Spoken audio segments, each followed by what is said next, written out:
On today's episode of Let's Talk FGO, Lostbelts are released. It's happening. Lots of them. So many characters and banners and Lostbelts and everything, and all of it is super spoilers, so guys, we're gonna be here for a while. If you're not caught up, you may want to go catch up and come back. We'll still be here when you get here.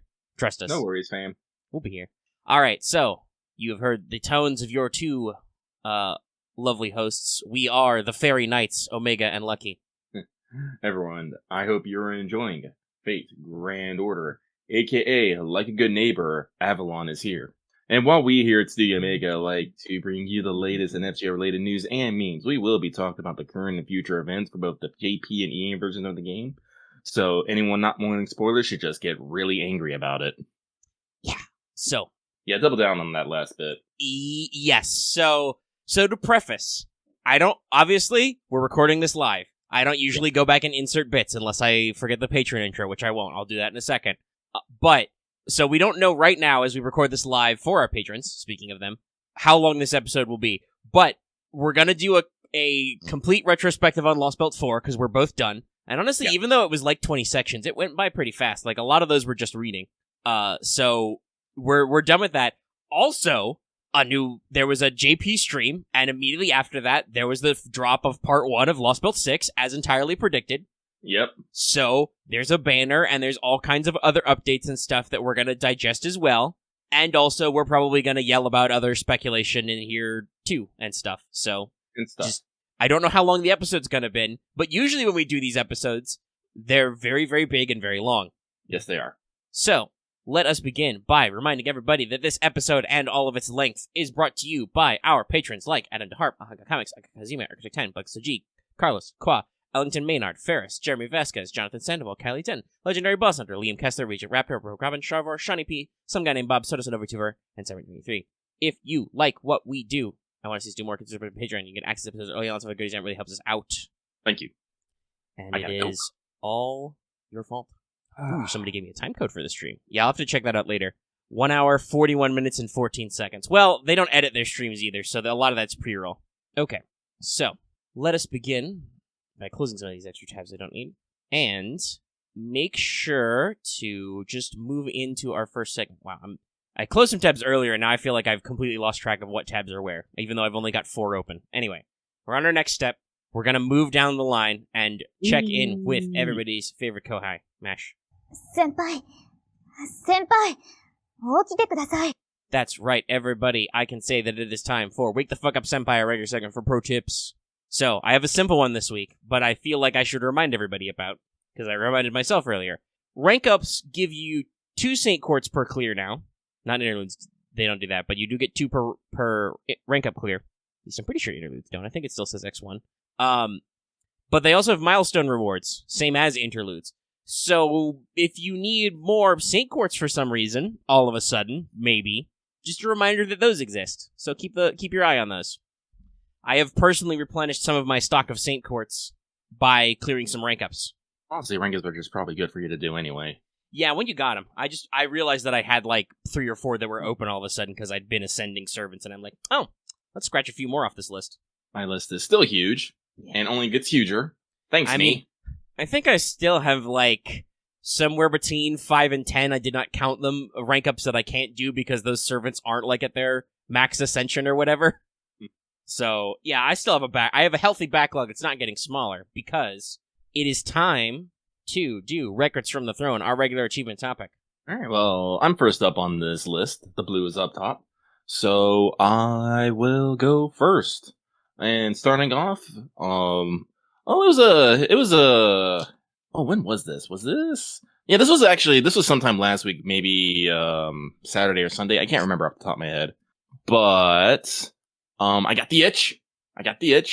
Did not spend money. Good job, Lucky. Did not spend money. But, in a absolute miraculous roll, I was able to get me a Lakshmi buy and an MP2 Ganesha. That's right, I got 2 statues, 1 roll, and another William Tell. Bringing him up to a total of NP2. So I was super jazzed about that. And then, immediate despair, because I now have even more servants to level. This is a hell of my own making. Mm-hmm. Yep. But, what was it, 2 days ago? when the banner dropped? It was something like that. It was something like two. Yeah, two it was Wednesday night, to the consternation of several people because they forgot how time zones worked, and the only reason why Lostbelt itself dropped, firmly in a new day, calendar day, was because there was a 4-hour maintenance. So, yeah, it's funny how that works out. But, again, I had the itch, and this was me post-beating Lostbelt, so I was like, I know some things. I was like, alright, fuck it.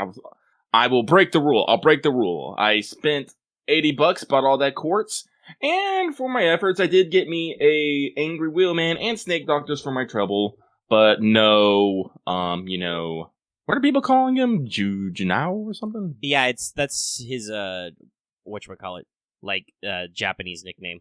Ah. God Juna or God Arjuna seems simpler. Yeah, I prefer God Juna, but no God Juna. Well, that puts us in a similar boat, though I also did not get a statue in addition to that. But I spent one more 10 roll than I meant to, and actually, technically, I should say, I spent 2 more 10 rolls than I meant to, but I was always open that I would spend a little on the first banner. So I did go on the first banner, and I did manage to get Talon Lakshmi in one roll. I'm like, okay, I'm stopping. Nope. Ganesh is cool, but she's permanent. Nope. And then I did 2 10 spins on banner 2, not for Gajuna. I still don't have him. But because all I got was a Hot Wheels out of that first one, and I got 4 4-star CEs, and I was like, how very dare! So I had to spend another 10 roll, and I got 2 Asclepiuses. So NB2 Asclepiuses, we can all relax, we can all go home. I also started farming some embers to also get some bond farming for stuff, so I have protected Prince of Landling's Smile. I need to get back to that. Oh yeah, now that I also have 4 more servants who are unleveled. Ugh.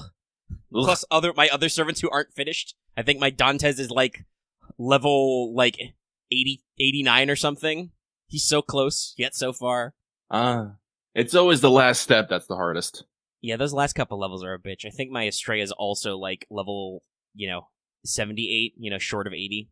Yeah, no, but talking about the absolute men roll, that's what happened because I think I did 2 10 spins on that day. Plus I spent 5 tickets, but the roll I got was the absolute minimum you can get. And I was just all I refuse. And apparently the world heard me, so yay. But I will take that moment to pivot quickly to Not All the World Evil, but damn close. This isn't something super serious, but it was a moment for me when I realized. So, not actually something big, but I burnt an Astolfo thinking he was NP5, but nay, my Astolfo is only NP2. And I'm pretty sure that I've been actually burning multiple Astolfos over the past couple years. So I'm just oh no. How many pretty boys have I yeeted to the void accidentally? Yeah. It's yeah, so double check your MP levels before you start yeeting to the void, my peeps. Somebody asked me who's free max ascension. I don't know. There's banners before that, my dude. We gotta see what's the haps. If I get a tiny Da Vinci, it'll probably be her because I'm sure her mats are gonna fucking hate me. Being brand new and these animal people. I forgot, is this the year where we get the free SSR? No, I think that's next year. It's next year? Yeah, that's a lot of people are talking about it being, but it could be this year. I don't know. A lot of people have been talking about it being on my wanted Ganesha. A lot of people were like, "Remember, you can get a free one." It is next year. Next year. We have 2 people saying next year. Okay. Remember, if you can get a free one, so make sure to budget your quartz accordingly. And I'm like, okay, sure. But personally, my run on the SSR ticket choice is if it's been 5 years and I still don't have a Tamamo, I will get a Tamamo. She was technically a year 1 servant. I mean, I know it took a while for her to be permanent, but still. And I still don't have one, so, spooks are bullshit. I'm gonna fix that problem. Yeah, actually, I think I got my Tamamo, I got MP2 randomly, but I had to, despite all my spending, I had to go ham this year to get my MP5. It's wild. But, excuse me. But, in that note, now that I do have Mia Ganesha, yeah, my SSR ticket is a lock, and it's gonna be Bradamante, and she'll be cute. Seems like a solid choice. Alright, so let's keep moving down the line, and ask everybody, did you finish your master missions? To finish them, you need to perform 30 FP summons, defeat 3 Knight class servants, that's Sabers, Archers, Lancers, defeat 3 Cavalry class servants, Raiders, Assassins, Casters, Berserkers, defeat 15 humanoid enemies, defeat 15 dragon enemies, and defeat 15 demonic enemies. So, do the story. You may also have to do a little bit extra because I don't think there's that many mandatory dragon fights in the actual Lostbelt, but you can technically farm them in a free quest. So, do the stuff. And also FP summon, even though it's a little bit of a waste because you can't get William Tell yet, I think, because it's not until the banner ends that he's permanent. But, yeah, there's that moment. Okay. Audio's fine. We go back. Sorry. We took a brief second off there. Had to do some stuff. We're back now. Mm-hmm. And it is time to move fully on to Skelegrams. Skele. So, first, we have the easy one. NNA, Yuga Kshetra Summon Campaign number 2 started. 610 going to 623. The Promised Arjuna Altar banner has occurred with Ash, Asclepius, and Karna along for the ride. Yay. Yay! Exactly as everybody knew would happen. The Wanted has been posted. It's doing okay. I mean, it's doing pretty good for a Wanted lately, but not quite to, like, Scotty stats. So I'm seriously starting to wonder if there's been, like, an SEO algorithm change in the YouTubes that makes the stuff not pop as much anymore. Very interesting, but I'll take a look at it later. Still doing pretty good. If you haven't checked it out, do check it out. Got a lot of positive responses so far. Seems neat. But yeah, that's not the huge one though. So, as expected, we have an Avalon LaFay release. This is our JP news. There was a stream. The stream happened last night as of our recording at technically it happened this morning at 5:30, but that's why I didn't watch it live. I do occasionally need to sleep. Sometimes sleep needs to be had. But it was the whole shebang. Everybody was there. And, of course, they did exactly what we thought they would do. And released the Lostbelt right away. Or at least part of it. Because before we get into the actual news that's written down, let's talk about the length of this thing. Yes, this is another split release. Kind of. Basically, my understanding is you can play about 9 chapters worth of content, and then you get to a time gate. Similar to how Salem worked, which says that you'll be able to continue the story on July 14th. Now, on the stream, known good boy MC Mafia was there, and to demonstrate the length of the text, he pulled out 9, I guess you'd call them sheafs, 9 sets of printer pages. So basically, some of you Zoomers who listen to us might not remember this, but if you've ever been to an office supply store and you see, the form in which they sell paper, such that it goes into your printer, back when we used those, he threw 9 of them on the table and said that was the equivalent text of how many pages Lostbelt 6 was, right? Right. I think it listed the word or character count, and it's roughly the equivalent of War and Peace by calculations of certain people in our community. So it's hecking long, again. So you can only get about a third of it now, allegedly. 30%, 1/3, 3 sheafs of paper worth. So I would like to remind everybody, this is that much amount of work out of Nasu, a man who has also this year rewritten Tsukihime and is finally releasing it this year. After this, by the way. So that's some parallel development there. Which, I don't remember the word count on the original Tsukihime, but just the 2 routes that are in the first release of the remake are double their original length as well. So the man is a lunatic. He can't be stopped. Alright, so I think I'm going to hacks, and I'm just going to use the girls, but I'll put the fucking Gajuna banner in the thumbnail. Perfect. Best of both worlds. Yes. But yeah, no, Nasu's an absolute animal, mad lad man. Yeah, they approximately said, that Lostbelt 6 is about 580k words. Yeah. And Architect, one of our patrons goes on to say this, the entire Fate Stay Night VN is about 800k words. Yeah, so it's also another person said that it's about the long as the original Tsukihime visual novel as well. It's a chunker. Something the man wrote this long, and hence why it's taking so long to come out. Now, presumably the delay for the extra couple of weeks is one, so they don't make you complete a Lostbelt that's I would say probably 1.5 Lostbelts worth of content at this rate. Mm-hmm.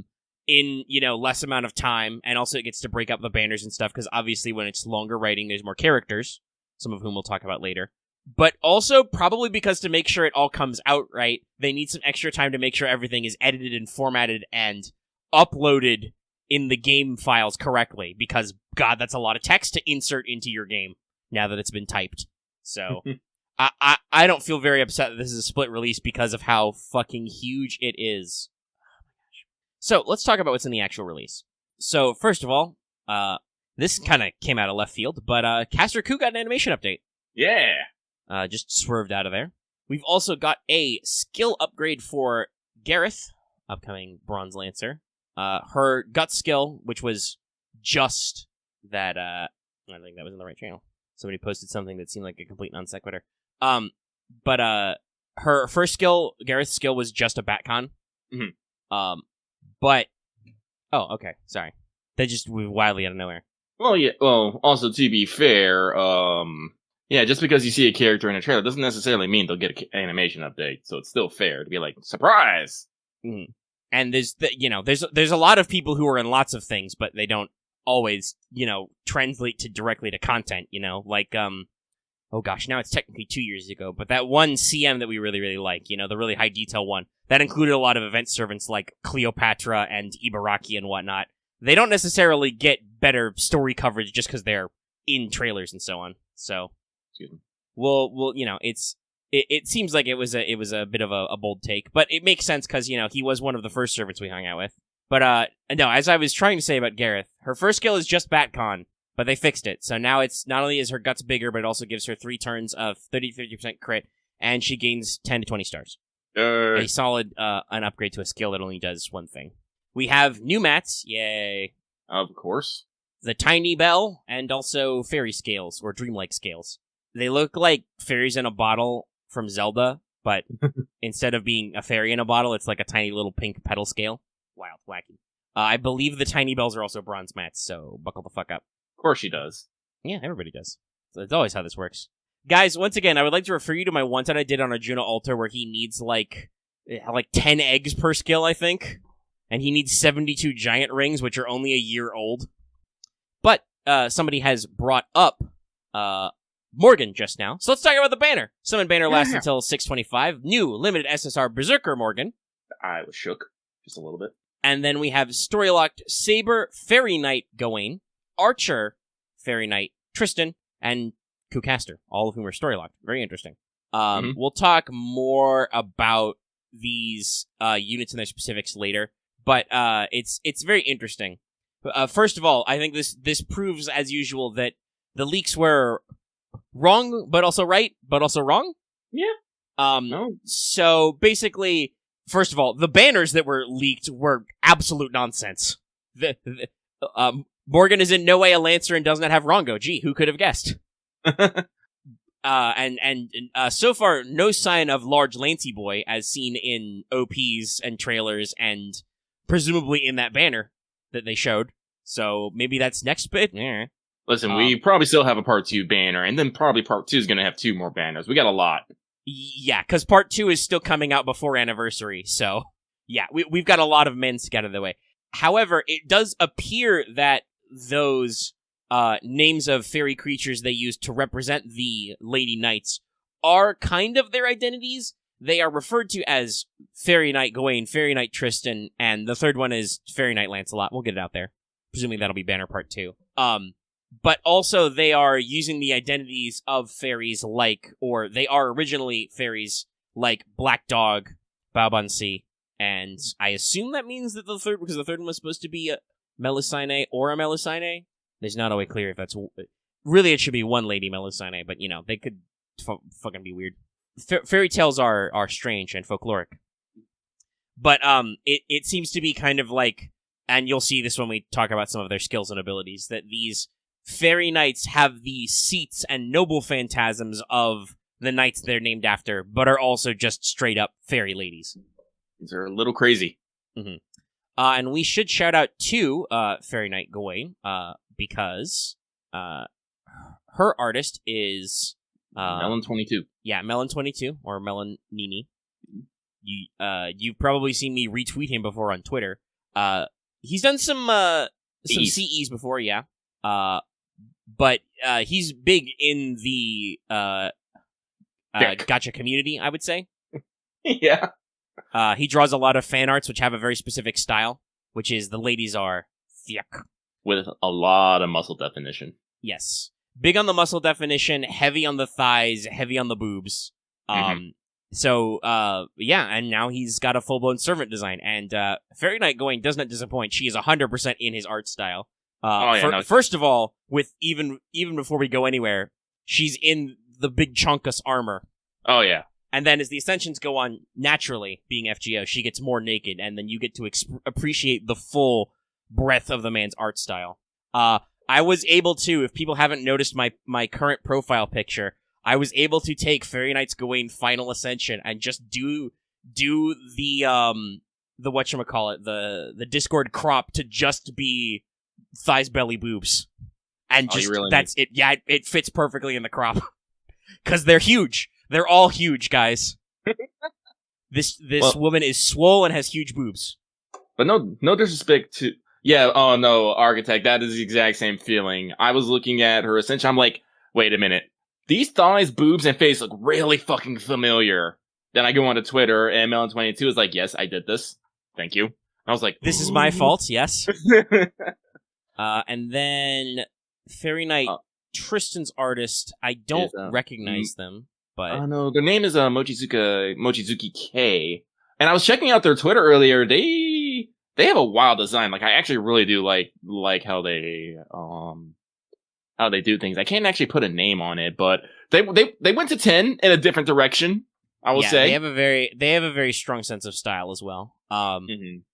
Yeah, so this is actually an interesting fact. For reasons we'll discuss later when we get to Free Talk, there is now a Knights of the Round trait.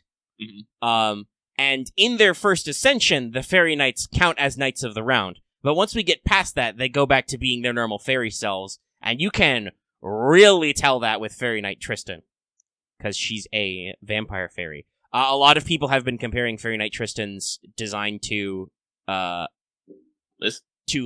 Yeah, sorry, somebody asked me. That was a pause because somebody asked me to do a Twitter, so I had to do a cross grab because I was literally looking at Kimochizuki's Twitter. Oh yeah, no, like I said, but so a lot of people have been saying it's a comparison to Liz, and I'm like, no, this follows. She's literally a vampire fairy.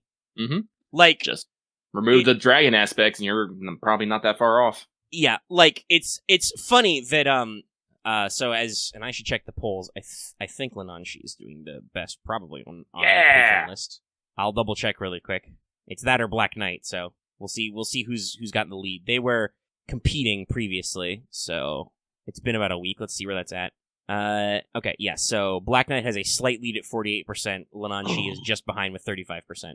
But Baobanshi is basically the Scottish version of Lananshi. It's a sexy fairy lady who's only sexy to drink your blood. So yeah, no, she's a fucking fairy vampire. It's hilarious. Oh. If I remember correctly, Lananshi technically can inspire men, and Yes, Lananshi is also considered a muse, and the name Lananshi in this case literally means fairy bride, but there's also a lot of vampire symbolism rolled into. Oh yeah, no, they literally drain your life to give you like artistic talent. You also see this a lot with the Lananshi in SMT and Persona has a lot of like vampiric and charm abilities. But yes, it's funny how they're similar ones. I also, however, do find it hilarious if the Fairy Knight Lancelot is actually Melusine. That's very funny because Fairy Knight Gawain is a Barghest, a black dog. Fairy Knight Tristan is a Baobanshi, a vampire fairy. But Melusine is actually, like I said, that's a singular character. Like, there is a archetype version of that myth. I think it's called the White Lady. Where a knight runs into a beautiful fairy lady bathing in a river or lake or something. But that's not the same thing. So maybe they mean it as a class type, but we'll see. There's a lot of really interesting folkloric ramifications to this. Melusine had something to do with a river, if I remember correctly, right? Yeah, she's associated with rivers or oceans. Yeah, that's her mother is a fairy queen who marries a human king, and they have 3 kids. And fairy mother has a non-god mother, has a rule about never watching her when she's bathing, because she, is a scary fairy lady. And human dad breaks that rule, and so she takes all 3 of her kids back to Avalon, canonically. And then later, all 3 of the half-fairy sisters find out about this, and they decide that it was a horrible affront, so they punish their dad by sealing him and all his money under a mountain. And then their mom is like, what the fuck? And so she transforms them half into animals. And Melusine specifically transformed half into a fish, usually. Sometimes a snake. And then she shows up later in French mythology, and she can turn into a dragon and yell at stuff. Nimue is kind of wild. Like I said, there's Nimue, multiple Vivian. interpretations. The default actual, Nimue is she's a human, and she's actually married to one of the Knights of the Round Table, but she also works with Vivian, and when you get into Fate, the thing just goes down even further. I've seen a translation of Morgan's profile translation, which explicitly calls out how weird her mythology is. Oh yeah, Morgan Le Fay used to be like the good fairy of the lake, and then later mythology correlated her into being evil. And also, she used to just be Artoria's older sister, but because she was denied the throne, she got really annoyed about stuff. Like, it's so interesting. Though also we should shout out that it is not at all hidden that, at least for the purposes of Lostbelt Part 1, Morgan is technically the Lostbelt King, so she is the Lostbelt version. Well, this is also what drives me wild is that we've pulled out the Lostbelt King for Banner 1, Part 1. I'm just like, wow. Well, okay, so this might be well, okay, we don't know what it means, so I don't think it's a spoiler yet, but a funny thing happens when you open the chapter. Lucky, you remember how every Lostbelt has a date of divergence? Like a date when it broke off from human history? When you actually go into the story and fire up Avalon Le Fay, you want to know what date it says? What? 2017.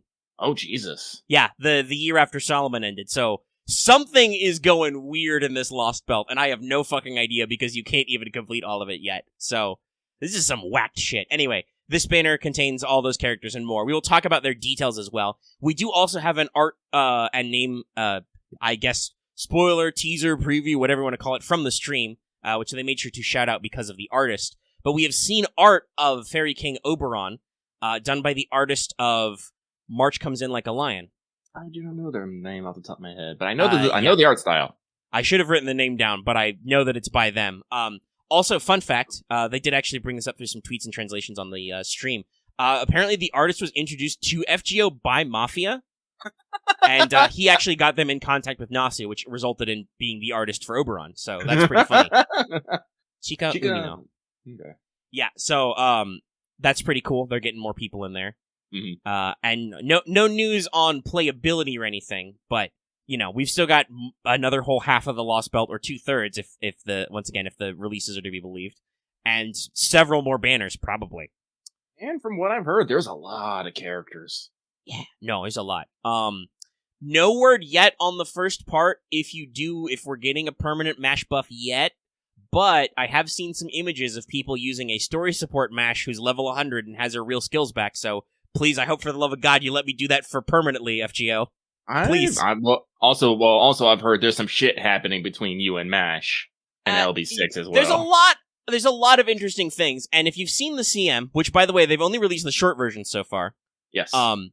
There is a version, in the final shot, it shows MASH wearing what looks like Merlin's cloak, so we're gonna see what happens.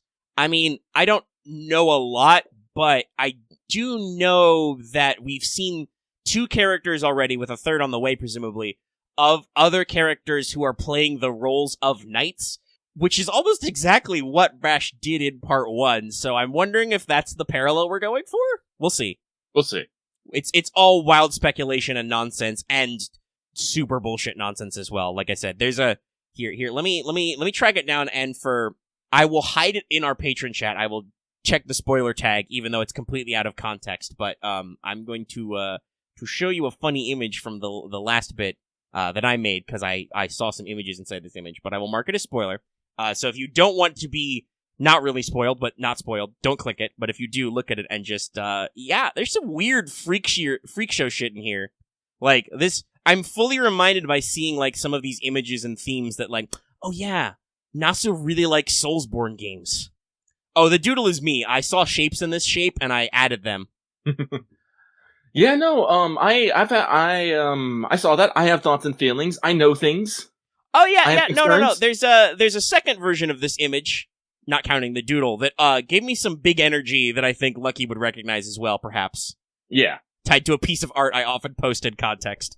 So there's some shit going on here, and it's not even that literally we don't have the translations, it's the story's not fucking done, so we have absolutely no context for some of this stuff. It's so wild. I think I like, honestly, everyone up and playing JP, buckle in. I think y'all in for a ride next month.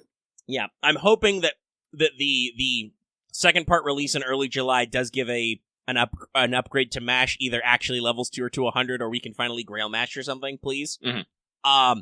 I don't actually think she'll necessarily permanently get her old skills back. That may just be like a funny haha story thing.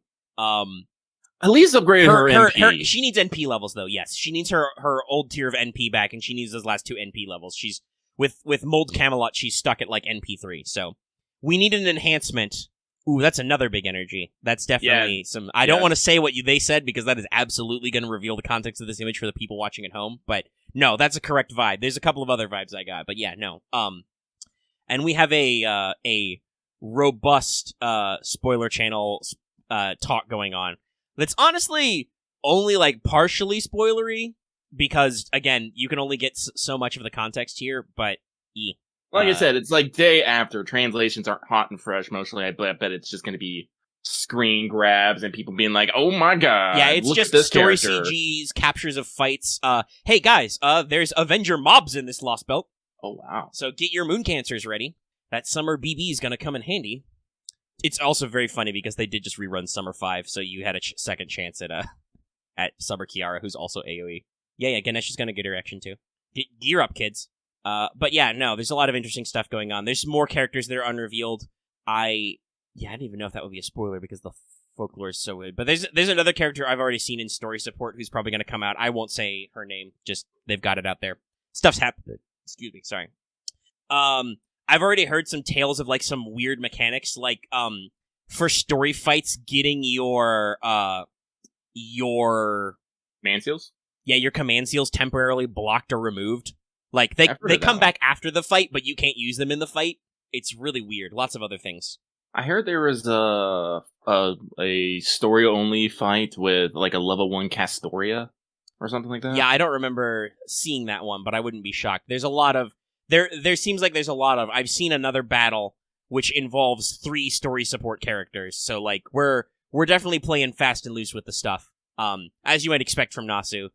He's not afraid to do interesting moves, and I gotta say, we'll talk more about Lostbelt 4 after the mailbag and the rake and stuff, but I'm honestly okay with that. Like, Lostbelt 4 had so many moments of like interesting story concepts and like playing into the you set up your team after seeing this story. Like, I'm actually a lot more glad to see more heavy story integration of the fights. Well, like, especially now, like, I say this specifically now that they have the story support CE in there. It makes things a lot smoother and, running around with story supports. And also that brings me to my last bullet point of this update, talking about CEs. This is actually an interesting one. So, we're getting a CE update. So there's new CEs, obviously, most of which are pretty cool. They have new arts. They have some good materials. But, what they've said is that on the Avalon Lefay banner, Gondar, Imaginary Element, Angel's Song, and Noble Peace do not appear, and after this banner ends, those CEs are getting cut. You will no longer be able to roll Gondar, Imaginary Element, or Angel's Song, and Noble Peace will be moved to FP Gacha only. That said, to kind of compensate this, they are adding in like 5 new CEs. So they're kind of like, not only are they adding the normal new CEs, but they're also replacing a few of they're rotating out. It's very interesting. I can kind of see why with, like, Gondar and Imaginary Element and Angel's Song, right? Those are all launch CEs. They're pretty old. They only do, like, one thing. Mm-hmm. And keeping in mind, 2 of these new 4-star CEs, when they're MLB'd, are 50% batteries with extras, right? Right. So they're pretty decent CEs. They're just, not quite the same. There's no 60 to 75% battery so far. But yeah, so somebody brought up Noble Peace is a relatively new CE. It's only about a year old in JP terms. It came out with Lostbelt 5 Part 2. It's the CE that features Tool the Homunculus. I believe it increases your debuff success rate, but yeah, it's getting moved to FB Gacha after only a year. Not sure about that one. That's a little unusual. But yeah, they're doing some interesting moves with CE rotation. We'll have to see how that plays out. Does that mean we're going to get, more shakeups in summon banners? Who knows?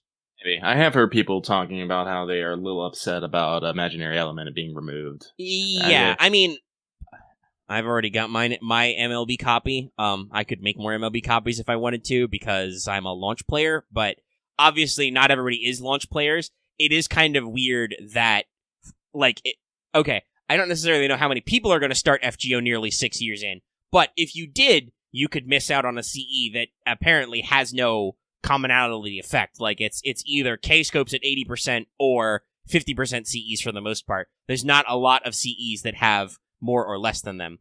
Yeah. So it's an interesting thing. And we'll have to see, because obviously if there's a technical, part 2 release of this banner, that probably means there'll be even more new CEs. If this thing actually goes, 4 banners deep and then anniversary right after, because we've been checking out the time. They actually announced, I believe, the anniversary dates. I forgot to put it in my news list, but somebody did say they actually announced the period. It will be 6 days of streaming, I believe, and it starts the 28th of July. So if they do that, that means that the second part of Lostbelt 6 will back end into that completely. Which, by the way, means everybody's fucked. I know we say this a lot, but, everybody's fucked. You're gonna have, potentially 4 summon banners into Anniversary, into Summer 6.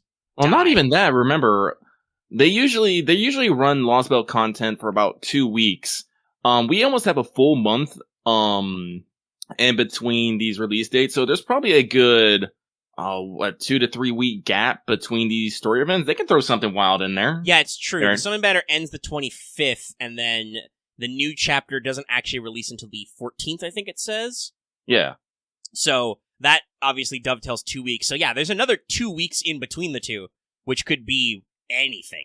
Literally anything. Now, I'm fairly certain that I would hope that FGO doesn't go ham on what's in those 2 weeks, because they have to know that people are going to be waiting with huge anticipation for the second half of the Lostbelt release. Yeah, but I don't think still enough room for a rerun or some shit. Yeah, probably we're probably still not getting the new summer until after Annie. Oh god, because they need 3 weeks. They like to make sure they have 3 weeks for that. Yeah, but like I said, maybe I'm thinking maybe a rerun in some sort of campaign, interlude, rank up, something. Hey, rank ups are fun. They've been coming out with a lot of rank ups. Yes. So, they've confirmed running from July 27th to August 1st, 6th anniversary. 6 days worth of streams. Day 1 will be Mash's flashbacks of the first 5 Lost Belts, also probably full of spoilers. And then the 6th day is the actual Chaldea broadcast stream. Oh yeah, the movie's gonna come out in those weeks too, isn't it? Yeah, that's right. Yeah, that'll probably mean there'll be some sort of Solomon commemoration event, but I don't think they're gonna drop a Solomon gate here. Oh god, no, I don't think they will. That would be, at least save it for Anniversary, please, FGO. So we should actually talk about this part. Some people have been saying early this year that FGO is a quote-unquote dead game. Mostly I think people have just been like most people aren't realistically thinking that. Most people have just been a little worried because their revenue rankings have been pretty low. A lot of newer gacha games have been beating them out. Hey, guess what? Today, less than 24 hours after the stream and the new event dropped, FGO jumped 23 places on the making the most money chart that App Media has in Japan to number 1. Yep. Went up 23 slots to number 1, now beating Uma Musume. The game is fine, guys. FGO is okay. No, clearly this is thanks to the Type Moon Volume 2 coming out and all the Tsukihime news. Clearly. Yeah, no. The way I phrased it earlier was, shocker, the FGO, the game that relies on content, didn't make money when there wasn't content.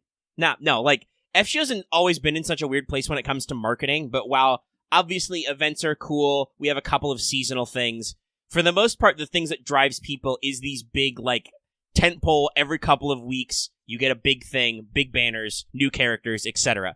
And a stream into a new Lost Belt is probably the biggest hype machine FGO has, and people just slurp right in there.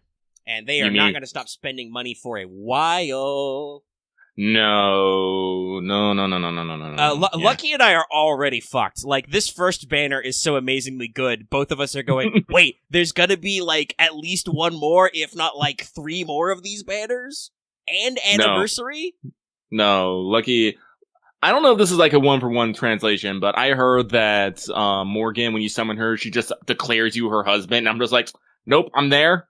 I wouldn't be shocked. They make sure to point out that they are not shy about, while the actual, Lost Belt Morgan in her profile is described as basically being bored of being Disney villain evil. She's pretty chill. They make sure to point out that classically, regular Morgan is absolutely just a straight up hammy Disney villain doing whatever the fuck she wants. Yeah, no, but hello, my name is Lucky. I like evil women in blue and black who are really into me, so I'm done. Then, of course, top that with Melons, Fairy Gawain. I'm just all like, Melons? Yep, Melons. And again, like I said, I'm not over the moon with Fairy Tristan. Okay, sorry, somebody just posted the funniest thing. So, she apparently has different lines of dialogue depending on your gender. If you are using the male MC, she declares that she's your wife. If you're the female MC, she declares she is your husband. No, we're married now. Fuck it. Damn. Wow. Hardcore. That's great. I love it. It makes perfect sense though. Her first skill is called Charisma of Desire or Charisma of Selfishness. Oh, damn. It do be like that sometimes. Yeah, no, but like I said, not to mention that, Meg will get into it later, but these kits are something. These kits are fucking something. These are not shy. These are usually what you expect out of a second banner of a Lostbelt kind of shit. Yeah. This is your new weird things going on kind of stuff. It's pretty interesting. Mm-hmm. But no, I'm already screwed. And I think my only sad thing is Morgan's art design is very much obviously like her APOC design. In fact, her third ascension is her APOC dress without the veil. I am a little saddened because it's not as big of a switch as the Fairy Knights. They have a lot of differences between their ascension levels. But I think Morgan's animations and stuff make up for it. We'll talk about what it does later, but Morgan's NP is really fucking sick. It's got Dutch angles. It's got action shots. She sits in a chair and there's blue-black flames everywhere. It's pretty interesting. But... So, yeah, we in here. We doing stuff. We're gonna see what the haps is. Oh yeah, by the way, I don't think we really need to explain this, but Morgan was done by Takeuchi. Yes. So... She is a Saberface's Saberface. Also, once again, literally Artoria's big sister.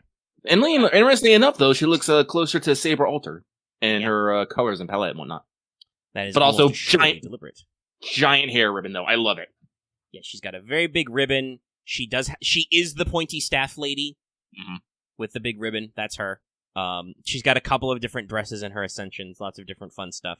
Oh yeah. We should, while we're here, why don't we mention some of the VAs? So they got a very interesting voice actress to do Morgan.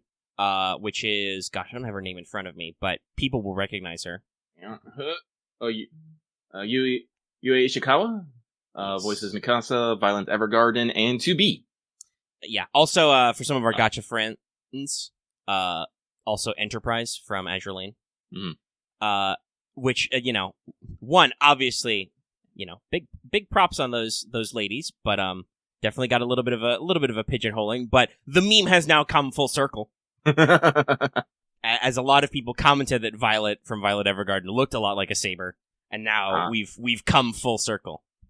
Oh, but also we have a couple of other ones. I did not recognize a lot of roles that Fairy Knight Tristan's VA played. It looks like she's voicing a lot more recent stuff that I'm not familiar with, but that could just be me. But I'm just scrolling through our backlog because I know I reposted this tweet. There it is. Okay, Fairy Knight Tristan is Azumi Waki. She has some gacha roles, including she is Special Week from Uma Musume. Mm-hmm.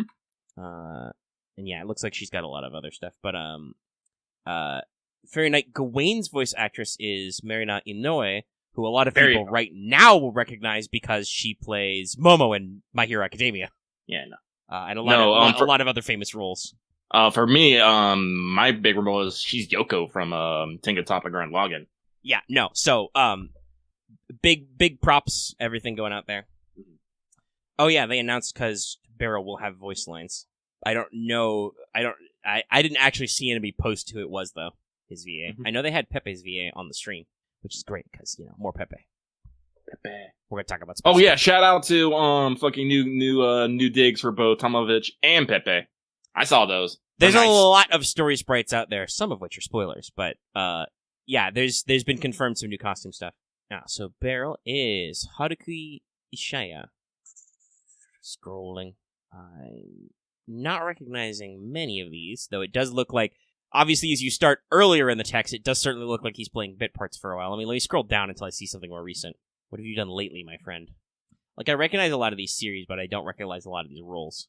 Care about Googling stuff, guys. But, we've got another person for the squad. He can show up to streams, and everybody can bully him for being Beryl. But all right, let us go ahead and move on from the news, because I think that's all of our various news items. Talking and yelling about all the stuff. We will dissect these new servants later. Let's go ahead and move on to Mailbag, then. Yeah, alright everybody. So, it is time for this week's Let's Talk FGO Mailbag, the segment where we read what you send in and respond accordingly. Now, unfortunately, because we do have to talk about a lot of servants, mostly Mega, and we do have our full thoughts on Lostbelt 4, we're going to keep it to an hour today. Also, the episode is already 50 minutes long. Yeah, we're gonna be here a minute. So, with that, I have set up a timer. We have 35. We'll try to get through as many as possible, but the timer begins meow. And with that, we start with Ice Swallow Cum, who says, Tomovich said in Lostbelt 4 that she can bring out her other tails and reach up to 9 tails. Does all Tomomos have the ability to do this? Does that mean we can have potentially non-Tomomos with all 9 tails out? No? Hypothetically? No. No. When I read that, I know exactly what I read, Axe. Don't worry, Lucky put the verbal double spaces. Also, I don't actually think that works because there's multiple vowel sounds in ice. Yeah, I know, they're just trying to get me.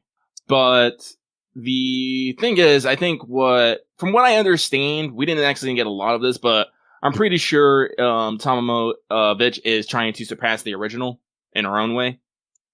And yes, that's what it sounds like. If she went all 9 tails, she would just become herself, basically. Yeah. But no, canonically regular Tomomo grows 3 tails back in her ascensions, which is more than she was willing to grow in extra. But she can go all the way to 9 tails. That is how we got the Tomomo 9. She just has to twist the knot and meditate for 1,000 years and the fucking hyperbolic time chamber. A recurring theme in Fate. Yeah, but we can see. Honestly, I'm pretty sure many of them can do it. I think it's just up to their personality. Like, you look at Tomomo Cat don't care about no fucking non-tails. She wants to be perfect wife, make food, cause chaos. She's happy with that life. Maybe kill Tomomo. So, with that though, we shall move on. This next one comes from the Master of Drowning in Fields, Suna. And they say, Lolly, sometimes not an alias is hard to make, ho. Lucky and Omega. Lolly ho, back to you, my dude. Hope y'all's week has been good and that your scooter issues are getting better. They're not. I gotta buy a new tire still. Hope y'all's future roles are blessed and that the Wickle does not abandon you. Bye-bye. Bye-bye. Thank you for your kind words. Hope things have been good to you. And I heard that your stomach wasn't feeling that great, so I hope that you are doing better by the time you hear this. Moving on. This next one comes from the emotions Rin feels when being asked to connect someone to the Wi-Fi. You mean abject terror and desperation? I would have just gone for the emotional equivalent of the Windows working spinning wheel. Yeah, no, that's abject terror and desperation. It's like, come on! That's how I feel. Question. Since Grand Carnival is out, do you have any ideas for a fun skit or gag? Unfortunately, off the top of my head, no. I will say, there are floating around the YouTubes, cut out, translated skits out there. And this is the thing about Fate and, just the Carnival series. You never fucking expect it. You just don't get, I want to meet the writers of this show. I want to say, what did you decide to write this? Because fucking, the 2 skits that I saw is, Jalter literally needs to make money for some reason that she doesn't want to tell people about. It's for Christmas. And decides to get a job at a hostess club where fucking girls keep stealing her fucking, targets. And it's just like, what? The other one is fucking Lancelot goes to Moriarty's bar, which isn't in Chaldea apparently. Apparently it's just in the fucking corner in Chaldea, and fucking mind blasts them into putting on the Dangerous Beast costume in surprising match. I'm just like, but why? Who came up with this? Yeah, there's a lot of weird stuff. I've also seen, I don't know if it was a full skit or a clip inside another skit, of Areshki Gal as a YouTuber that ends with her getting banned. Oh, I think that was definitely in the opening. I don't know if that was a full skip, though. Yeah. That said, it does only look like there are a few episodes because they're short. Like, I think the first volume of the Blu-ray is only, like, 2 or 3 episodes, which includes the pilots they showed this year, earlier. Mm-hmm. So, it's not very big. I don't know what a Shalev is, Axe, but, yeah, no, this is definitely I think the artists and authors are probably plugged into the, yeah, he edited it now, but there was an extra E in there. It definitely feels like the people working on this product are plugged into the greater community, and they know some funny situations they can put people in, but also, I mean, I don't really know if there's a prompt of Jalter needs to make money for Christmas presents. Right? Like, I don't know where that comes from. No, if I was gonna make one off the top of my head, I would have a Blackbeard drama documentary of him, trying to, get a candid shots of female servants and ending horribly from every single fucking time. That's kind of stuff that it's like his Valentine return gift. Yeah. He dies at the end. He just dies at the end. Probably like that, something like that. But unfortunately, we should move on. But thank you very much. We move on to the King of Darkness, who says, no question, just wanted to wish everyone a happy week and good luck on your future roles. Well, I should not be remiss, and I should wish you good luck as well. Yep. Someone actually gave someone too much luck. I gave some of my luck power. They were rolling for something. They got a God June, and they're like, wait, no, too much. And I was like, take it. It was great. But thank you very much. We move on. This next one comes from waiting to see how fast I can break my vow not to roll on Mao. I have already probably confirmed I'm probably going to spend another 80 pack myself. Ooh. But I say, question, dear Lucky and Omega, what do you think of this idea? Story supports get a buff that nullifies class disadvantage as a way to encourage players to use story supports even more. Right off the top of my head, they don't even need to do that. They will just give story supports weird buffs. Look at Triple God Karna there. Yeah, no, they definitely, okay, yes, so there are times when, say, I don't know, you have to fight Ashvatthaman, and you've only got sabers. It doesn't do anything, But that's, I think, the point. Like, at times they will give you story supports which are disadvantageous to let you know you're in a disadvantageous fight. Yeah. Right? So, yeah, they could do that, but I don't think they need to, especially now that they've got the CE. They don't need to go crazy to make you encouraged. I can freely use story support and only choose not to use them if it's like, oh, this is a 1v1 boss fight, and literally the idea is that the story supports are bad at this fight. Okay. Not to mention, though, in certain fights, they'll just start throwing fucking random fucking, effects in there. Jesus fucking Christ, Tomovich just mass massacring with a gun. You just hear bang, 30k damage to everything. You're just like, oh. God, that's right. I tried to capture that. What was it called? It was, something supporting fire anti-humanity method or whatever. Yeah, no, it was nuts. If I'm saying this right now, if Tomovich does not have a giant ass gun as her fucking weapon, I'm going to be upset. I mean, she's got to pull out the giant rifle that she had in the Lostbelt prologue. We don't show it on screen, but we know she's got it. I'm pretty sure that's what she's using, because when Holmes was talking about, oh, if you just open up that porthole, you pull the lever, you can open up a porthole. So I'm pretty sure she was just firing a rifle outside the fucking shadow border. I'm assuming. And killing Kali in one shot. Here, have 30k damage. What? I can't. What? Are you a Buster assassin, Tomo?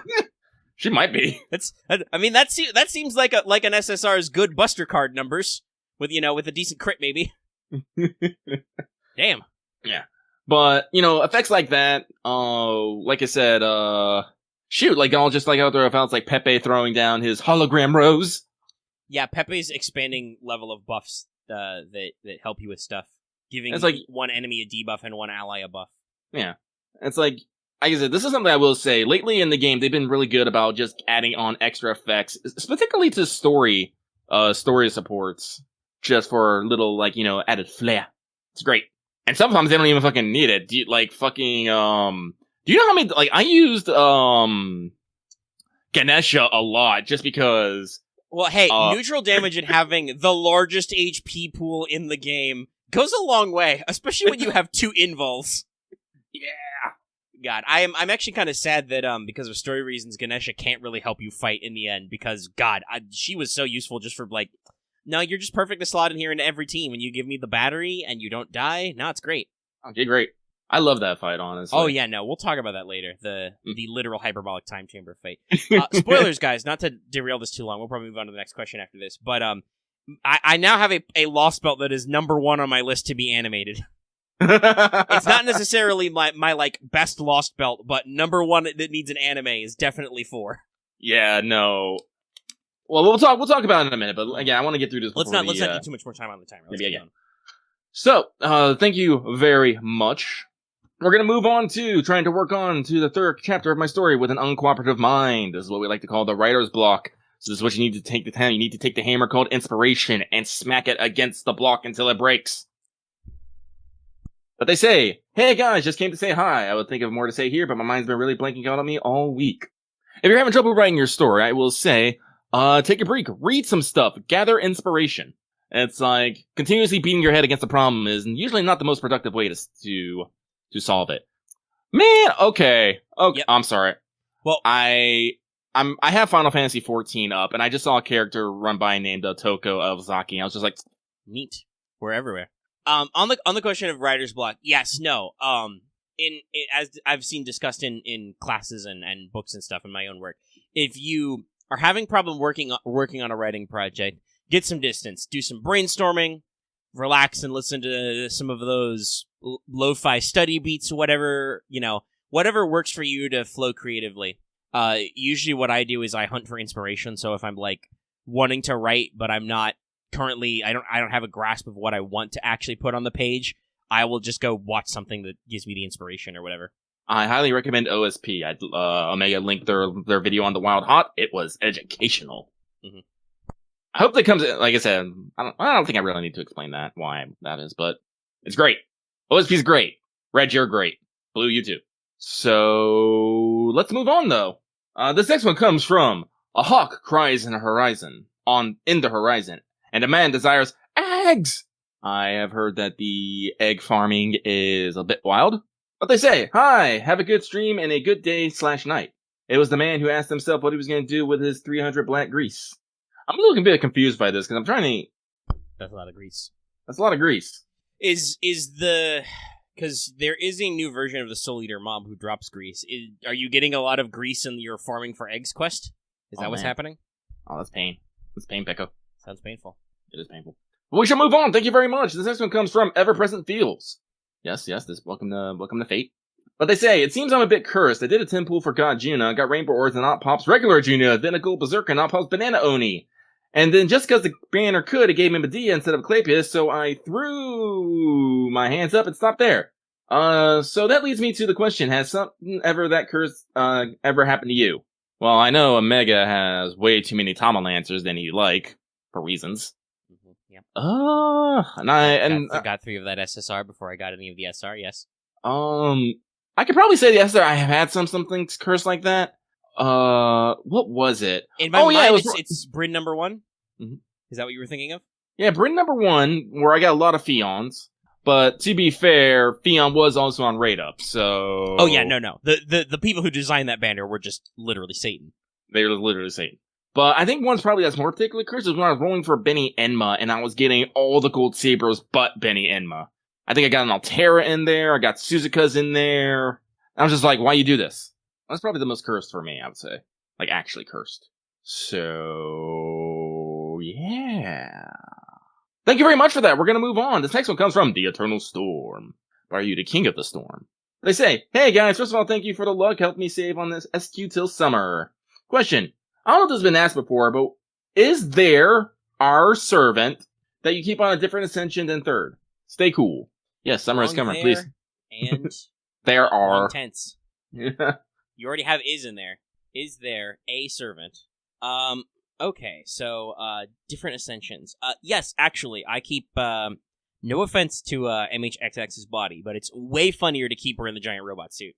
Lucky keeps all of his servants in 3rd ascension. It's usually too much of a pain in the butt, but yeah, no, that's the only one I think I explicitly call out where I'm like, no, this is way funnier. Though, that said, the fact that when she gets hit with, like, an NP or an attack or something, she just makes, like, a crackling noise does confuse me sometimes. Sometimes I'm like, what is that sound? Oh, right. MHXX is here. Double X is here. But anyway. Moving on. Thank you very much. This next one comes from Spirits of Chaos prepping for future events, Cyrus21, who says, hey guys, had pretty bad luck in this release and got no new servants. Suck. Mostly been watching Mystery Science Theater 3000 while my AP charges. Solid. Anyway, my question is this. Have you ever guys watched the show, and what was your favorite episode? I personally like Catalina Caper myself for the summer vibes. Anyways, good luck, and I hope that I can get some new 3 to 5 stars in upcoming events. Then hopefully my one John Alter I got in Meho so didn't kill my luck for this year. So, I do know what Mystery Science Theater 3000 is. I did watch it, but I watched it, back when it first came out. God, how long ago was that? I don't even remember. That was, early 2000s, wasn't it? So, unfortunately, Yeah. I can't remember titles to save my life. But it was good. Good gag reel stuff. I have not watched any, but I am familiar with one of the clips. I just don't know what movie it's from. But I have always heard the song, he tried to kill me with a forklift. That's a Mystery Science Theater bit. So I'm very familiar with that meme, but I've never actually sat down and watched it. I think it's on Netflix. I will probably get around to it sometime, but the current thing I need to watch on Netflix is, speaking of OSP, Red and Blue have talked me into watching the She-Ra remake series, because apparently that's got 5 seasons and is pretty cool. So, anyway, yeah. Yup. We move on, thank you very much. This next one comes from Moon is currently vibing with a brand new elephant statue that makes strange noises. Almost as if someone was stuck inside. Weird. My favorite bit Greeting. is when this comes back around at the end of the Lostbelt. Yeah, that was wild. But they say, greetings Lucky Omega, hope you got some husbandos on banner too by the time this episode is out. I have 9 Saints Quartz and a ticket left and no funds left to well, so I'm hoping for Hot Wheels at least. No question this week, my brain is a mush at the moment, so have a great day. Well, if you've been listening, you heard you heard our records from the throw, so you know, we got some dudes. Not all the dudes, but some of the dudes. Yeah, I didn't want to interrupt Luffy. Luffy. Monkey D. Lucky. No, I didn't want to interrupt in there, but when you said you've only got 9 Saint Quartz and a ticket, I just did the mental oof sound effect. But yes. yeah, no, hope you luck with that. Yeah, no, he you coming. That's right, they did release that trailer. I didn't watch it yet. So yeah, no, thank you. I hope you got something. But that is that. So thank you very much. We're gonna move on. This next one comes from a sad broke boy. That is Pain Pecco. Dear Lucky Omega, it finally happened. After having blessed rolls and getting everything I wanted for the first half of the year, with little to no trouble, my luck finally blew up in my face. I went broke for Arjuna Altar and came back with only NP2 Ash. Oof. Anyway, I hope your rolls went better than mine did, if you rolled that is, and I hope you both have a great week. Same to you, my dude. And condolences. If I knew where you lived, I'd send you a card. Sorry you're broke. Gift basket. Instead, we can just offer you our condolences. We know what that's like. Mm-hmm. So, moving on. Thank you very much. This next one comes from 418, who says, hello, Omega and Lucky. This Lostbelt has me wanting a way to know if enemy servant will use their MP or extra attack. P.S. Hope you all have a wonderful weekend. That is indeed a mood. That is a mood, yes. I kind of wish they would, but also I think that is part of the point of the mystery, is not knowing for sure. Just always operate under the assumption that they're going to use their NP and plan accordingly, or look up a walkthrough. Actually, that was something I was actually thinking about. I know you say you don't want to talk about all the gimmicks and mechanics and stuff, but sometimes I'm going through these fights. I'm like, man, I wish Omega had gimmicks to walk through some of these gimmicks and mechanics.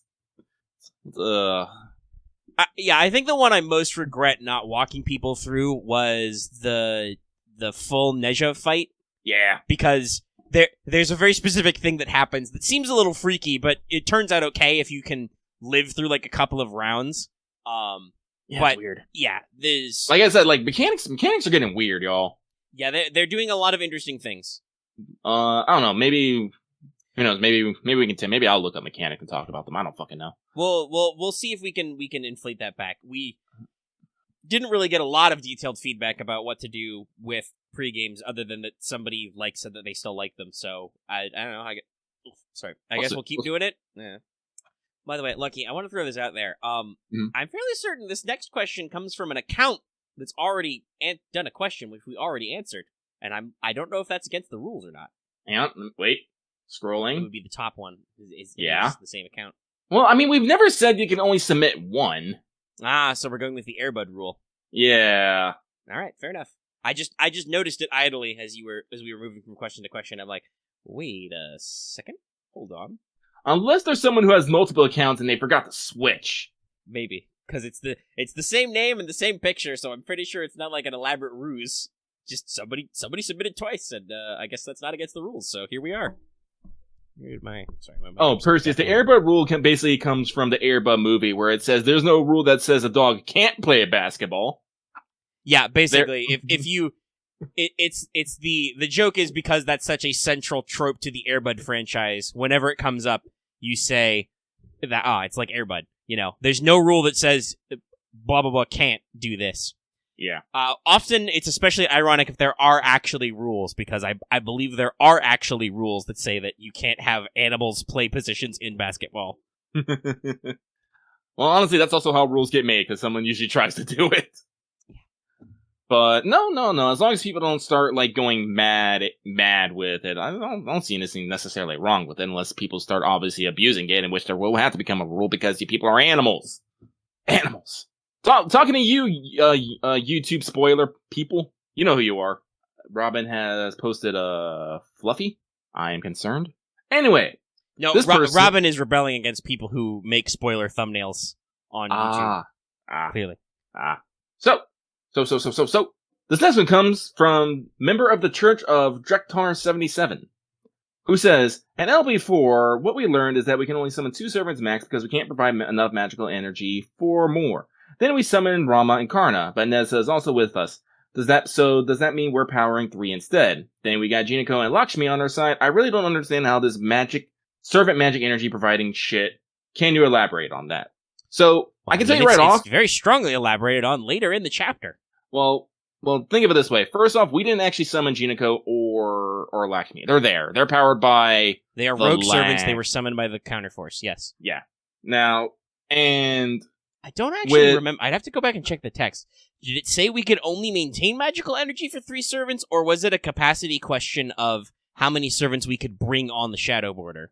I don't remember. I know the limit of 3 came up, but I don't remember which it was. I think it was like on the shadow border, yeah. Yeah, people are saying on the limit. Like, because we summoned like 4 or 5 servants in Lostbelt 3? How many was it? We summoned Spartacus and Jinke. No, we only summoned 3. Okay, only 3. Because then we found Changong and Red Hair. Right, they were summoned by the land when Spartacus awakened people to hope, or whatever. So yeah, rebelling against gravity. But we still summoned more servants, with Nezha already being with us. So yeah, I think it was how many we can cram into the shadow border with us safely, which we limited because we had to bring along the captain. So yeah, I don't remember. I think the number of servants we summon is just based on the land. Maybe it was something akin to like how many summons they can like bring from Chaldea Novum. Yeah, because Nezha was the Chaldea one, whereas Karna and Rama were summoned through the aid of the counterforce when we did the chant in the Lostbelt. Once again, would like to shout out, thanks to the counterforce, that was probably the most big G moves they could have done, providing us with Karna and Rama. 2 hilariously high-tier servants. Because, technically, because when we left Chaldea, we would have Rama, the captain, Sherlock, and I guess Da Vinci Small, but Da Vinci Small is a pseudo-servant who's more like fucking, I forgot her name from Outlaw Star. God damn it. If you've seen Outlaw Star, you know who I'm talking about. Yep. Now it's gonna bug me. Now it's gonna fucking bug me. Hang on. Look it up. Sorry, I was also very silent there because I had a loose headphone cord I had to tighten up. But yeah, no. Sherlock is a servant. Melfina? Da Vinci is not a full servant. What did you say, Lucky? Sorry? Melfina. Yeah. Wait. She is part of the operating system. Oh my, wow. Random fact. Melfina from, Outlaw Star, she was voiced by, Kawasumi-san. Neat. Random. And we brought along we maxed out our capacity by bringing along Nezha again and Sherlock, I think, as was the captain who had to come. So yeah, that's why we couldn't bring more with us, but not why we couldn't summon. We have summoned wildly different numbers of servants based on the Lostbelt. Like, I don't think we summoned anybody in Lostbelt 2. All the servants we met were just chilling there already. Who are our big allies? Bryn and Napoleon? Yeah, Napoleon was a rogue servant. No, Bryn was in a palace of fire. She was chilling. We didn't summon her. Yeah. She was summoned by the land, and Coxcotti was like, None of that. I Sleep love now. you, but no. Sleep time now. Go to your room. Go to bed. And in Lostbelt number 1, we only summoned a VK Braun, but that was also a really good summon. But yeah, no, it's varied wildly. I do believe somebody brought up that there is a battery limit, so yes, there's depending on how much magical energy we can gather up.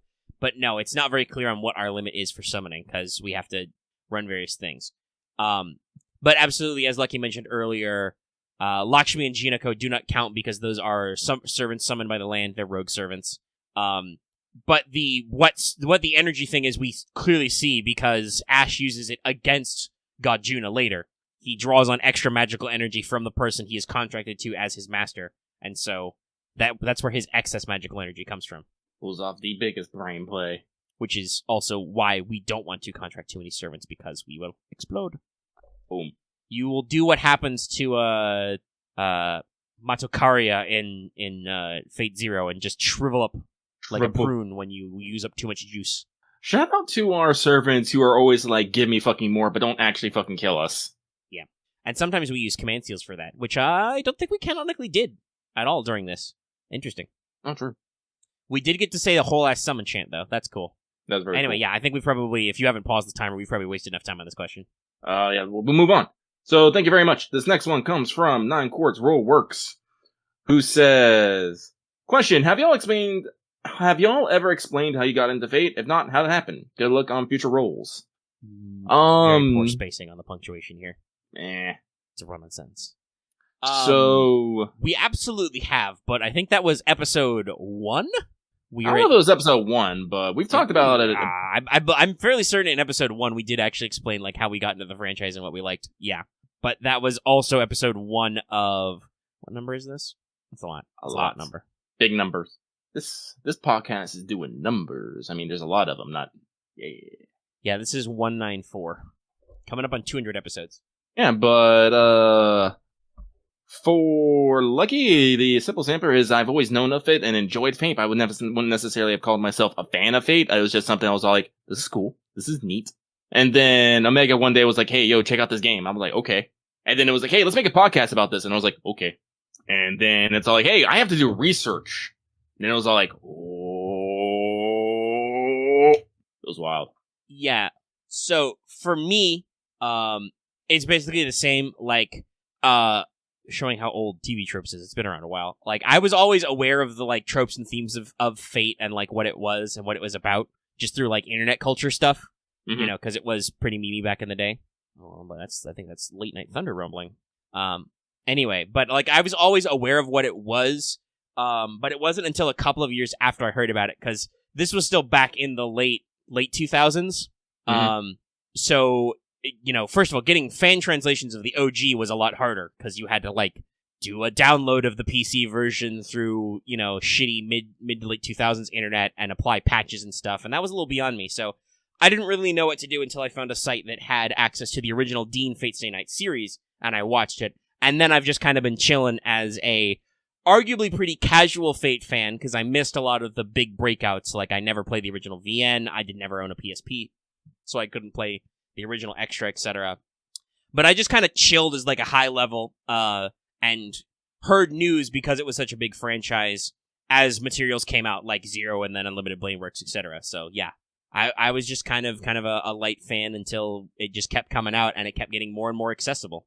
Hell, I knew about FGO like probably not right when it launched, but I was probably aware of it like within 6 to 12 months of it first launching in JP, and I read all the stuff because I was like, there's no way they're going to bring this over here, because it was a Fate product, and here we are.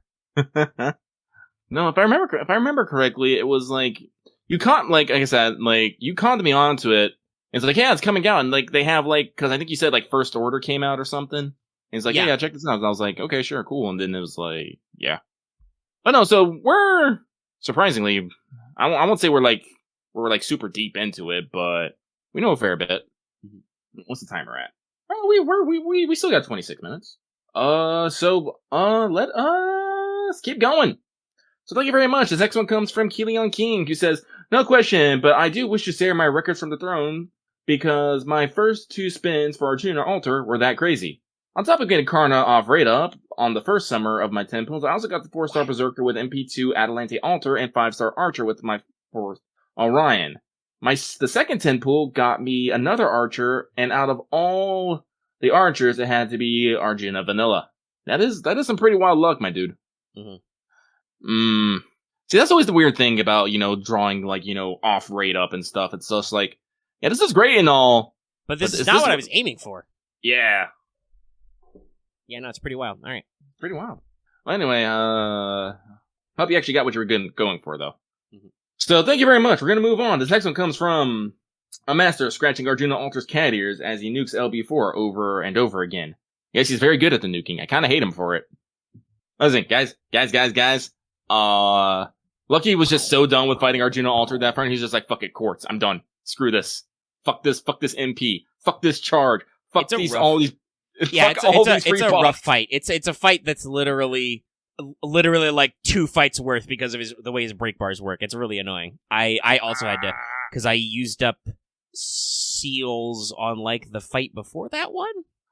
By the way, though, Also, yeah, Robin, I can multitask. You don't realize it until you're listening to right now to listen to the time codes. But at this moment, as you're yelling at me in Discord, Lucky's doing Mailbag, so I'm free to read. I gotta do nothing. By the way, I'm doing Mailbag, but I'm also playing Final Fantasy right now. I am also multitasking. This is the power of 2 monitors. Mm-hmm. But yeah, no, that last fight, honestly, regular Arjuna Alter is not a problem. It's the fact that they give him free unlimited, well, actually, I don't remember if it was unlimited, but they give him fucking Pierce Invul. Give him Pierce Invul, he gets damage up, and Max C, and, they also, Abigail was in my front line, guys. Like, I wasn't necessarily planning on her being the fallback position. It doesn't matter. He MPs, everything dies. Yeah, it's a wacky one. Yeah, well, we got debuff immunity, if I remember correctly, too. Oh, yeah, no, he's straight up immune to debuffs. He's permanently immune to debuffs. It really... It makes using Karna, your clutch play, a little annoying because that NP seal of his that's usually pretty good doesn't do anything. Honestly, I found the tree and Ash fight way easier to deal with because I just rubbed NP2 a rush on it. Yeah, no. Also, hey, Pepe, spoilers. Very funny of you to also do, Python and command your servant to cover the tree. However, unlike her, your servant is a male archer. Summertime, bitch. Distant sounds of exploding beaches. Anyway, let's keep going. So, shit, where was I? I didn't even get to the question. Yeah. I don't. That said, Lucky, now that I've read this question, is this a larger context spoiler? It feels like it's got some weird context in it. Yeah, I'm not... I'm reading this question, I'm like, I feel like you've either done a spoiler or you've assumed something here, sir. I'll go with it. All right, we'll let it ride out, and we can comment that the question sounds a little weird to our ears. Yeah, so, given what Vitch said in Lostbelt forums in terms of her potential, my question this week is, would a fully matured beast of humanity be able to fight Arjuna on even terms? Thanks for the awesome content, Lucky Omega, and may your future roles be blessed. Oh, I think I see where their assumption is. Well, so, it's funny they say that, because I do also, on that note, I want to point out a very specific line that Vitch says. Tomovich is very explicitly to point out that she has no love for humanity. Yeah. It's very interesting. I will say this, I think she's lying to herself a little bit. She could be. I mean, I guess we can go with, we know this about Tomo, that she would be an evil of man if she achieved all 9 tails. Hypothetically, the translation in Extra is a little rough. I would love for this to come up again in, and actually I think that might even be a CCC translation. I would love for this to come back in the remake with some modern sensibilities, please. But would they win? I don't know, because Arjuna Alter has all the divinities, and, guys, the Hindu gods are really good at killing monsters. It's kind of a thing they do. I know. Honestly, we were only able to defeat them because we took advantage of a fuck ton of coincidences. Yes, we used the counterforce powers to basically whittle down his divinity, and even then, when he calls us out for the final fight, he is a really fucking hard boss, too. So, I'm not sure. Beasts are strong, but Lostbelt Kings are also pretty strong. And when we started... excuse me, sorry. Got a little dry-throated. when we started this, Arjuna Altar was so impervious to damage that Rama went all out, used his true name, threw his NP, a weapon that killed a Demon King, and it just bounced off him and did nothing. So it's very interesting. It's a question I don't know if we would. I literally don't know if we have enough information to answer. Yeah. It would probably depend on the beast, I guess, because every individual beast has their special powers, right? Mhm. Like, Gatia would probably be fucked because his Nega Messiah power is only on servants from proper human history. Yeah, but Tiamat is a supreme divinity who has a anti-life power. And we didn't really harp on this Sea of Milk thing, but they went a whole Sea of Life shit. I'm upset for like slightly other reasons about lack of Tiamat and whatnot things. Yeah, we'll talk about that later. But also, the Sea of Milk is the one seen in King Protea's NP. Yes, Airavata King Size. So there's some funny parallels there, haha. Uh-huh. But yeah, I think the context is that a full boy beast of humanity could win, but it would be very situational dependent. Yes, Airavata is a Hindu divinity and is explicitly related to the Sea of Milk. So yeah, that's a funny relation. So with that though, we shall move on. Yeah. This next one comes from conquering other Lostbelts with Qixi Huang to prove the Emperor's superiority. The man is fabulous. He's also very bunkus. They say, "Hi, Lucky and Mega. I hope this month has been a slow sodium diet from the Gacha. I think I'm doing alright. In Lostbelt 3, Qixi Huang had built a wall in outer space to prevent potential invasions from outside beings. If his timeline had not been pruned by the theoretical pruning phenomenon, do you think this wall would have prevented the coming of the foreign god and the planting of the trees of emptiness?" Probably not, because from the way I kind of understand this, it seems like this foreign god might be something extra dimensional. It definitely is cheating with sci-fi magic powers that don't make any sense. Remember how we finally get some more Holmes theories on the trees this Lost Belt? Mm-hmm. As they appear to be literally connected to distant galaxies. Just all the energy of galaxy inside this tree. It's just like, okay. Which, by the way, in Nasuverse terms, that's a pretty fucking big deal tech if literally, like, inside the Sombrero tree is the Sombrero galaxy, right? That's very far away. Yeah. So, yeah, I feel like there is no earthly tech level that would have stood up to the alien god and its features. Especially from what we see from, like, it wiping out the Earth in, like, 30 days or whatever. Also, you gotta remember, despite, like, the apparent advancedness of it, this was... Qixi Huang's technology was, like, some future retro shit of, vacuum tubes and whatnot. Yeah, his tech level was very weird. This comes up a lot. Yeah. Hell, it's one of the things that I like that Holmes gets this dig in on Arjuna Altar, but he's like, hey, listen, your perfect cycle and stuff, that's cool, but, in terms of a world, your world sucks butts. You don't have any technology. You don't have civilization. Nobody can fucking do anything. Yeah, there is no civilization. Blame a creepy monk for that, though. Fuck. Oh yeah, he taught him about speeding up the process. We didn't quite get a chance to go full ham on him, but we got a little bit of the desmuggening. A little bit. So it's actually true. We should talk about this more, but somebody just brought up that Lost Belt 4 is worse than 2. That is correct. 2 is stuck on a stasis, but is arguably more functional and populous than 4, which is only getting smaller. Yeah, no. Lost Belt 4 is advancing in a bad direction. But okay. We got more peoples. We got more people. We're gonna do the people. What? So, quick answer, no. Foreign god. If the foreign god was fated to happen, it was gonna happen. So, we move on. Thank you very much. The next one comes from the girl who has EX luck, who says, "Records from the throne. Got Arjuna Altar and 3-star guy and 2 10 spines. Powerful. Good rate of statistics. Yep. Question. Which Mailbag game do you like playing the most? FGO, Arknights? Curious how you spend your time. Hope you feel better soon, Lucky. Thanks for everything. You guys make my favorite FGO news show."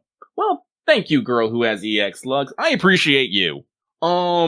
As for favorite mobile games, I definitely want to say it's still FGO. It's definitely the ones I have the most hours in. That's probably followed by a solid time between Azure Lane and Destiny Child. And I'm just vibrating in the background waiting for that last Origin game to drop. And Near Reincarnation. Actually, I really did enjoy that. But there's two things that Lucky enjoys in his games: lootness and story. Yeah, if you want to ask in terms of playing the most, definitely still FGO. I have spent plenty of time. I spent a lot of time on FGO that I needed to do to beat the Lostbelt. I haven't accomplished a lot this week besides that, but then I've also been spending time I don't need to clear free quests and interludes and rank ups and stuff, because I, find myself just, playing the game and trying to get some more sync courts and stuff, and it's perfectly passable. It's very easy to play. After that, most fun playing is probably Arknights, but that's a very weird frame of play, much like Lucky playing Destiny's Child. Mostly I, do autos, or I do one run and then auto. Like, it's a weird ethos for playing a game that you can auto a lot of things. I'd probably be playing more Arknights if I got in Mudrock, but I didn't. I got 2 of the limited instead, so I'm kind of like meh about it. It's which true. is very weird, I know. You do be out here retweeting the Mudrock. I love Mudrock. So, Next question. This next one comes from Sad Vibes for the Sad Lucky. There was many things that made me sad. We'll talk about a couple of them on What's Up. But spoilers. There was a thing that happened Tuesday night that literally killed my D&D game. we were in the middle of an encounter when some news happened, and suddenly most of us didn't feel like playing that much anymore. No, my heart hurt. I had to lay down. I was like, I did not expect this wealth of emotion, but it happened. I was quite bamboozled. But they say, in the Mehoso event, Haunted Shakespeare, we're talking about how writers have any number of ideas all at the same time, but never really use all of them. Nasu was brought on to do FGO only around the halfway point of part 1, I think, and then he had to oversee part 1.5 and part 2, all on top of writing Tsukihime, and supposedly Lostbelt 5 is only the halfway point for part 2. So my question is, do you guys think Nasu knows where all of this is headed? And would it be better for a writer to have a clear ending, or to do an ongoing story they themselves aren't 100% sure of? Okay, so first of all, I'm fairly certain you're wrong, because Nasu is Type Moon's main writer. I am pretty sure he is slated as the character designer and writer for MASH, and did all the high-level work for FGO flat out. Then to actually do the writing of the early chapters, he passed that on to friendly writers like the authors of shit like Apocrypha and so on, But I'm pretty sure if I dig out my guidebook translations, he is still the character writer for a lot of the first wave of FGO characters. But yes, you are right. Yeah. He has a huge presence in writing. Yeah, his actual thing is scenario supervision. He's the one overseeing it.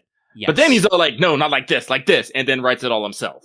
Yeah. He's like they say, oversee part 1.5. Yeah, nope, that's still, so he still has this, he's always had the scenario supervision credit.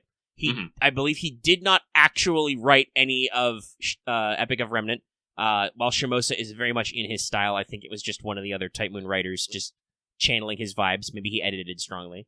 But he also mostly didn't do a lot of the high-level scenario design until maybe Lostbelt 5, I think. I think he did most of the heavy writing, hence why that's also 2 parts.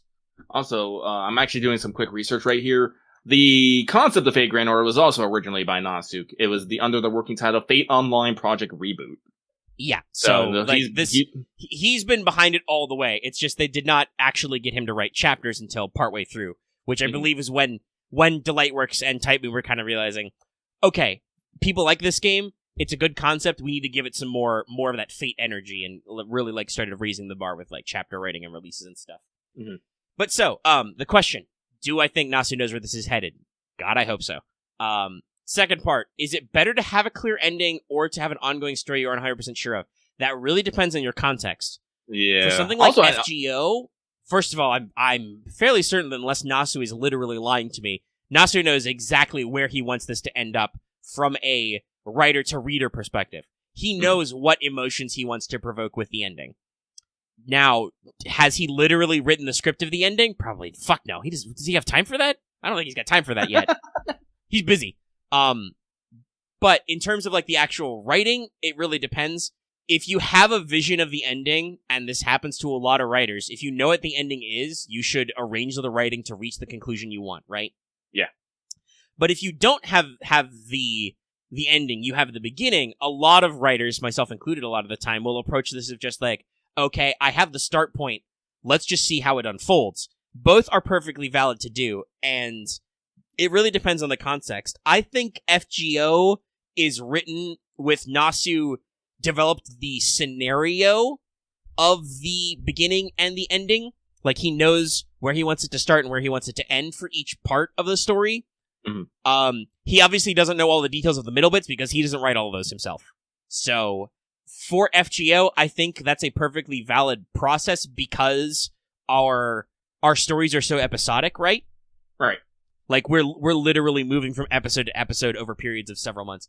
It's similar to how, usually with Western TV anyway, I don't actually know how they do anime script writing very well, though a lot of that is also adaptation. But you see this a lot in Western TV. Usually you have a collection of multiple writers who focus on different parts of different episodes in the seasons, and then you will even change directors episode to episode.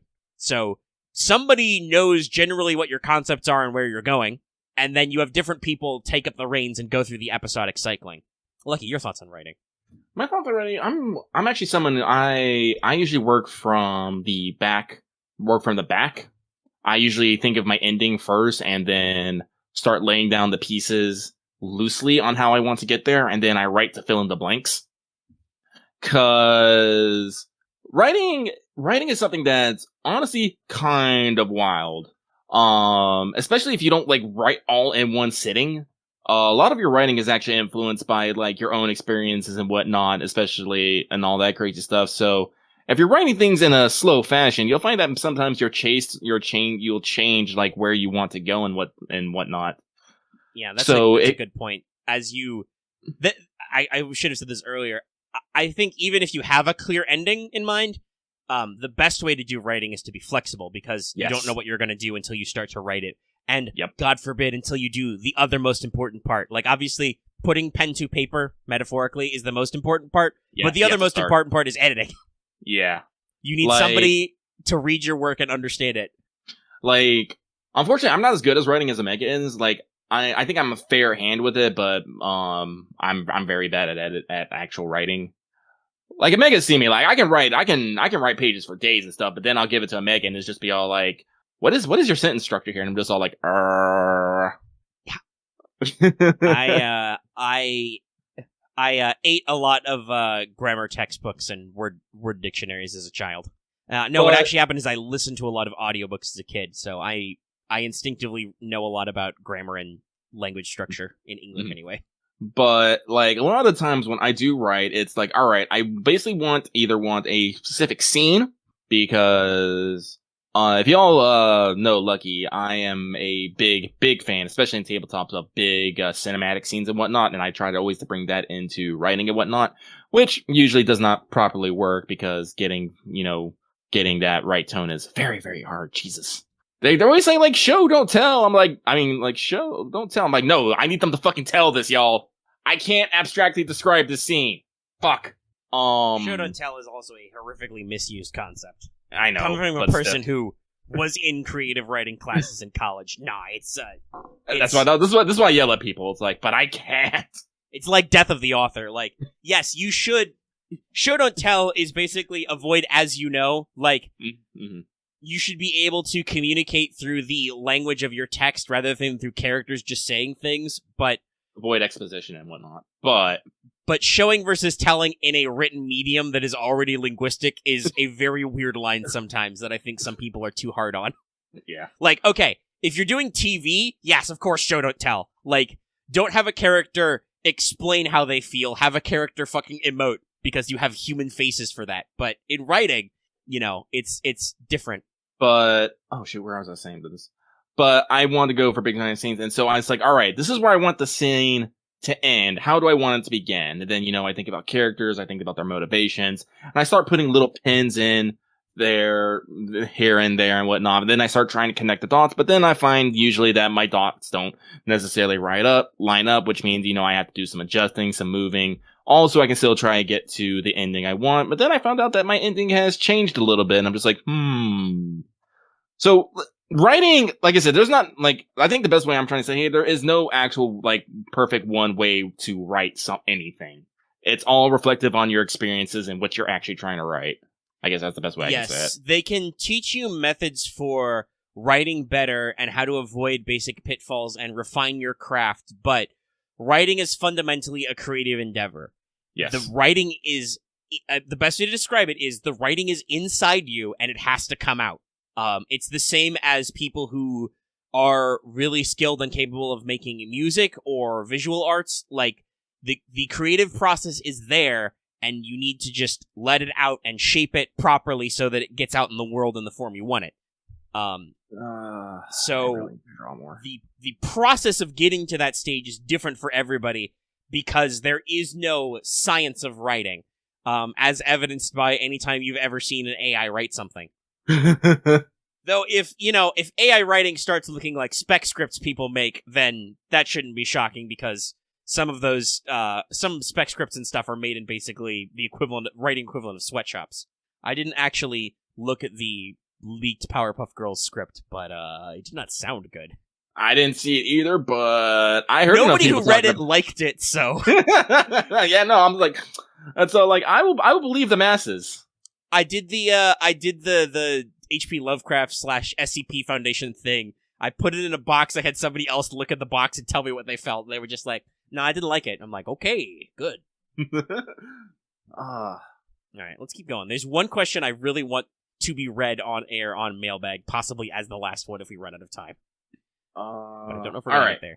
All right. Well, let's move on then. So this next one comes from Dave Lagrere. I don't know how to say this. I am almost certain that some of those W's are actually pronounced like S's or something, but I say this as a proud super white Anglo. Fuck Welsh. All these extra Y's and W's. What the fuck? I got nothing. Anyway, is there any gameplay mistakes that you make often? I have a tendency forgetting what servants have charged down MPs and end up wasting my evades. That is definitely a thing I do. I have accidentally used my hard defenses and then remember I have a stun or a seal or a charge down or something. Is that my most common though? Probably? My most common? It's absolutely for me, it comes in the form of mistiming hard defenses like evades and invols. I'm usually bad with I'm bad with like double stunning. I was like, shit. Like I'll hit someone with a stun and then like do Skahawk's MP, I'll be like, fuck. Right. You're like, oh shit, I didn't need to do that. Yeah. I think that's probably my biggest one. Is usually I'll slap a stun or a I think it's kind of the same things. Like I'll hit him with a stun and then do another stun, or I'll hit him with like a charge down and then do all my hard defenses. I'll be like, wait a minute. It's just sometimes you forget what skill do what because you really don't want to get nuked, so. Yeah, no, I don't like getting nuked. But then you get nuked anyway. Thanks, cat boy. Yeah, and then sometimes there's just a boss who's just like, no, you will be nuked. I'm like, okay. I don't really Okay, know but we're gonna move on. This. Let's keep going. The next one comes from Mooncell Master behind the story because of work schedule. But they say, no question this week. Just well wishes for Omega and a big bro hug for Lucky, hoping he feels better in the future. Like, how big a bro hug are we talking here? Are you gonna pick me up? See, when I give people hugs, I pick them up. I crack their backs. There is only one setting of hugs for Lucky, and it is bear. Lucky hunting for the magic spinal fluids out here. Mm-hmm. Yep. If I don't, like, pop at least, like, 3 vertebrae, I'm done something wrong. Lucky's bait, huh? Oh, I just immediately in my mind picture the metaphorical Lucky wearing the mask. I was born in the hugs, molded by it. I didn't experience the handshake until I was already a man. Nah, like, he's not afraid of, like, physical closeness. It's like, bring it in. I am not afraid, but I am also, I am on the record, I am not a big fan of hugs. I just have never been I'm not in a very touchy-feely family, so it's a little weird sometimes. That's okay. Turns out, statistically speaking, I'm in the right. Social distancing! Social! Alright, this next one comes from... Ha ha ha! Fools! You think a simple alias has enough space to capture the magnanimity, the depth, and the gravity of the being that is? Hey, Lucy and Omega, how goes the stuff? Who is Lucy? I remember this. You missed a K, buddy. Who is Lucy and what are they doing on this show? Lucy, you got some splaining to do. We're gonna have to talk about this later. Old reach. Hey, who doesn't? I remember I Love Lucy. Da da da da da da da da da da da. I can remember the fucking jingle. Yeah, but some zoomies who listen to our show might not. I mean, I only remember it because it was like, it always came on fucking Nick at Night, like immediately. I'm like, alright, there are no cartoons. There was now only black and white fucking old women on here. God, Nick at Night. Damn. Do they still do that? Nick at Night? I don't know. Probably not.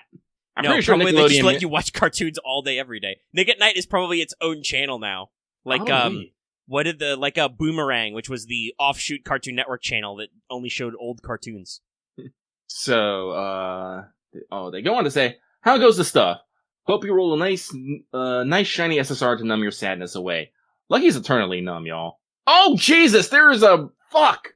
There is a fuck. I clicked to read more thinking that it'd be like a line. I deceived myself. The spacing. Okay. Since you probably finished LB4 by the time you read this pose, you assume things. Luckily you're correct, but you assume things. My question to you is this. Which Crypter, whom your actions pruned away the existence, left you feeling the saddest? Paxi and the Yaga, Girder, and the Cro-Magnon Homo Catalyst. I don't get the joke. That's a big reach, buddy. I don't get it. Or Asha. I don't recall a specific person from LB3, so apologies if I missed out on anyone. Well, I don't think they necessarily had, like, names or stuff, but I feel kinship with that village. They literally didn't have no names, but there was a certain young lad in Lostbelt 3 who I felt very strongly attached to. Mm-hmm. They go on to say, I think Asha Ends probably got me the feels the most, even if Paxi was probably my favorite out of all our LB companions we met so far. Best of cheers on your rules for Malnobu, and hope you get her with little grief. Cheers. Edit. Add Omega. You're being added, my dude. Your wanteds... your wanteds don't work on me. If I fail to roll a servant I'm interested in... I fail to roll a servant I'm interested in if I watch it. Not working as advertised. What the fuck? Hey, whoa, don't talk about me. Talk about all the testimonials, okay? Yeah. The unpaid actors who watch Wanted swear by it, so I have no control. It's like that old Drake and Joss meme. I do not control the rate at which the banners get rolled. Actually, I think someone said they got like 2 Arjunas off one roll after watching The Wanted. Maybe they got yours. Oh, yeah, you probably got scooped is what happened. You watch out for that. So to the question of what made me feel the most sad, I think it's Asha, but that's also just because Asha's entire story is cripplingly sad anyway, and then it just kind of dovetails in this very bittersweet moment at the end, right? Mm-hmm. Like, Patsy arguably goes down like a G. He goes down swinging. He's like, he saves your butt, and then he grabs you by the collar, covers you in his blood, and is like, you motherfucker. You don't stop. Die, I'll kill you. I think Paxy's is the most raw, I think I want to say. Yeah, no. Well, especially because it's our first. Yeah. Phrasing intentional. Like, it's the roughest because it is so open-ended. Like, arguably the character who has the tragic end in Lostbelt 3 is Qin Wang, because he's still there and chilling. But nah, he's pretty cool about it, you know, sitting in the wheat fields, watching the stars. With his people, being all like, man, maybe I should have had people make poetry about other shit besides me. Like, honestly, like, again, this is what we talk about. LB3 is all about your relationship with Qin Wang. It really is. I mean, they don't really, because there's Lostbelt 1. I know they mention Yaga children, but they're not a token character. I think it's just that there's nothing that should trigger your... Alright, well, now you're just one of those people who's like, there's always a saber face in summer acts. Just because you think there's trends doesn't mean there's trends. No, but I think the reason why children are used a lot as illustrating characters is, one, because they're babus. They're not afraid to tell us things. This was strongly what Gerda and Asha's roles were. Because they were so innocent, they didn't think it was weird to just tell us everything we wanted to know. Great vessel for exposition. But the other thing is that for most functional human beings, there is nothing that should trigger your immediate "this is fucking wrong" response than abuse heaped on a child. Like, yeah. These kids literally have no choices in their life. They can't do anything to change it, and they're in this bad, horrible situation. This is fucked up. This is fucked up. How dare destroy everything?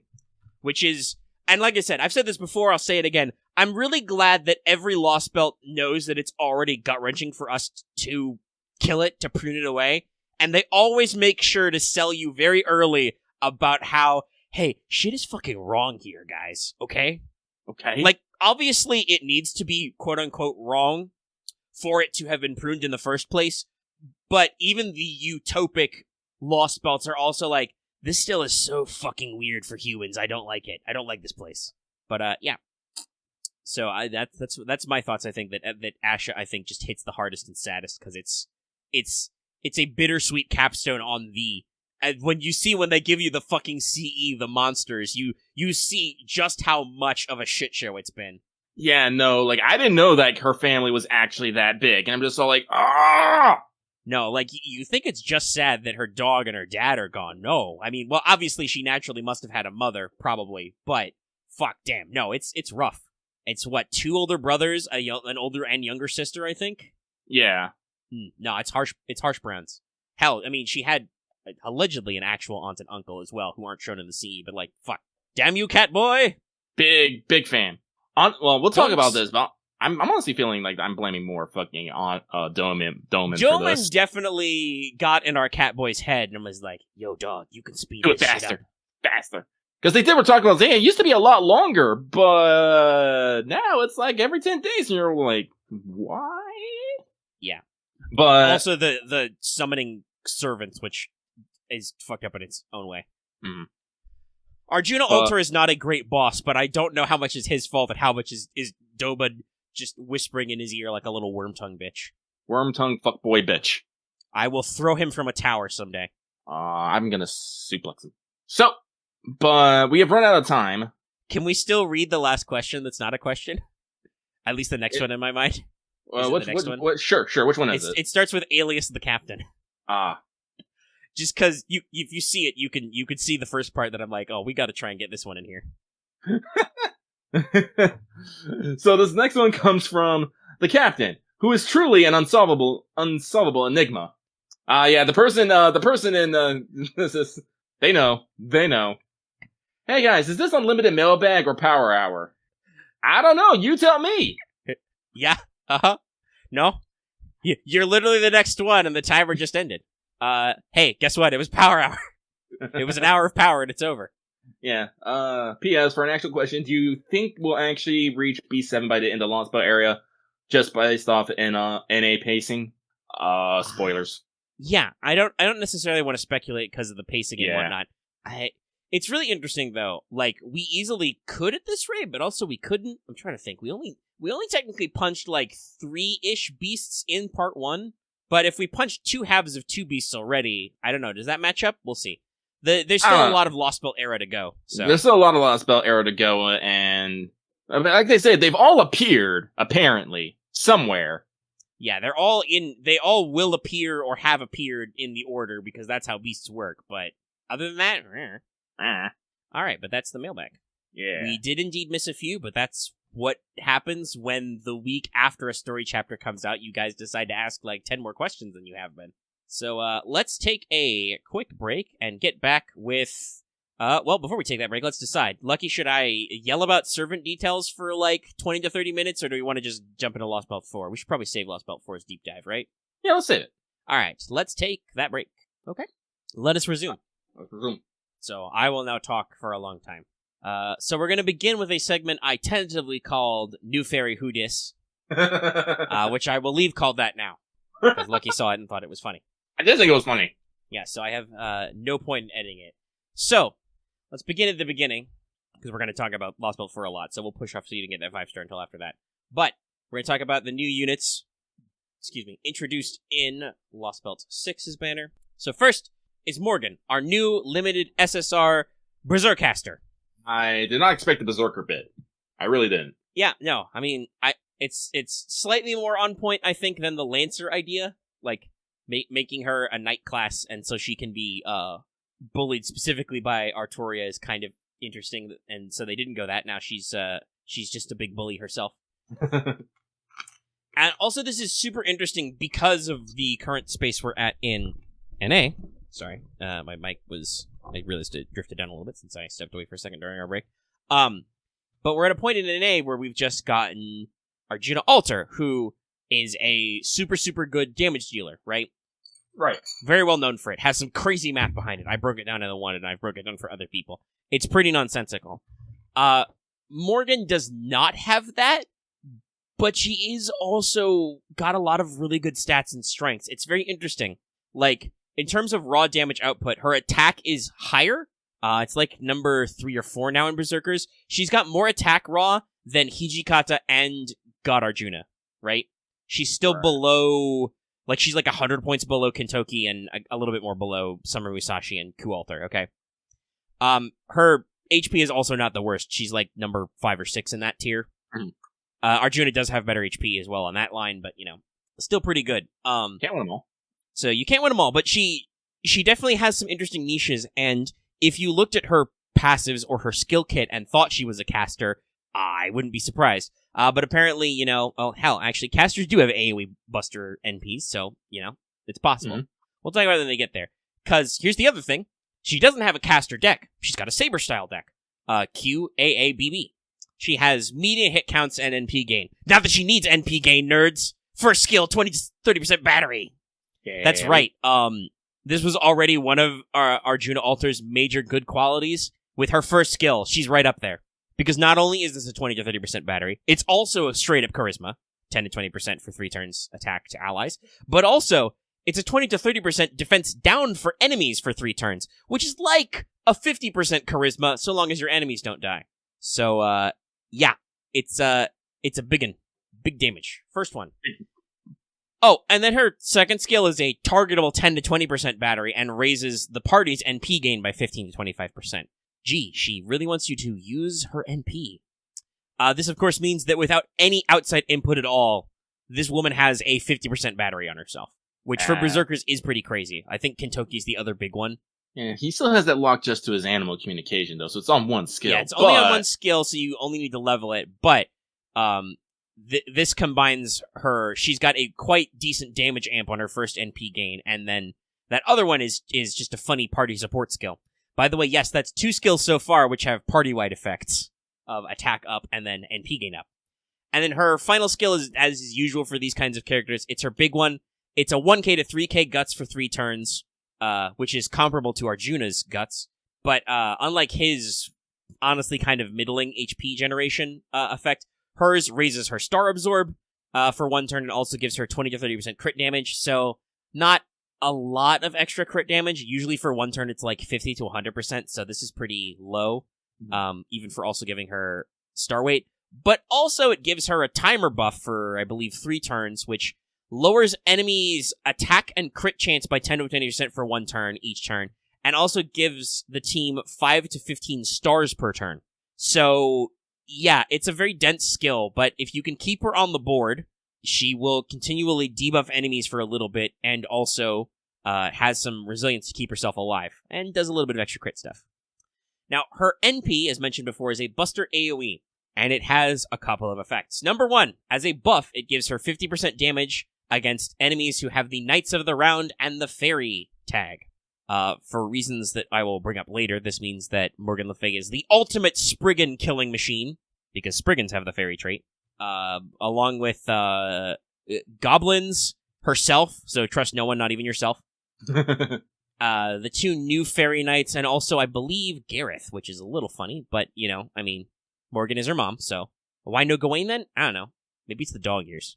But yeah, so that's just its first effect. Its second effect is that it hits enemies with 1k curse damage for 5 turns, and then gives the party a level of overcharge for 3 turns. Only 1 use, but level of overcharge for 3 turns. Oh yeah, and then it also does bonus damage to enemies of the human attribute, which is overcharge based. So yes, she does not have the raw no condition damage bonus that Arjuna Alter does, but she does have 2 separate trait damages, which are pretty bully. You can slap pretty hard in there and lay it out to drop some foes. So she gets a 50% damage for the whole turn against Knights of the Round and Fairy enemies, and then if they have the human attribute, she does the usual extra damage multiplier based on overcharge. Plus an AoE curse, and also a weird, funny team overcharge effect. It's a very interesting build.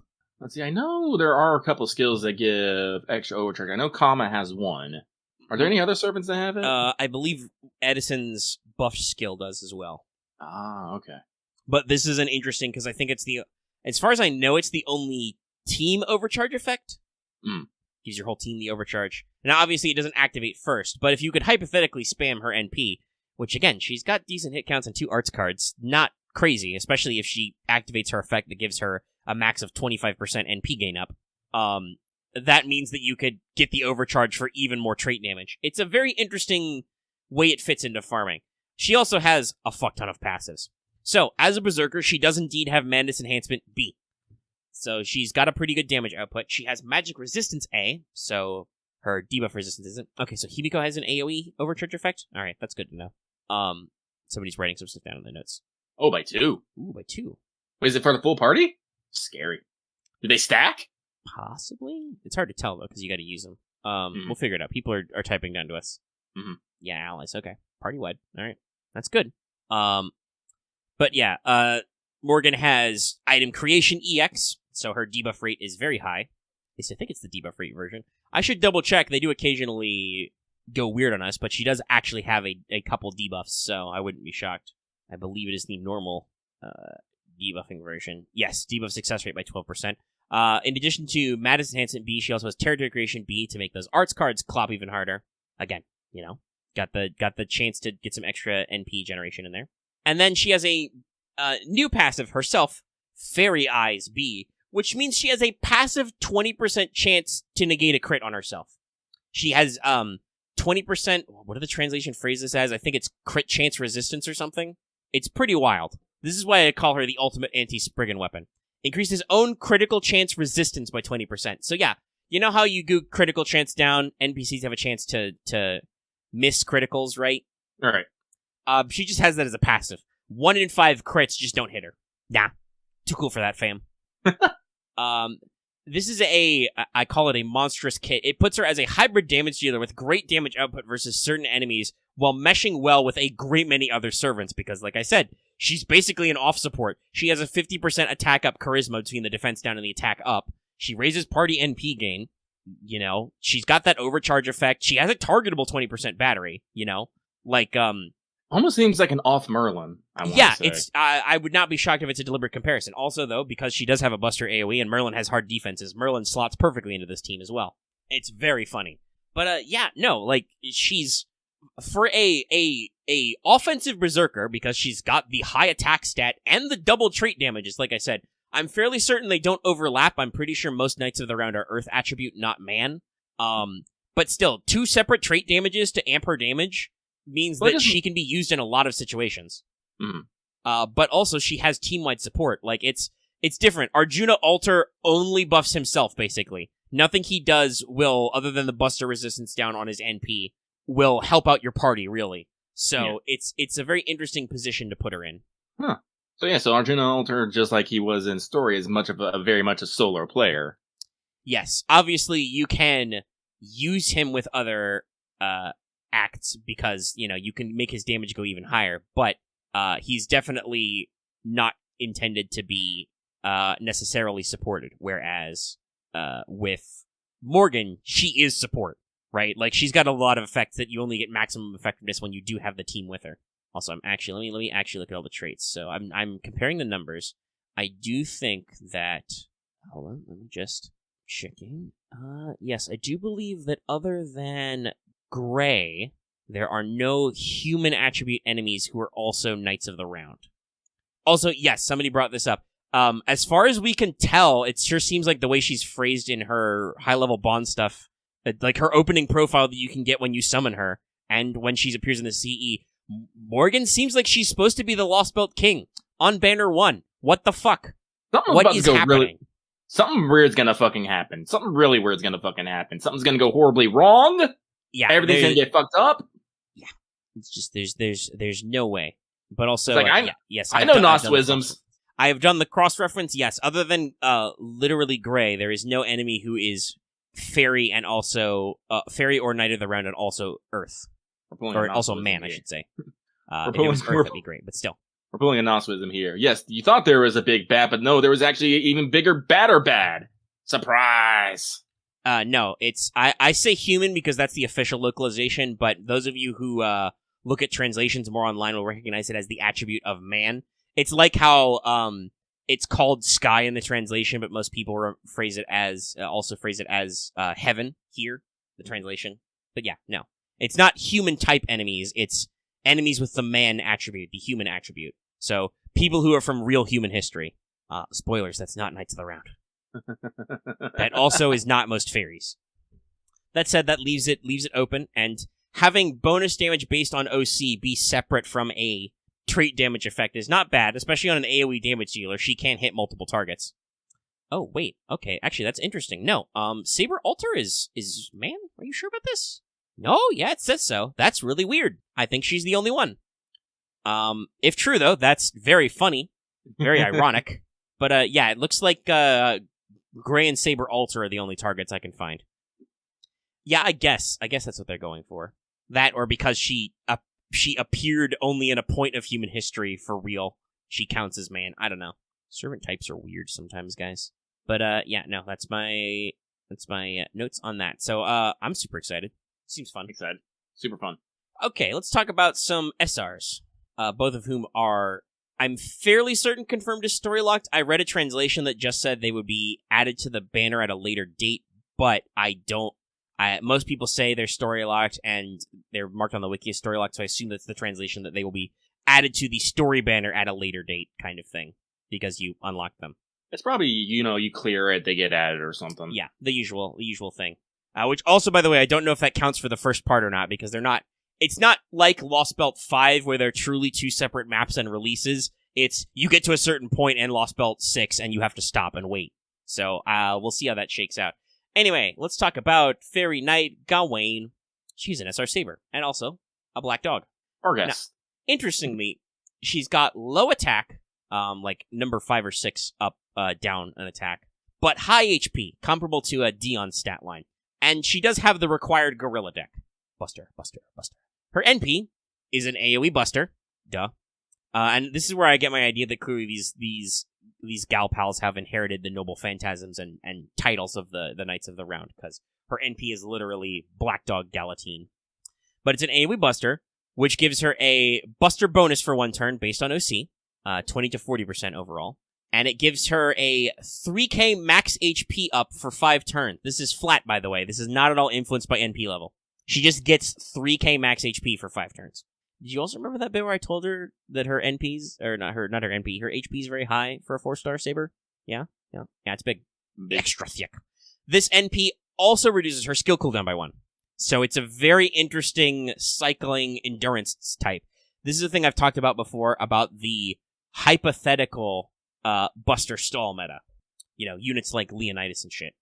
So her first skill is a variation of the numeral of the Saint. It's not an EX type, so it's a flat 18% attack up for 3 turns, not at all affected by skill level, and then an 18 to 28% Buster if you're on a Sunlight field. So she meshes very well with regular Gawain, because he now has his Knight Charisma effect.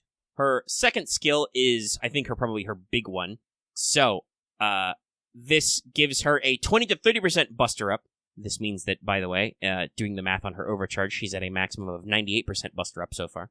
Also gives her an on-attack buff for 3 turns, which, when she hits an enemy with a normal attack, or I think with any attack possibly, she heals 1k HP, she strips the target of one of their buffs, and if she stripped the target of the buff, they take 10% defense down for 3 turns. You're fighting a boss who's stacked like 3 buffs, just do a Buster Brave Chain. She's healed 3k damage, and they have 30% defense down for 3 turns, and also have no buffs. It's pretty interesting. She literally eats them. Yeah.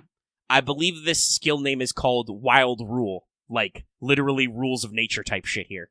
Does Nasu like Revengeance? I wouldn't be shocked. I bet he does. Rules of nature.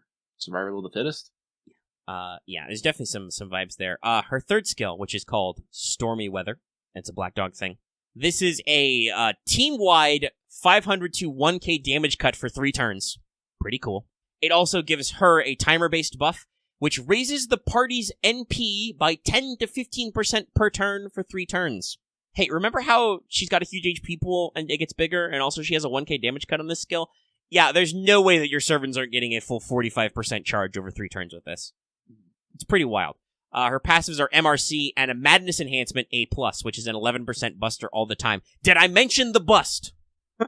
Yeah, I've had some people talk about how her damage numbers seem mediocre. I'm assuming that's because you guys aren't leveling her skills yet. I know her attack is low, but this is like Ganesha.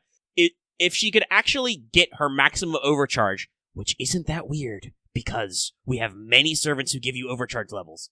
if you can actually hit her maximum overcharge and have her fully leveled skills and have the sunlight field, you're talking like her busters are hitting it like over 100%. Like literally like 109% type shit here, which is crazy. Double buster effectiveness. Yeah, like it's pretty wild. She's gonna clap pretty hard. In addition to this, like I said, she's actually not a like burst. Well, she is a burst type damage dealer, but the main thing is she's got endurance. Like she does big damage, but also with that huge HP increase, the reduction of skill cooldown, the damage cut, like the self heal on attack. I think she's got a lot of potential as a solo unit for certain funny fights, and just in general, Fairy Knight Gawain doesn't die. That's her thing.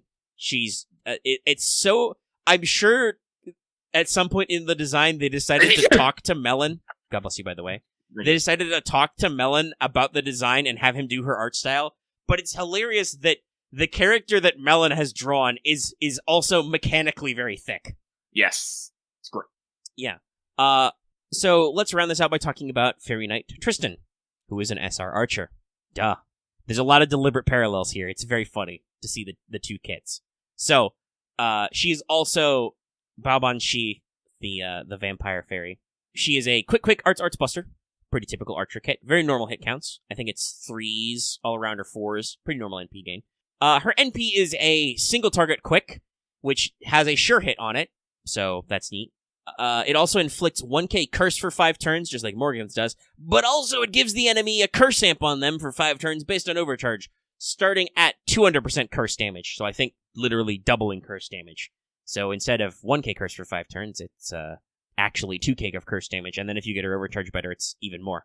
Pretty sick. Also, her NP has the sickest alliteration. Fetch, fail not. It's pretty wild. And if you don't know what a fetch is, Google it. I kind of know what it is. I know it's a, It's related to changeling terms. The fetch is usually the fairy child, the one who was sent to take your place, so... Yeah. It's... Yeah. So, let's talk about her skills now, because I made a meme about them.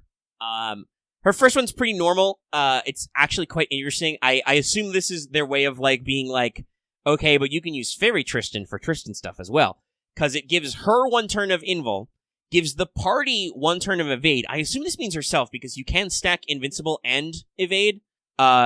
So if you want to make sure she doesn't die versus an enemy with, like, sure hit, you can do that, but also you can give your whole party an evade for a turn. Pretty funny. It also gives her a 30 to 40% quick up for 3 turns, but it does reduce the team's HP by 500. Now, it won't kill you, but I like how Axe is asking hypothetical questions about the story outside of spoiler channel. But it won't kill your team, but 500 HP is nothing, right? It's pretty minimal. So for an AoE evade on the party and a very big quick steroid, nice. But we start to get a little funny when we get to her second skill, y'all. It's a 20 to 30% battery for herself. It also slaps all enemies with skill seal and NP seal.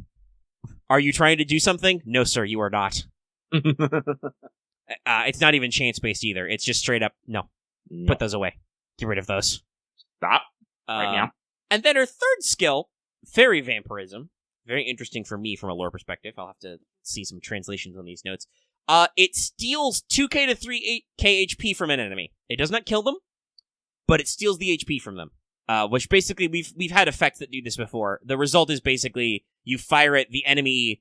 It's like when you take HP loss as an effect for, like, a story thing, right? This just eats a chunk of their HP. It won't reduce them past 1. She heals the equivalent amount. It reduces their charge by 1 on an 80 to 100% chance, and then is another 20 to 30% battery, which led me to make the joke that I have tweeted already, where I did that famous, how come your mom lets you have 2 hot dogs? And I applied it to Mordred versus Fairy Knight Tristan, and it says, gee, Fairy Knight Tristan, how come mom lets you have 2 30% batteries? As Mordred does only have 1. It's pretty funny. Like, for an arts quick servant, that's pretty good that she can get a total of 60% charge, or 2 30% when you need them, right? Right. With a big quick steroid for 3 turns, you can spread it out. You can use up that first battery skill on just a turn to be like, nope, stop it. And then use the other one later when you're like, okay, now I need to actually, like, close in for the kill. Also, despite being arguably quick-based, she's just as much arts-based. Her passives are MREX, so very high debuff resistance, writing A, and territory creation A. So she's also arguably arts as well, but with a quick NP and 2 quick cards, you're not denying the quick. That is also her damage steroid. So this is very interesting to see a quick stall unit. Like, she's got 2 ways to stop your opponent from NPing. She's got a double hard defense for your party. It's pretty interesting. I like this build a lot.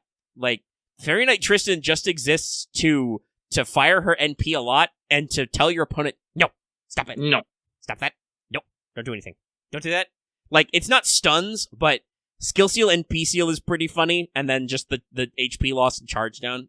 Nah, it's pretty wild. I like it. I like this build a lot. I will be happy to roll on this banner. So, next though, we have our segment, so you didn't get that 5-star. Let's jump in and scooch ourselves into the Lostbelt 4 mood. Yeah. So we're going to talk about Asclepius first, a new rare caster, who is a healer. And this is very interesting because that's a niche that's gone some interesting places and is sometimes a little maligned in FGO. Poor Irie gets a lot of flack for not being as optimal as Medea Lily, but Medea Lily is also a story lock. I still don't have one. Asclepius is also a story lock, so it's funny how Delightworks feels about healers. Mm-hmm. But I think in terms of raw healing potential, Asclepius probably blows them both out of the water. His first skill, let's talk about his deck really quick. It's pretty simple. He's a caster. He has a quick caster deck, quick Arts Buster. Low hit counts to make up for the fact that he's going to make a lot of arts chains, but his NP gain is pretty middling to high. Oh no, yeah, Irie's party-wide guts is still useful, but guys, let's start with his first skill. Let me exemplify where we're at with that. His first skill is a 3k to 5k heal, targeted an ally, a 30 to 50% debuff resistance up for 3 turns, on a 5-turn minimum cooldown. Every 5 turns, this motherfucker can heal 5k HP. That's not counting if you use CEs or other effects to amp that. And that's just his skills. Now, his second skill is a 80 to 100% chance to NP seal 1 enemy, and also 20 to 30% NP gain for the party for 3 turns. Similar to some other stuff we've seen recently. So, this is a pretty standard stuff. He's an arts servant. Obviously, you're probably playing him in challenge quest type fights where you know the enemy is going to do annoying things, right? Right. So, the fact that you can be like NP seal, get your party to start gaining and generating NP so they can do big hits is good. His final skill is a 10 to 20% battery for the party, which also purges all debuffs. Actually, I should double check. Is it for the party? It's not in my notes. I think it is, but hey, guess what? My Asclepius is brand new. I haven't leveled him at all, so let me double check. Yes, charges party's NP gauge. So, a 10 to 20% battery for the team, and removes all debuffs. Just remove all debuffs on a skill. You don't need debuffs. Get them out of here. Get them out of here. All great stuff. Now, to cap this off, his NP is it's a support arts, obviously, but it's a 1-time 3 turns guts, which is based on NP level. It starts at 1k and then goes 2k, 2.5, 2,750, maxes at 3k. Pretty typical stuff for an NP level. But that's still pretty baller. You know, you get a guts every time you pop it. For everybody who's not himself, by the way. It also gives all of the party debuff immunity 1 time for 3 turns. So just 1 time when your opponent tries to land a debuff. No, they don't. They don't actually. Debuffs are for chumps. And then finally, based on overcharge, it gives the party HP recovery per turn for 3 turns, starting at 1k, also maxing at 3k at 500% overcharge. So you just don't die. It's almost like that's his thing. To finish it off, he has a pretty wild set of passives for a 3-star. He's got Territory Creation A, so those arts cards generate a lot of NP action. He's got Item Creation EX, no duh, and Divinity A, so his damage potential is pretty decent. Now, while he's still story-locked, do not sleep on this man for dealing with those troublesome debuffs, guys. With the ability to raise debuff resistance, to just yeet debuffs, and to give you debuff immunity, combined with a respectable guts regen and straight-up heal, in addition to a party battery, he is a great tool for weird challenge fights that annoy you. Like, I'm only assuming that they didn't make him full free-to-play, because the idea that you would always have this guy at max level for, like, a 3k guts on a spam would probably get very crazy. But no, he's a great unit. I'm glad to have him, not just because he's Greek and that's cool, but also, like, I don't have a Medea Lily. This guy's going to be great for certain annoying boss fights. And then we've got Ash. I transliterated his name as it's supposed to be said, with the vowel lines and others, but I'm just not going to bother. Ashman. Hot Wheels. Yeah, so he's another story lock. He's an SR Archer. You do get to test drive him a little bit in the Lostbelt, so that's cool. Oh. So, he has a quick arts Buster deck. He's got big attack. He's very high up there for 4-star archers. And as a result, middling HP. He's not the lowest, or the highest. He's somewhere in the middle, but it's a very comfortable level. He's got high hit counts, which is good for his stats. He's got, I think, 3s and 4s all around. Now, his NP is pretty fun. It's a single target buster. It has the annoying effect when you fight him in story where it removes the target's defensive buffs, though it is after the hit, so do keep that in mind. And also, it does bonus damage multiplied by how low his HP is. So, if he's at, 1 HP, and you're at level 1 of overcharge, it's 600% extra damage, and obviously it scales up and down depending on how full his HP bar is, percentage-wise. So, yes, if you can get him down to 1 HP or whatever, he will slap freakishly hard. Big slaps. Plus that removed defensive debuffs can't sell that short. His first skill is also pretty fun. It's a 1-turn invul for himself and a 20 to 30% battery. Pretty simple. Charge NP, be invulnerable. Neat. Good if you're if you've had the enemy whittle down his HP and you're like, okay, that's enough. Stop, please. Don't kill me. His second skill is a 20 to 30% buster for 3 turns. Pretty typical stuff. And it also applies a 10 to 20% defense down on normal hits on attacks 3 times over 5 turns. A great number. So that's pretty solid, give you the buster up and the defense down, which scales. His final skill is a 20 to 30% quick up for 3 turns, and a 20 to 30% strength on criticals on quick for 3 times 5 turns, similar to that buff that Scotty has that she can hand out. Pretty typical stuff. I think it solidifies his position as kind of being quick and buster, playing equally strong to both levels. For passives, he has magic resistance A, so he's pretty debuff resistant. He has independent action EX, so his criticals are inherently pretty good. He also has a divinity A+ for extra damage. Very nice. And then he's got a special buff, only for him. It gives him a 5% buster up, a 10% extra critical damage on buster crits, and makes him immune to mental debuffs. In case you tried to, charm him with Kama or something and noticed it not working, this is why. The man is just too angry. You cannot charm him, you can't put him to sleep, you can't make him afraid, none of that shit. It's pretty funny. He's a scary boy, but I like the kind of, wombo combo of his kit, rewarding both buster and quick cards. So, pretty fun. Alright, let's see, let me check the timer. Okay, 2 hours and 38 minutes, though we've got some silences we'll edit out. Mm-hmm. But now it is time for the Lostbelt 4 Deep Dive. This is your last stop to get off before spoilers. We're driving the bus to Spoiler Town. And we're not going to stop the bus, you're just going to have to pry open the doors and jump out. I will not be held responsible. So, I think the best way to summarize this is to reiterate a point I said several hours ago, Lucky, which is, in terms of wanting a Lostbelt animated, this is now my number 1. Writing-wise, I don't know if this is the best Lostbelt. I don't want to say it is. Honestly, I don't want to say that, but I think this is one of the most fun Lostbelts. It's really cool, is what I'm getting at. Yeah, it's cool. It's action-y, but it's not necessarily deep. No, like I said before, I like that the story establishes early on that even though it looks kind of pretty, this place is still super fucked up and we should not like it.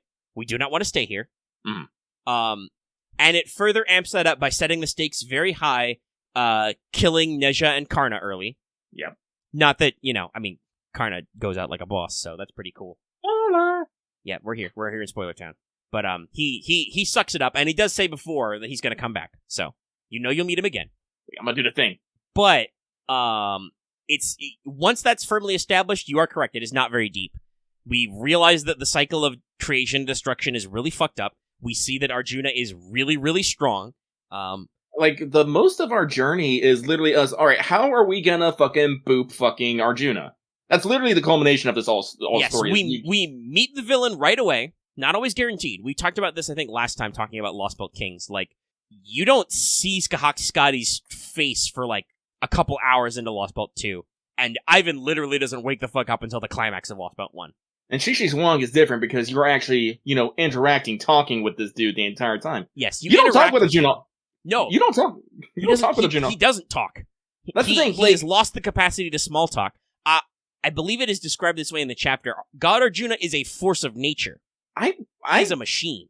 Yeah, I was about to say, like, the word I want to use is he's a system. Yes, that's another good word I was thinking of. He is a system, a function of this world. And the way we defeat him is by stopping that. We stop him from being a system, and we turn him back into a mere man, and we punch him really hard. Yeah.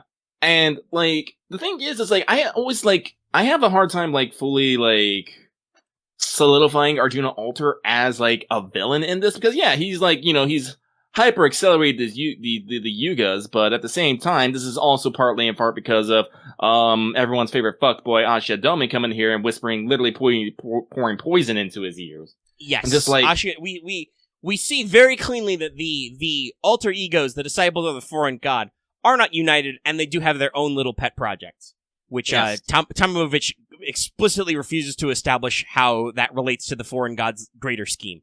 Yeah, again, shout out to Tomovich for being on our side, but not being on our side. She's a mercenary. She gets to pay us back. We offer her a hitchhike when she would have been super deleted, so she pays us back. She was gonna blow up everything if we didn't, but you know, she threatened that. We don't know for sure. She was pretty tired from fighting not Doman, Ashia. But like, you know, she's willing to trade information on certain subjects and not on others, and you know, she runs it out. We see her interacting very positively with the Crypters. Son David is saved, son. Yeah, no, that's another big thing that I think we want to circle back to. But Arjuna Alter, while we understand that Doman is a bad influence, and I'm glad we get to boob him a little bit, not all the way, but a little bit. We've got to wait a couple Lost Belts and halves to get that far. But you are right with Arjuna Alter because, well, and you can see because he does have flashbacks. We do get a decent amount of our pathos, our inner voice of him. He had a good reason for starting out on this path, but it very quickly got a little weird. And as Loki has brought up, Ashvatthaman absolutely sets this up for this to go by faster, right? Yeah, because I don't think they ever really fully explained it, but the way that the thing they used to was, instead of the yugas being 10 days, they would be, you know, they never actually specified like how long, but they used to be much, much longer.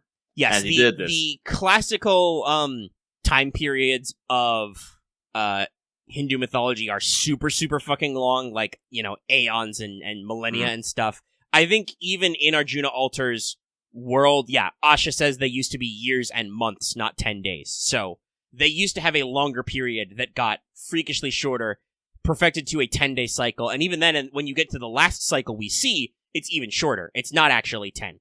Listen, a shout out to the fucking visual of the clock, and then the clock fucking freaking out. Oh yeah, that's another thing I want to bring up. Just talk about the aesthetics of this, right? Yeah. There are so many, like, little animations and stuff. There's a fucking animation when the tree, like, goes apeshit and opens up.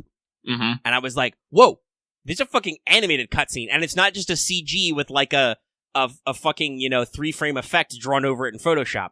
Still happens when you get on the island, all the fucking petals start going everywhere. Yeah. Like, nah, yeah, they went some places. There's the clock, which has multiple different animations, including one where it just freaks the fuck out and then eventually explodes. That was like, great. Yeah, no, they did a lot to put the visual touches on this, and just, I think the right word for this Lost Belt is that it's very dynamic. There's a lot of stuff going on. There's always a lot of action. You're always doing something, no matter what. Like, cinematic. Yeah, dynamic. It's very cinematic. Like, there's obviously a lot of shit that happens off screen because the cycle is 10 days and we go through like 3 of them front to back or something. Maybe that last one's only like 5 days, not 10, but you know, it's very decently prolonged. We spend a decent amount of time here, but every moment we do see, is fairly dynamic, and we're all working on something. Like you mentioned earlier, we're always working on our plan to cap Arjuna Alter because we meet him very early on towards the end of the first cycle we were in. You know, we're only in that one a couple of days. And we hit him with everything we got. You know, Rama cuts the brakes, tries to cap him with an NP. He doesn't do anything. Bonk. I think Karna even tries to fire the Vasavi Shakti at him. Not the full thing, because he gets his armor back later. Also, I think proving that technically Karna can switch back and forth between modes. He still just needs magical juju for that. but he can switch between spear and armor as he needs. Mhm. But he just tanks all of it because he's super strong, and there's nothing really we can do about this. We mentioned this last week. There is this presence, this feeling in the world that, our servants don't belong, and it weakens them.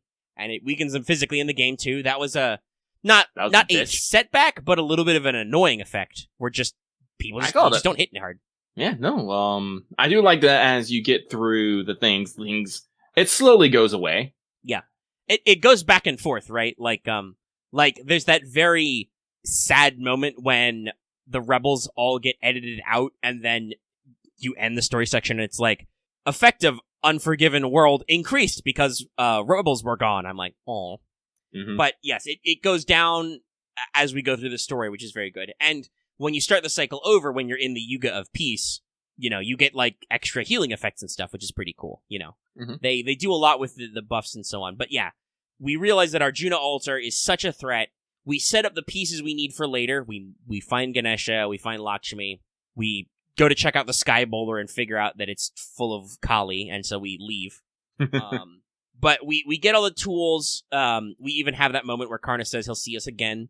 He uses his armor to block a little bit of the sword that Arjuna Altar is wielding so we can escape. We plan out. I know like it's supposed to be a sword because that's what the MP, but I can just only think of ball. Just ball energy. Because that was something that they used a lot of, just Arjuna Altar in that sprite just holding the ball of energy. Yeah, charging up the ball to release it. And when he actually fires it, it's just a pillar of light that goes out.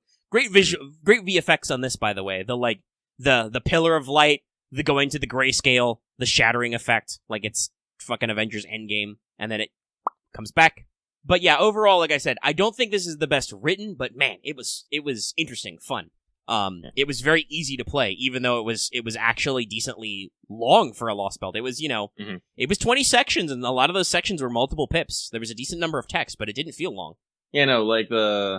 Like I said, it was very, like you said, it's very action oriented. So like, there's a lot of battling, there's a lot of moving to and forward. Like, we really, like, while we did have some, what we call nothing fights, usually when we're traveling to some place, it's usually we set out, there's a pit stop in the middle for a middle fight, and then we're there. It's like, ta-da! And there are a couple of times when in text-only nodes, you think they would set up for a fight, and if it was part 1 of FGO, there absolutely would have been another fight in there. But they go like, some sacred beasts.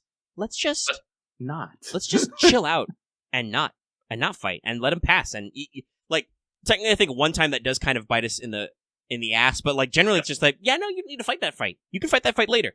Yeah. There's a lot of tactical consideration. Like we've developed our science and our system of fighting Lostbelts, right? Like Goldorf gives us the orders. He's like, all right, go out there, figure out how to cut down the Tree of Emptiness, and punch the Crypter. Actually, I do want to shout this out. Again, I love how much Goldorf is coming into his own. Oh yeah, he does some 8-wheeler drifting later. Well, like also his character-wise, like literally, like when it starts out, he was like, "No, I'm not gonna give out the commands. Everyone knows what they need to do. They don't need me like harping on them and shit. Everything's fine." And Da Vinci's like, "No, this is like a fucking routine. We need to do it." And Goldorf's like, "Oh, okay, I'll fucking do it." And it's like, "Listen up, commands." Yes, once he realizes, like, "Oh, okay, this is part of the thing. We're doing the morale. Yeah. Okay, yeah, we'll do it. Okay, I'll issue orders." And then he keeps that up for the entire Lostbelt. Mm-hmm. He also thinks ahead of time, like he remembers previous Lostbelts and has learned lessons. He's like, when we come out with Lakshmi Bai, he's like, yo, you gotta be careful. You gotta be careful about telling her that we're gonna erase everybody. Because he remembers Adelante Altar, who had a very bad response to that. Mm-hmm. Lakshmi almost has that response, but then she looks into your 1,000-yard stare eyes, and she's like, You've seen some shit. Oh, never. Okay, this is not something you undertake lightly. Okay. Yeah, also Goldorf has been studying, mm-hmm. All about the servant summoning system. And, well, he has been summoning. Again, this is one of the things I find weird about him. For such a goof that he is, he's remarkably, what I want to say, determined, studious. He does not do things lightly. I think is the best way. I think it's because we see this a little bit later when we see I think it's his first big freak out when he's like thinking about. Actually, no, I think it's his last big freak out when Arjuna's trying to shoot the Shadow Border. When he's yelling about just because, people are a little scared or a little hurt, they're defective. Like, clearly Gordolf himself has a complex, right? I think he is well trained by Tool 4, but also, like, he's lived through some shit himself. He's lived through some shit, and also, I feel like a lot of people, like, especially at the clock tower, especially mages, think of him as just a stuffed shirt. They think of him as just a rich dandy man. Mm-hmm. When, no, like, obviously, he's not the best person, and he's probably not the most talented person, but to get as far as he has, Gordolf has still done a lot of work. He's done a lot of heavy lifting himself. Mm-hmm. Like, you know, and obviously, you know that he has life experience. They keep talking about him being a racer. Like, when he's talking about making sure you live, he's like, like, when they bring the Shadow Border up to help you, I think it's the first, no, it's like the second or third time, he's like, a pit crew can't complete the race on their own. Like, he's like, no, we need you. If you're not here, this is useless. There's no point in us staying safe if you die. We lose then, so... No, but again, I've done such, like, an image change on what I thought on Gordolf since during all these Lostbelt. It's so wild. I thought he was just gonna kind of be of a dork, like, the entire time. I'm like, oh no, you are just as much as all of us are, man. It's like, holy shit. He's Listen, not just any man who can see a beast and go, take this, my love, my hate, my super golf punch, he's a good man in my book.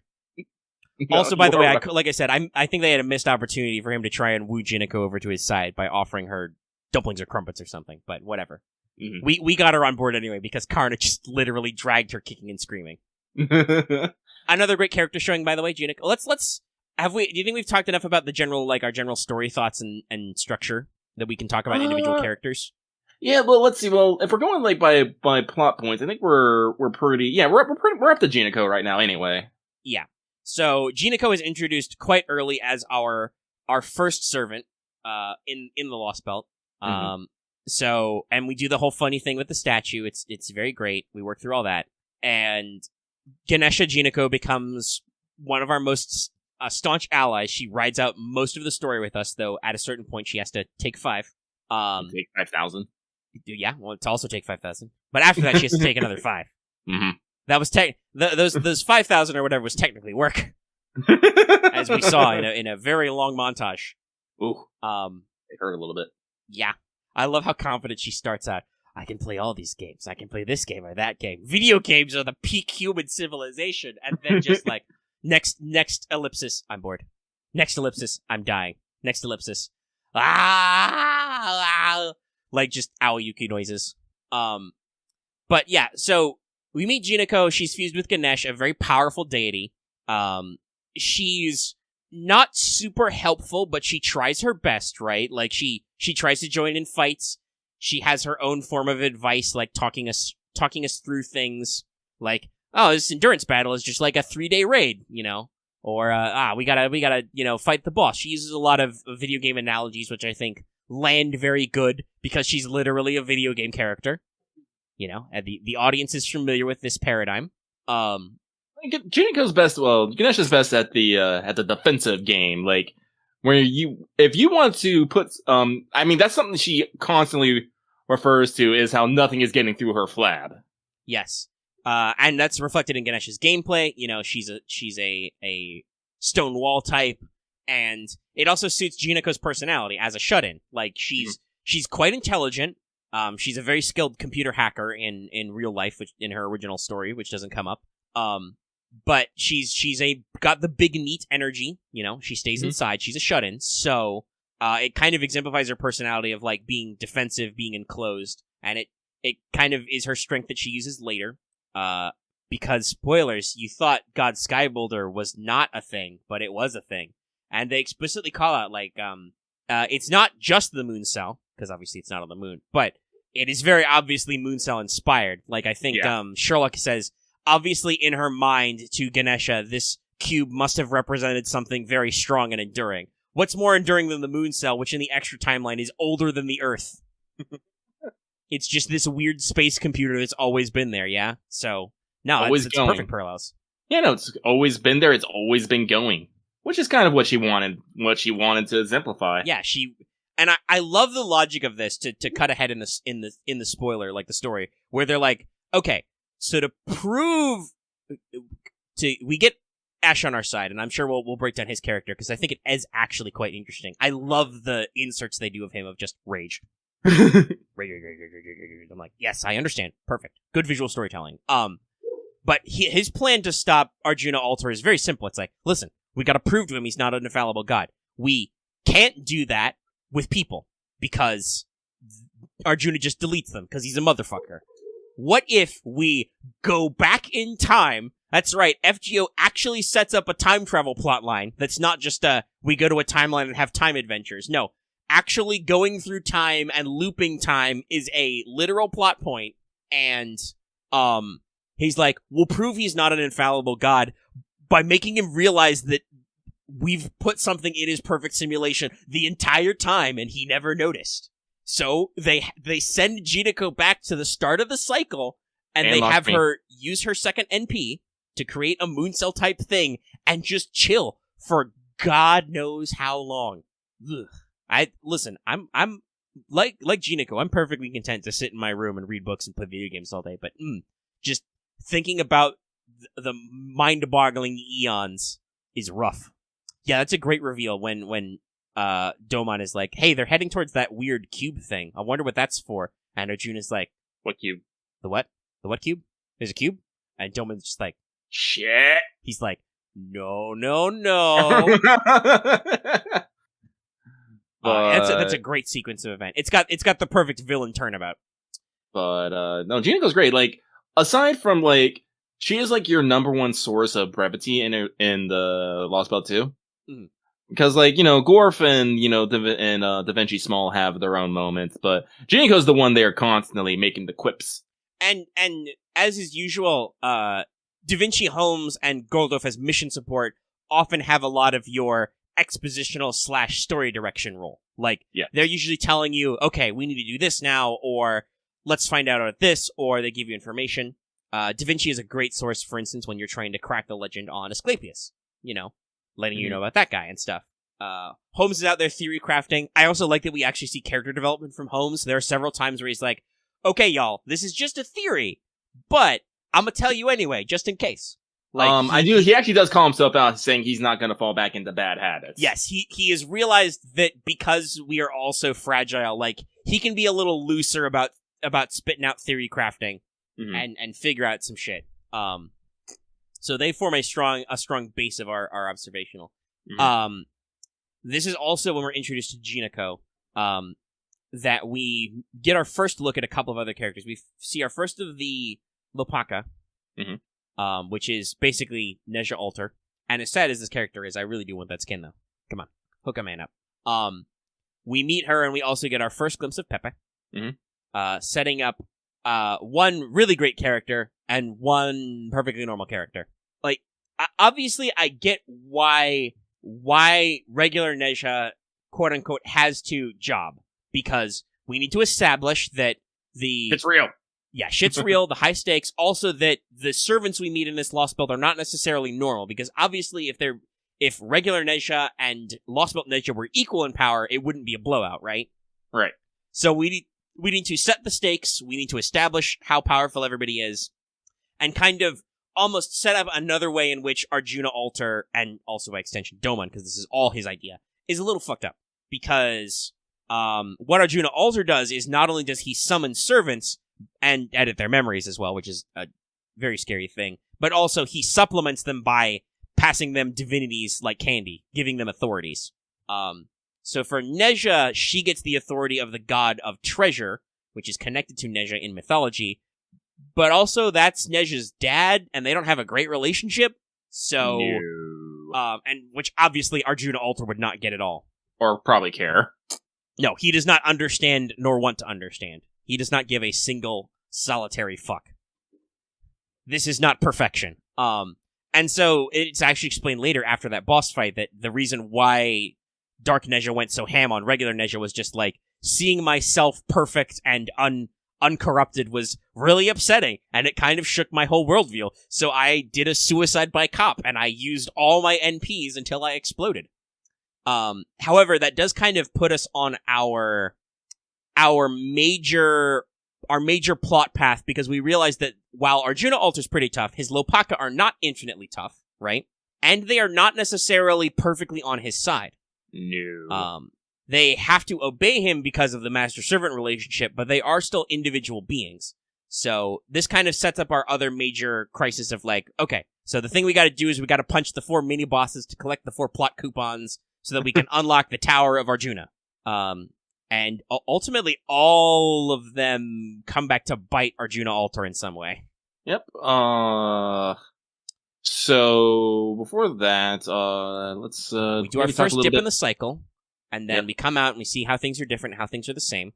I think Yep. we get our first "this is fucking gross and wrong" moment when the dog is gone, Yeah, and we're like, and no one remembers.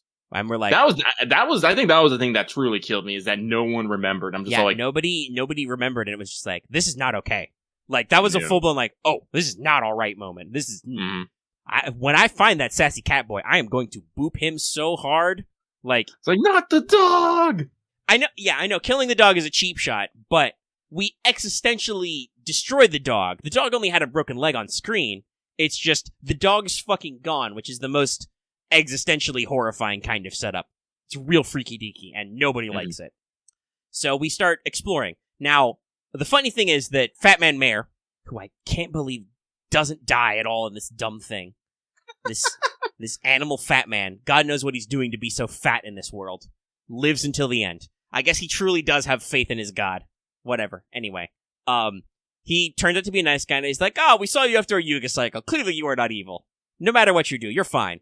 And so we ask him, hey, yo, are there other people who don't live exactly like you do? And he's like, well, on the other side of the mountains, there's a village who apparently, take up weapons and defend themselves against the Kali. We just pray.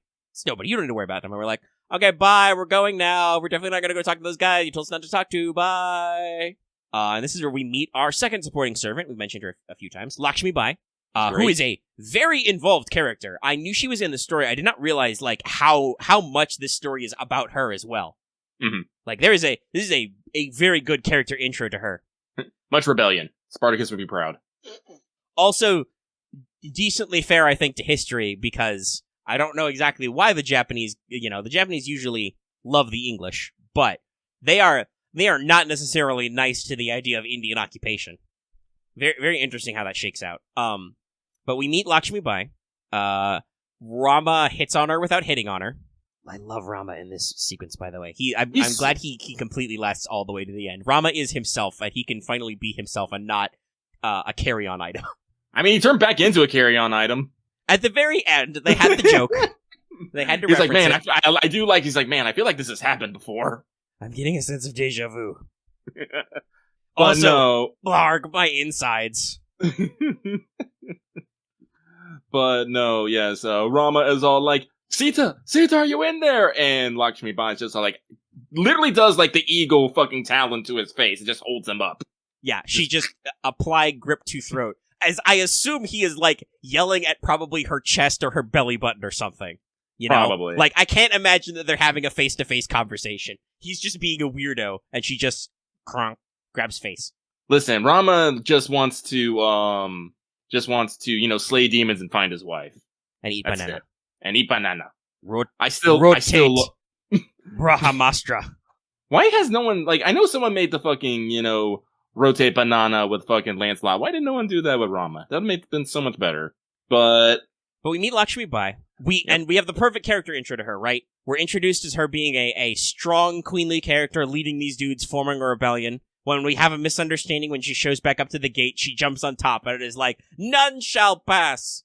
And then she falls off. And she falls off and falls in a hole. And we realize that she's got, what's the Japanese word for this? Dojiko? She's got clumsy girl vibes.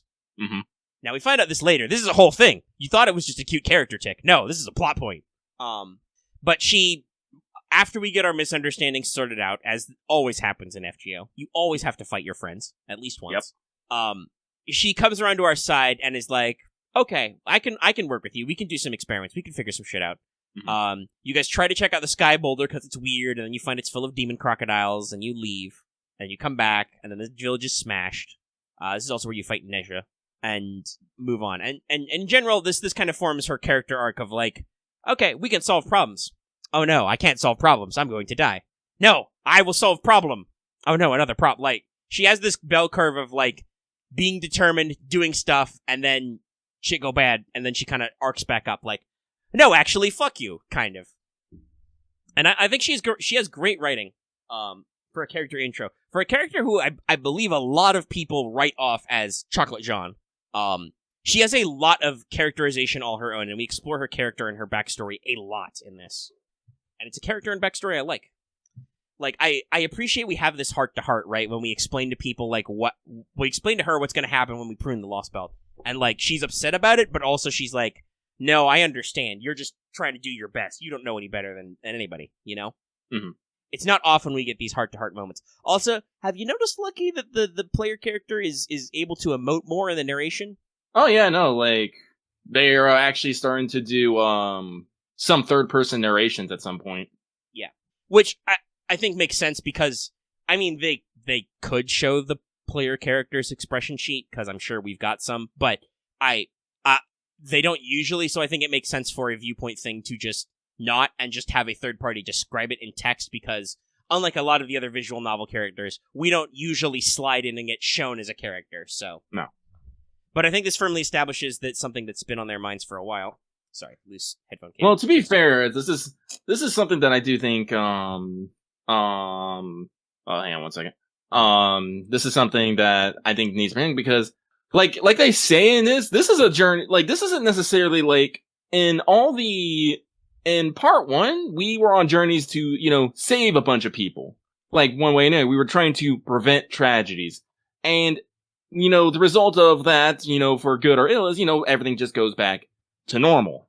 And so there wasn't necessarily any, you know, like, you know, heavy strain on the soul. You know, right. You're doing the good thing and whatnot. We had some harsh vibes, but we were working towards something that was easily better. We had to return everything to normalcy. Like, technically everything was still broken, obviously, because GT exploded the Earth, but, you know, we had clear goals that we knew what we were going for. Yes, no, we could definitely say that we were doing the right thing. We were unfucking things. Mm-hmm. Here, we're still in that same boat of, we know we're doing the right thing, but the right thing has a cost that we're not necessarily comfortable paying. Well, I would not say that we know we're doing the right thing. We've never actually proven that cutting down the trees does anything. Well, true, but it's the only thing we're doing the only thing we can do to try and survive and push forward to actually do better, because that's what we got to do. We're in a fight for our survival, and we have to fight. We're trying to win a battle that we've already lost. Yeah, and, like, the only way that we have to move forward is to basically exterminate all these living lives. We know that they're technically lives that, you know, technically were never there to begin with. I guess that's the best way to put it there. But when you, like, this is something that they've, you know, MASH actually emotes this a lot. You know, seeing the people living in that moment right now, it's hard to just dismiss. Yeah. Oh, excuse me. There's a lot of, MASH has a lot of good character growth in this as well. She does a lot of talking. I assume it's because Pepe is there to kind of play as a foil to her. Oh, no, Pepe's great. Yeah, well, I think we'll save Pepe, because we usually talk about the Crypters and stuff at the end. We'll probably save that for the end, because we're going to have a lot of stuff to say. But, like, this is something that, you know, weighs on the soul and mind, and I don't think it's necessarily something that you can just pass over. Right, you have to mention, hey, by the way, you've done this like 3 times. And it kind of like, how does that make you feel? And you're just like, well... And you get a couple of dialogue options in here you can lay out. Like, you can choose, like, I assume you explain it to Lakshmi by anyway, but you have a dialogue choice of, like, just lay it out flat out to her, or kind of hedge your bets. I went for just lay it out, because why the fuck not? Yep. And similarly later, when people ask you about your motivation, right? Like, they ask you about, are you okay with this? You're like, I don't know if it's the right choice, but it's the only choice I got, you know? Mm-hmm. Like, that is the one thing that we can't do. As the last master, we can't just roll over and die, because literally all of our timeline worth of humans are, like, well, they're dead and gone, but they're, like, behind us, supporting us kind of thing. So we gotta fight for all of them. It's the reverse of what Scotty did at the end of her Lostbelt. And the more as we play this, I feel like Scotty is, I appreciate her characterization as a character more. Like, she's not as much of a character as I think Shin Chi Wong is, but compared to some of our other ones, like, Ivan is asleep, and as you talked about, Arjuna alters a system, a rule of nature, a law of the universe. He's not great at characterization. No. But that Scotty- moment where Scotty, like, you've replanted the tree, Surtur is dead, and she just, cracks her knuckles and starts tallying up how many lives she's effectively killing if she fights you, and is like, I got it, I can do it, I'm gonna do it. Like, that's a moment that you really need in Lostbelt 2. Well, you gotta realize, these people are going to fight for their lives. It's the only one they have. Right. But at the same time, you're the reverse of that. Like, no. I represent a world line of 8 billion people who were all perfectly, they weren't the best, because Doman tries to talk shit about how shitty your timeline is, and stuff. But, yeah, so, real life sucks a little bit. Like, not everybody is healthy, not everybody is happy, but, man, there's a lot of us, and a lot of us are trying our best, and, we have a lot of the tools we need to try our best. A very recurring theme of these Lostbelts, almost none of them are high-tech. I wonder, because it's Nasu, and he's always described the Grecian gods as, like, mechanical, I'm wondering if, like, Atlantis will be, like, Magitech-y? That's something I'm wild about. Like, I really want to see where this goes, and we'll see a lot of it, because it's 2 parts, but, like, most of the civilizations we run into are, like, civilization, it super doesn't function. Like, this is a literal call-out Holmes does to Arjuna Alter we mentioned. He calls out, like, bro, your world has no civilization. Like, you may create a perfect world, but it's a pointless and complete world, which will inherently become imperfect by virtue of having no person, right? Yeah. Like, it'll be over. You'll have solved the puzzle box, and you've solved the Rubik's Cube. Cool. Now you have a perfect Rubik's Cube, basically. What do you do with it? Nothing. You leave it. Which inherently makes it, as a world, imperfect, because there's nothing more to do in it, because I think that's something, has been stated about the theoretical pruning phenomena. If the world doesn't have to be, like, too evil or fucked up. If the world is too fucking perfect as well, it gets pruned. If it reaches its completion and won't ever change, it gets pruned because there's no purpose in saving that information. Yes. This is presumably what happened normally to Lostbelt 3. It just reached a point of stagnation and everybody was kind of in a bleh stasis of happiness, Qin Shi Huang had no desire to grow beyond the earth. He literally built a wall to keep out space and just settled into doing the same thing forever. Lostbelt 4, I don't actually know if it was pruned because Arjuna would have hit his perfection cap, or if it was pruned just because of how unbelievably fucked up and the fact that it was never going to amount to anything. Like, I don't know where once he started quickening the Yugas, and I don't guess human civilization couldn't keep up with the trimming. Like, that's probably when we realized a point of, this timeline's gonna get shittier and shittier every loop. It's not going anywhere. We're done here. Yeah. Yeah, you don't have enough time to develop, and people who might have been working on things would just fucking vanish. Like, because that's the thing about the cycle. If you're injured, because this happens to the dog and to Asha's papa, that fucker. I don't hate him. He was still kind of a fucker. Oh yeah, no, he was an asshole, but he was our asshole. Damn you. Damn your eyes. Like, if you go into the cycle injured, you're basically you're imperfect. So therefore you're erased. As opposed to the perfectly reasonable function, you motherfucker, which is just resetting everybody to 0 and starting anyway. Basically, guys, Arjuna's a shitty programmer. That's what it is. He's a crappy code monkey.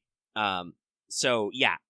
So I do want to see how Lostbelt 5 is different, and I think it really will be. Well, not only because it's the first one we get in 2 parts, right, 2 stages, but I think the premise is really interesting, and they've gone out of their way to say that Wojaime's Lostbelt is it's definitely the largest, and it's probably arguably the strongest, and it will be the one that's most likely to win. So I'm very curious to see how those little facts we are told translates to actual details in the story.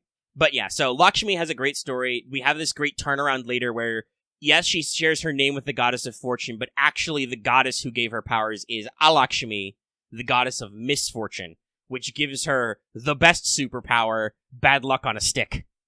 Hey, it's the ability to affect probability in some fashion. Yeah. One of which she uses in a completely baller way in your first William Tell fight, who we'll talk about in a second, because he's our second, well, no, I think he's technically the third Lopaka we run into. Do we fight? Yes, we decide to fight Asclepius first, and we punch him a couple of times, and that's when we get surprise David. Yep, also surprise doctor visit.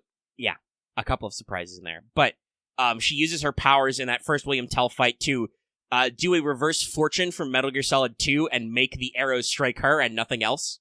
Mm-hmm. And I love how Right. William Tell notices, like, it fucking bounced off a bird's feather. A horse kicked up a rock and deflected it. It's just like, what? And it doesn't deflect enough for the shot to be lethal because she's not being aimed at, but it still hits her. It's only lethal when he actively starts aiming for her, and then she just uses her natural talents as a servant to be like, no, because she knows he's only aiming at her. And she's a very defensive servant, actually. This is seen in her skill set and NP and stuff. He actually mentions that, how her and she's more built for defense, too. Yeah. So we get to see all this later. We later learn that she has a connection to the Kali because in some tellings, Lakshmi is one of the wives of Kali, Destroyer. But also, Rama also be like, you're now my sister-in-law. You're family now. Yeah, and Lakshmi Bai is still like, what? What's wrong with you? Like, Rama really loves his wife, therefore he really loves his wife's family. Yeah.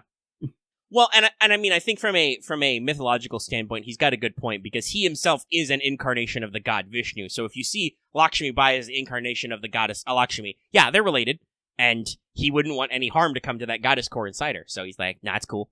I got your back. Rama's a great boy. He's kind of like Gil in his kingness. Is like, I'm fucking great, y'all. But he's actually is fucking great. Yeah, he's a beautiful cinnamon roll of a human being. He's just out here to do king stuff and punch demons. Mm-hmm. Find his wife. And you get to see his true heroism later when to flip Ash. He's just like, oh, you're cursed, bro? Give me that curse. Nom, nom, nom, nom, nom. I eat your curse. And then he's like, ooh, this was a mistake. Nope, that's my guts. Master, my guts. You know, he does what we all do when we eat something we shouldn't. He just regrets his life and lies on the floor. The sprite shift is so good, where he goes from, I'm fine, to, ooh, I'm I've made a mistake. I'm green. There's a little bit of tear in the corner of the eye. He's like, I'm fine. Nope, doesn't hurt at all. If you think I gasp in pain, you're clearly wrong. I'm too cool for that. I'm a king. Kings don't gasp. Yeah, good boy. Head pats. I fucking love it. Ugh. But yeah, we see the complete arc of Lakshmi, and it turns out that she's actually very important to the final one, because her noble phantasm is a territory type, which, you know, denies things, so she can help us kind of like exist defensively. Very good. Mm-hmm. Also has a very sad moment because all her rebels get yeeted in the timeline because we make mistakes. This is another thing I like about the way this is structured. We do loops, right? Right. So we make mistakes in loops, and we learn from them because we get to try again, basically. We learn in the first loop that Arjuna is really, really strong and we can't punch him directly. We learn in the second one that, oh, he's not some idiot god alone on his ivory mountain. He does actually look around, and if we get his attention, it's bad, and it kind of fucks with our plan. But I believe during all this, we meet all our other Lopaka. We also do hook up with Pepe permanently, or at least indefinitely, for the rest of the story. Mm-hmm. We learn some things. We'll probably save Pepe for the last, because I have a lot of thoughts and feelings. I think that out of the Lopaka, though, William Tell and Asclepius are the most interesting because Arjuna edited them, right? Mm-hmm. Right. Like, Arjuna kind of applied his own need for perfection onto Asclepius and made him forget why he wants perfection. He has this... They literally give Asclepius a final death scene as a Pip in Section 20. Like, they go out of their way to have him come back, slap Domon's shit off screen, and then give him a flashback scene to him doing that, and then him crawling into a field and dying, so you can get that final bit of pathos. I love it. Oh yeah, it's like literally gives a boy panicking some medicine. He's like, "You're not injured. Shut up. Who's injured? Take this medicine. Get out of my sight." Like, he does his doctor vision, his surgical scan, and is like, "Kid, why are you crying? You're fine. You don't need anything." And he's like, "My mother's dying. She's sick or stuff." And he's like, "How absolutely foolish. You don't even know how to fix this. Take this. In the morning, give her 2 of these. Fuck off, child. I'm dying." And then he has a quiet moment of like, he has that moment of pathos why he's mad at the gods and stuff, because, like a lot of Greek demigods, his mother got exploded a little bit. He doesn't get along great with his dad Apollo, because this is canon. This is canonical. Most of Apollo's lovers, male or female, don't go well. He has a very high record of dudes and ladies who get turned into plants, animals, or otherwise explode. And yeah, it turns out pretty sad. So he's He's a little upset at the Greek gods for, like, fucking with him because he just wanted to cure death, dudes.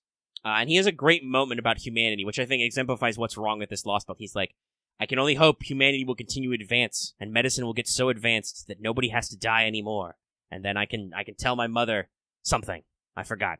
Anyway, I'm dead. Like, it's a great, beautiful moment of like, completion to his character. Cause, like, that's the thing. Like, you ask yourself this question. Wait a minute, Asclepius. Why are you working for a perfect god? You kind of don't get along with gods. You pissed off Hades and Zeus exploded you. Canon, by the way. Not really pissed off Hades, but when he brought a guy back to dead with Gorgon blood, Hades was like, whoa, yo, not okay, hold on. That's kind of my job, is controlling the living and the dead, and he picks up the phone and calls up Zeus and is like, yo, Z-Man, there's this human kid, this demigod kid. He's like making humans come back to life. It goes against the natural cycle of things. I think it wasn't that. I think it was more like he was trespassing upon the realm of gods, I think is the way they phrased it. He was swerving outside of his lane. Yeah. And so Hades calls up Zeus and is like, yo, you want to do about this? And Zeus, of course, is what he does every time, is like, I'll take care of this, don't worry. Honey, where's my thunderbolts?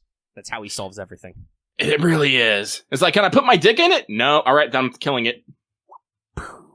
Can I change shape into something that'll solve this? No. Thunderbolts. So, like, Asclepius really should be a little more annoyed about this perfect god bossing him around, but he's had some edits done, so he's not. And he only realizes this later. And I like how they bring up his downfall, right? Like, he comes up with the god of the underworld and he summons zombos to fight you.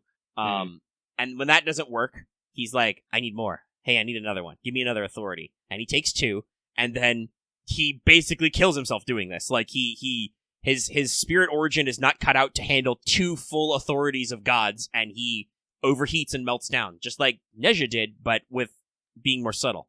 And I love that Mash, like, I think Mash calls him out on this, is like, oh yeah, no, we totally learned this from Neja. We figured you were gonna burn out, buddy. And or maybe Lakshmi points it out, and it's just like, he's still like, what? Impossible! Asclepius has great mad science vibes. I love him. He does.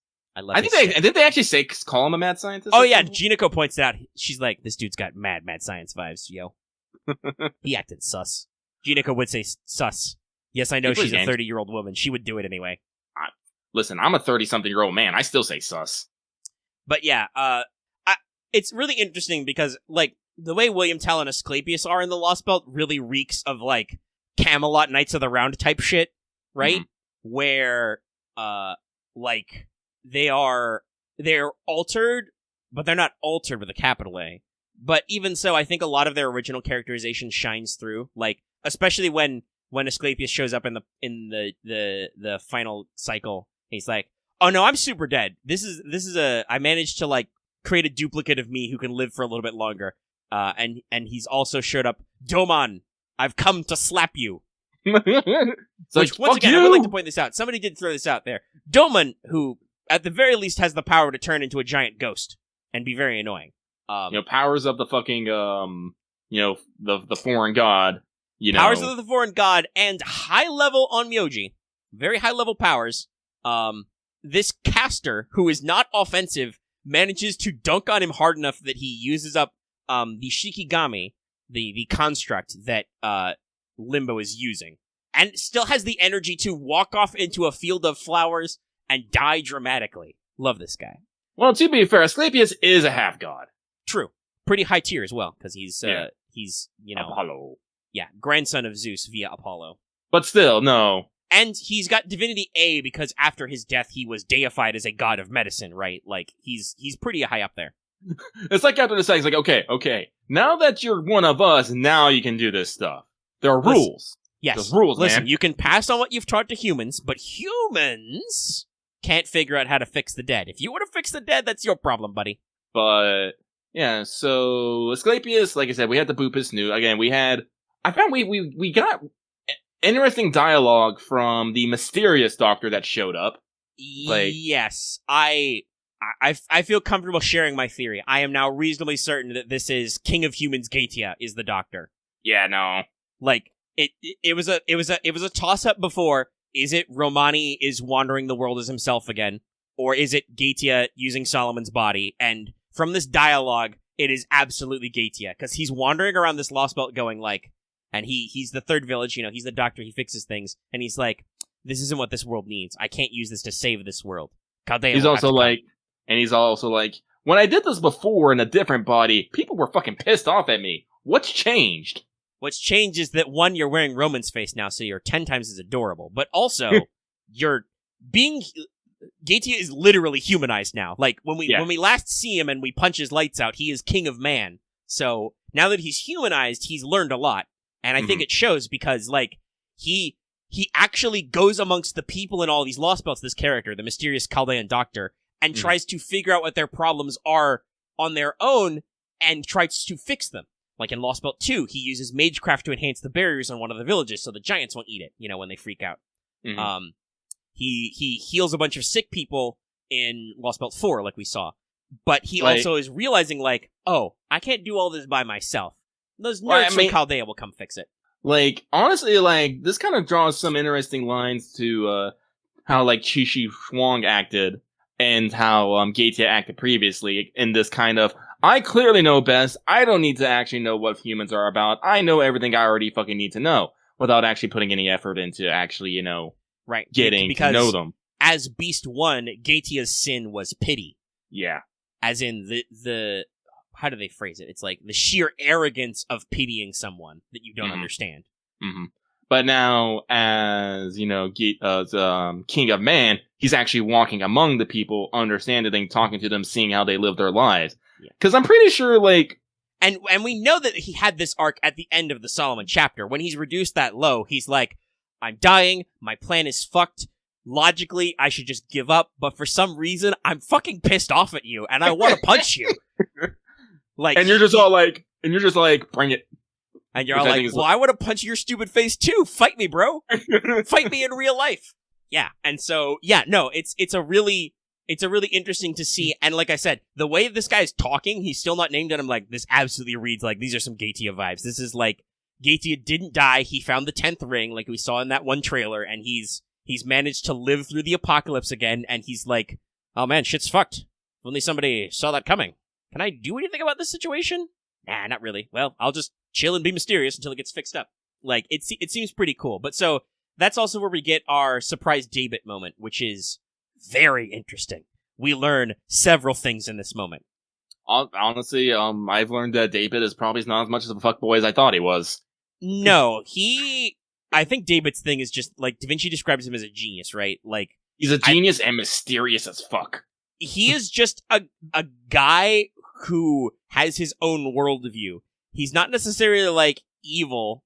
Like, he does have those weird thoughts about how his Lost Belt is perfectly cool for humans to just die. But, like, he doesn't seem like he enjoys just killing dudes. Like, he's just out for a stroll, We learn a lot about his character, I think, decently. Mm-hmm. We also learn a very other important thing. His servant is a Grand. He's already summoned them. They're mysterious, and they're a Grand. That's a little terrifying. They also have no problem eating dead people, just slurping them up. From the impression I from the dialogue we briefly saw, I kind of felt like maybe they were related to a Mesoamerican deity, like maybe it's Ketz's nemesis, Zuitlipoca? I'm not sure I'm remembering all the consonants in that name. But like that's kind of the vibes I got from like how he talked about the dead and sacrifices and stuff. But no, Daebit's kind of a bro. He shows up to bail out Pepe. We learn that Pepe's real name is Myorenji. In case you didn't know, Spicy Peppers is actually Japanese. He practices the art of Shugendo and certain Buddhist enlightenment techniques, yeah? Mm-hmm. As people are typing Tezcatlipoca in there. But yeah, I don't remember if I remembered all the consonant sounds the first time. Mm-hmm. But so we see Daebit, and he shows up with the aid of Tamovich for like 5 minutes. He punches Asclepius. Not literally, but, he boops Asclepius back. When we're all passed out and we're going to die because we ran out of energy fighting Zombos. He gets Asclepius to back off for 5 seconds. He has a conversation with Pep. And then he's like, all right, I'm out. Bye. Tonya Skyen, can I please get a trip back to the Lost Belt? This is important. Yeah, he's like, he lets Pepe understand how to get out of this situation because he realizes that Peppercino is without a servant and kind of stranded. He asks him the question like, hey, did you betray us? And he's like, no, I'm just doing my own thing, hanging out, catching up. And David's like, David does not actually finger guns into his snaps into finger guns, but he does that thing. He's like, got it. He's like, all right, cool. That's all I wanted to know. Bye. Me and my grandservant came over from my Lostbelt to just check up on you. See how you're doing, bub. All right, Koskaya, let me out of here. Let's go. Let's party. Well, and to be fair, I do feel like David actually did it out of concern rather than, Barrel maybe doing it out of just being fuckboy. Yeah, David is not fucking around. Like, he is actively going against their rules and is just like, I'm just checking in on you. There's no rule that says we're supposed to be competing, but there's no sense we can't just, talk to each other. Also, David leaves some cryptic hints. Mm-hmm. Also, though, there's a very interesting thing about David's characterization. He refuses to acknowledge us at all. Like, only at the last moment, as Konanskaya is taking him away, does he look at us at all. And we don't even know for sure. That's your dialogue line. It's like, was he just looking at me? Like, it's really interesting. I don't even think he acknowledges MASH. That might, I don't know. That might be one of those things that if he acknowledges you, he has to understand that you're the enemy or something. Maybe. Or maybe we're just so beneath his fucking notice. Yeah, he's so busy thinking about other things he didn't even bother. It felt very deliberate, though. It felt like a deliberate, I'm not even going to look at you, I'm not going to acknowledge you, I'm not going to talk about anything. Yep. Well, like I said, my main reason for that is, like I said, again, the Crypters are against us, but not necessarily against us. I think this is one of the great things about fucking Pepe that I love. Because this is something that as we get later into, you start to understand is that not everyone's agenda is lining up. No, and Pepe gave us this early on when he first comes to our side. I think we talked about this a little last week. But all of the Crypters were given a choice, oblivion or revival in service to humanity's enemy. Now this comes back later where he's like, whoa, no. Don't think we were coerced to do this, but we weren't actually coerced. We could have all just died. No matter how bad the other choice is, it's still a choice. Yeah. And obviously, me and my criminal justice brain, I'm like, no, but you were actually coerced though. That's a real thing. If somebody takes up your, it's metaphysical, right? So it's not realistic, but hypothetically, if somebody scooped up your soul from the afterlife and is like, hey, I'll kill you, or you can work for me, that's coercion, that's not okay. But that is under duress, as they say. But I think Pepe has a good point later when he brings it up, where he's like, we all still did make this choice, so we are still capable of fighting you. We have our pride, And also, Pepe has a lot of pride, so he's like, also, if I don't at least try to protect my tree and fight you guys, I don't think I can... What will my friends who lost say, if I give up without a fight? I say, and that's, like I said, I can't hate him for it. I really don't. I love Pepe. I love him to death. And I think it's very interesting how we see with David, like I said, that we really do get to see that, first of all, the disciples of the foreign god and the Crypters are not all on the same side. I'm pretty sure it's very important that, I believe it's Pepe who explains this. The Crypters' nickname is not a foreign god thing. That was their team nickname from Maresbury. Yep. That was, and they explicitly call it that MASH didn't know this because she was basically a robot at that time. MASH was not big on individuality until shortly before meeting you, I guess. And honestly, possibly not even then. She doesn't have a lot of time to do much besides just decide she wants to call you Senpai and stuff. Well, that's a lot of thanks to the efforts of Dr. Roman to bring her the outside world. And then, again, this is also kind of the subplot of part 1 is MASH going around seeing the world and learning things. And also the subplot of part 2. Yes. Because there's a lot of talking about MASH's character growth through the lens of Pepe. Mm-hmm. But yeah, so David shows up, and I this has really got me in the position of man, I don't even know, who is on the foreign god's side, really? Because the Crypters aren't really on their side.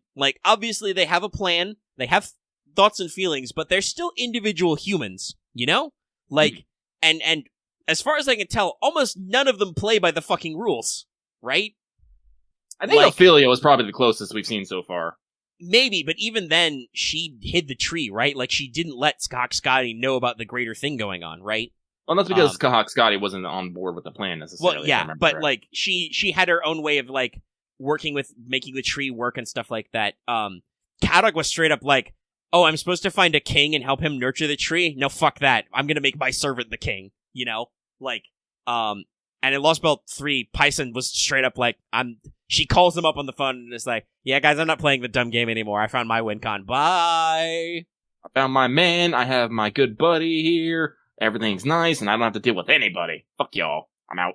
And now you're stuck being a servant in my Chaldea with a whole bunch of people who know who you are and will not leave you alone. How does that make you feel, Python? Something, my hate, my despair, raining blood. Get me a I made it. magazine. Listen, I did a lot of painting in this Lost Belt. I also made it rain blood a lot. I also may have made people collapse into space lasers as well. That was very decent, especially that one fight where there was literally an alter ego. I used the comma. Yeah, I used the comma. But yeah, no, like it's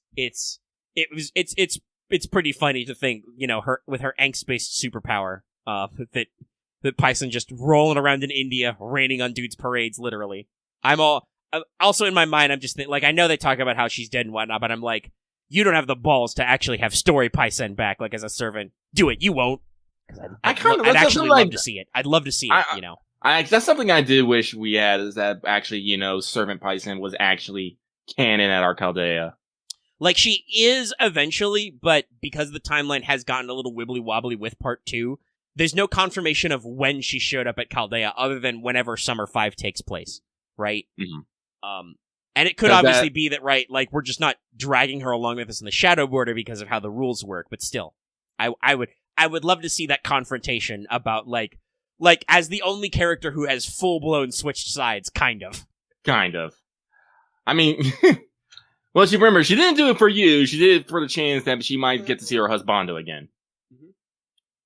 And he still hasn't showed up, so until then, I'm fortunate. I am fortunate that I do have a Zhangyi. But so plus one happy couple. David moment is so good. Mm-hmm. Then we run into William Tell, who's very interesting. Like, as he's portrayed, it's very big boss like. I wonder if the scriptwriters were leaning into this, or this is actually like a Metal Gear type meme, you know? I mean, he has an eye patch. He doesn't have a box, but he just pops out of fucking blinds out of nowhere. Yeah, he has camo. One of his attacks is literally a pile of leaves appears behind you and you get shot. It's very funny. He has a crossbow he wields like an assault rifle. But like I said, I don't know how much of it is just general homage and how much of it is deliberate. But like his dialogue is very much written like that, in English anyway. Mm-hmm. And we also clearly get the idea that something's a little weird about him because he speaks like a mercenary and a hunter, right? Like, he's like, I'm just doing a job. I've been paid to hunt, you know. I can't let the cornered prey get away. It's like, you're like, really, William Tell? Aren't you more about, you know, like, resisting absolute authority and shit? Yeah. I mean, yeah, I don't know necessarily why Arjuna decided to summon him. I think he just summoned whoever. But what purpose he serves as, like, being bonded with the wind god so he can control his shots and, like, take advantage of the terrain. And there are a lot of, like, arrows and missile weapons in Hindu mythology as well. I assume it's because they didn't want to, especially after adding Asclepius, they didn't want to stack up and just have, all Indian servants, because they were already adding quite a few, right? Mm-hmm. But no, and we have this great moment where we get to this last fight where he already does his reflex where one of the rebels tries to shoot him, and he automatically shoots back, and he's like, oops. Wanted to avoid collateral damage, but, you know, I instinctively returned fire. And then Asha, the OG, the ballerist of small children, picks up a fucking crossbow or whatever from the ground and tries to cap William Tell. She's gotta help, yo. Yeah, she must do something. And she takes the shot, and Tell blocks it, and he goes to return fire, and he cannot. He cannot shoot that child. And he's like, what? The fuck? And Mash and you were like, no, you well, fucking no idiot, shit. You're William Tell. Of course you can't shoot a child. That's not what your arrows are for. And I love this fight. He literally starts by self-sealing his NP. On his first break bar, he will not use his NP. Yep. He's a bit of the confused. Yeah. And you know, after you beat him up, you remind him of his legend, like, no, that's not what your arrow is for. Your arrow is to fight against tyranny and protect your son. And he's like, who the fuck my son? And that's when we realize that, like, oh wow, Arjuna is just an animal, man. He does not understand how to use people. He is bad at human resources. The Lopaka need a union. Like, this is bad. This is very bad. This is a hostile work environment. Yep. But then William Tell does the perfect thing he does when he flips, and he goes to confront Arjuna, covered in blood, and gives him the snipes. And actually explains what his NP does both times. Mm-hmm. I love the second, the true NP. Yes. The second arrow, overlap and cause and effect, because he always had a second shot ready.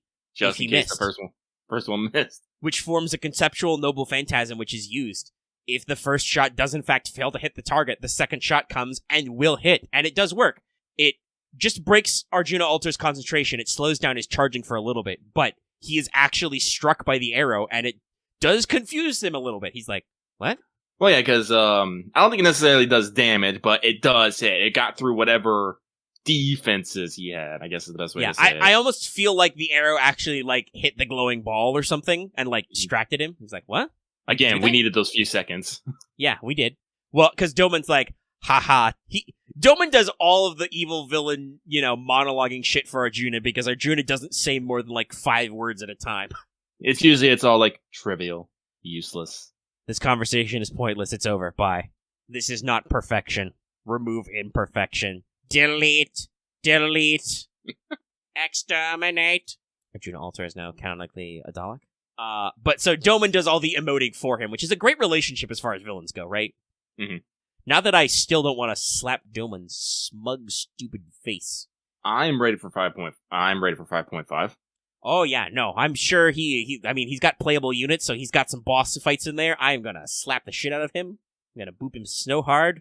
We'll probably suplex him, because I'll probably have to use extra classes, because there's no real anti-alter ego unit other than Kama. And as cool as Kama is, you can't build a team out of just Kama. No. Can I? No.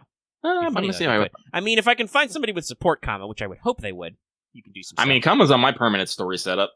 I mean, she's pretty useful for story shit with that 50% battery and that guts. Like I said, I also used her a lot because there were a lot of Berserker and Rider enemies in here, which was very easy. Kama's got a cheap battery, she's got a powerful hit, and she's got a big guts.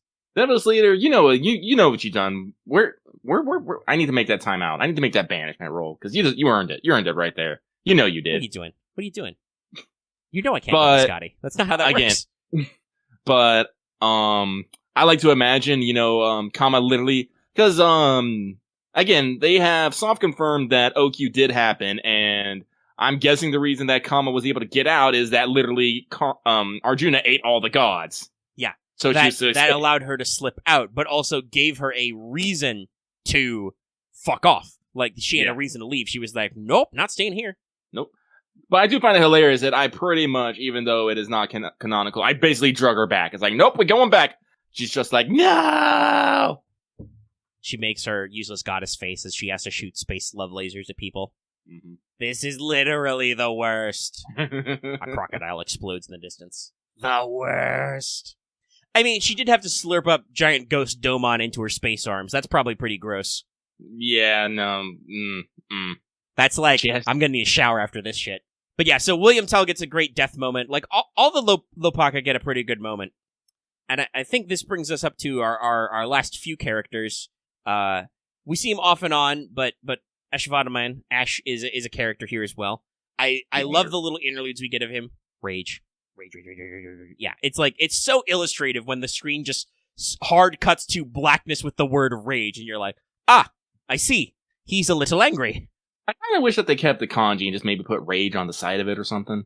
Maybe, but I do appreciate that they did go for kind of that calligraphy, like drawn style of the letter rage, right? Yeah, that's right. Wrath. Yeah, like it's good. And yes, he's pissed off all the time. Literally all the time. Even when he joins our side, he's like yelling at everybody. And Jinako's like, okay, I'm not going to depress her. Stop yelling. It's like, man, I feel bad about this, but that pisses me off too.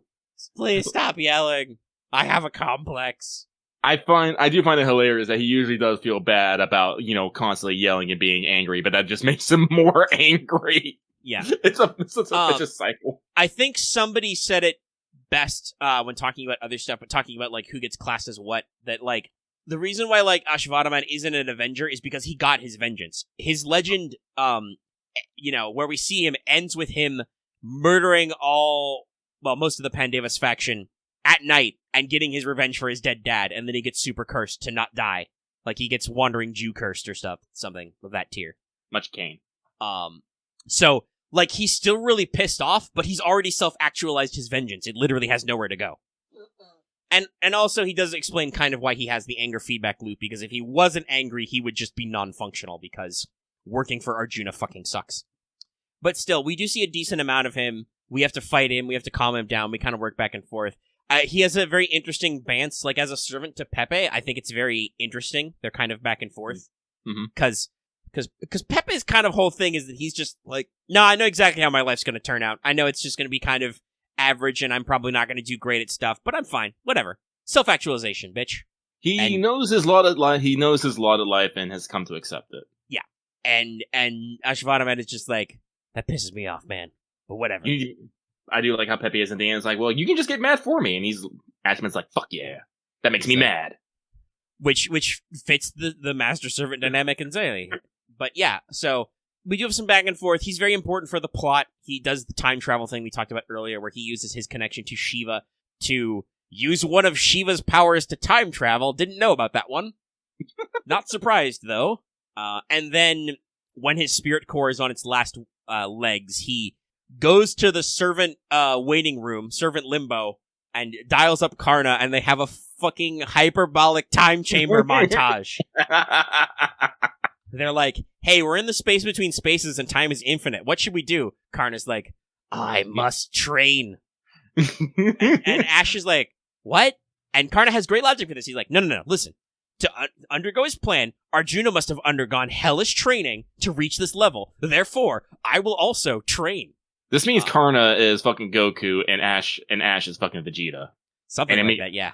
I think it makes perfect sense, too. Yes, no. And they do the training, and this is a great fight because it's a story-related fight that should happen, but you literally can't lose it because Ash has unlimited guts. The thing that tickled me is in the corner, you don't have command skills, and your character's picture is not there. No, you are just literally fighting with no support. You were just fighting on your own. You've got one story support.